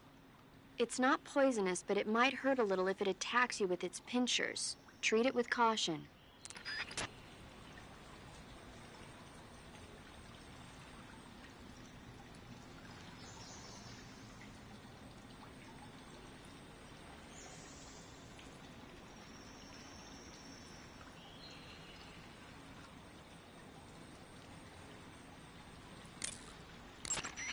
I know you have your cigars. You should at least be able to see the ground in front of you if you use a cigar. Try lighting one up.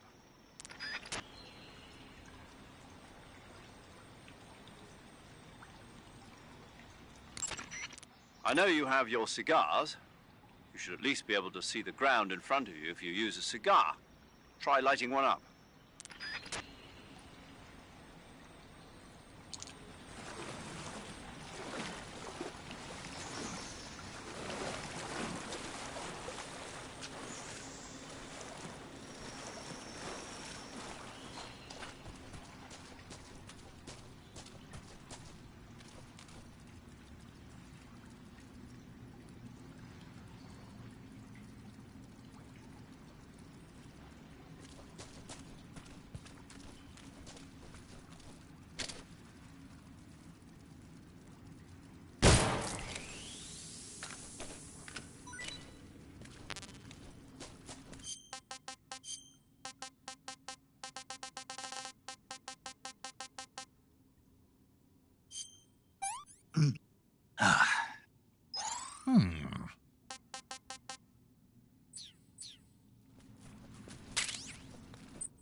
Snake, there's a mushroom called the Russian glowcap growing in that area. The Russian glowcap is a kind of luminescent fungus, a mushroom that glows in the dark.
Hey, this works.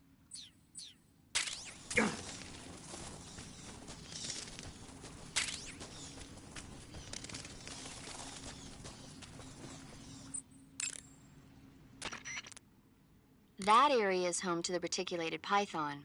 The reticulated python is said to be the longest snake. That area is home to the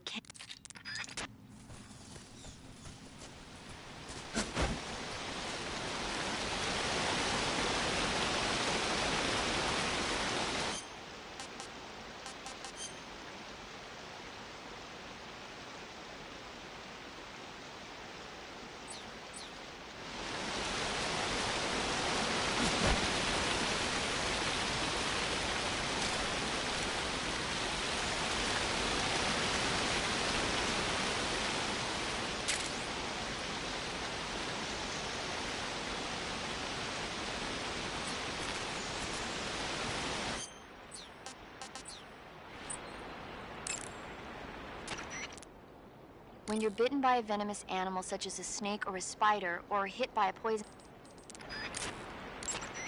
The cave seems to be structured like a maze, but there's an exit somewhere. Go to the end of the cave and you'll come out in an aqueduct overgrown with mangroves.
cave seems to be structured like a maze. Snake, be careful. You mean you're not wearing any face paint? You can take off your face paint by selecting no paint from face. Just select no paint when you want to skip wearing any face paint at all. But your camo index is never going to be as high without face paint as it is with it. Unless you want the enemy to see you, you ought to be wearing face paint. But the suppressor will deteriorate each time the gun is fired. The durability of your suppressor is displayed on the weapon icon whenever the suppressor is equipped. Be sure to keep an eye on it. Your field uniform is not just a set of threads to wear. To get the max effect out of your camouflage, you gotta correspond with your environment. So no matter where you are, make sure to choose a camo pattern that lets you blend in.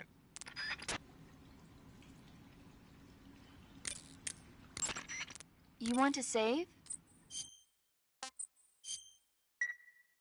Snake, have you heard of It Came from Outer Space? Yeah, you told me already. So this astronomer sees a meteor, but it's really an alien spaceship, right? And the aliens start replacing the townspeople with clones and forcing them to help repair the ship.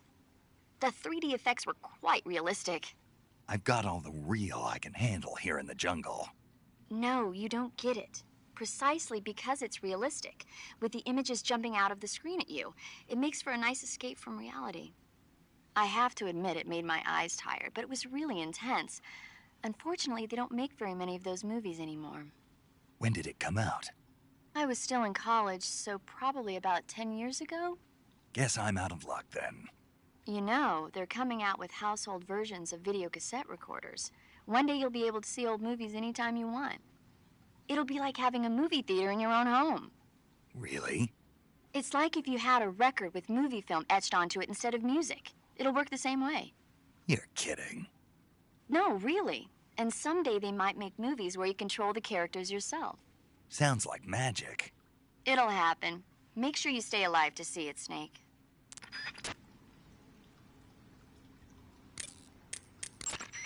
Go to the end of the cave and you'll come out in an aqueduct overgrown with mangroves. This leads to the Ponyzovier swamp.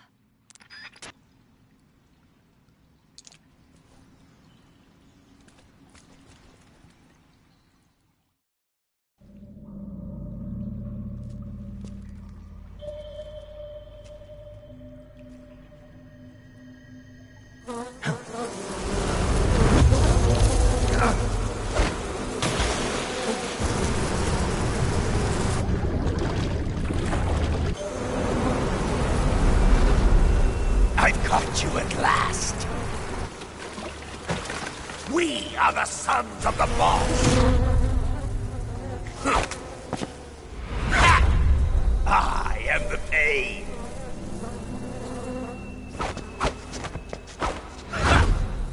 I will guide you to a world of anguish beyond your imagination!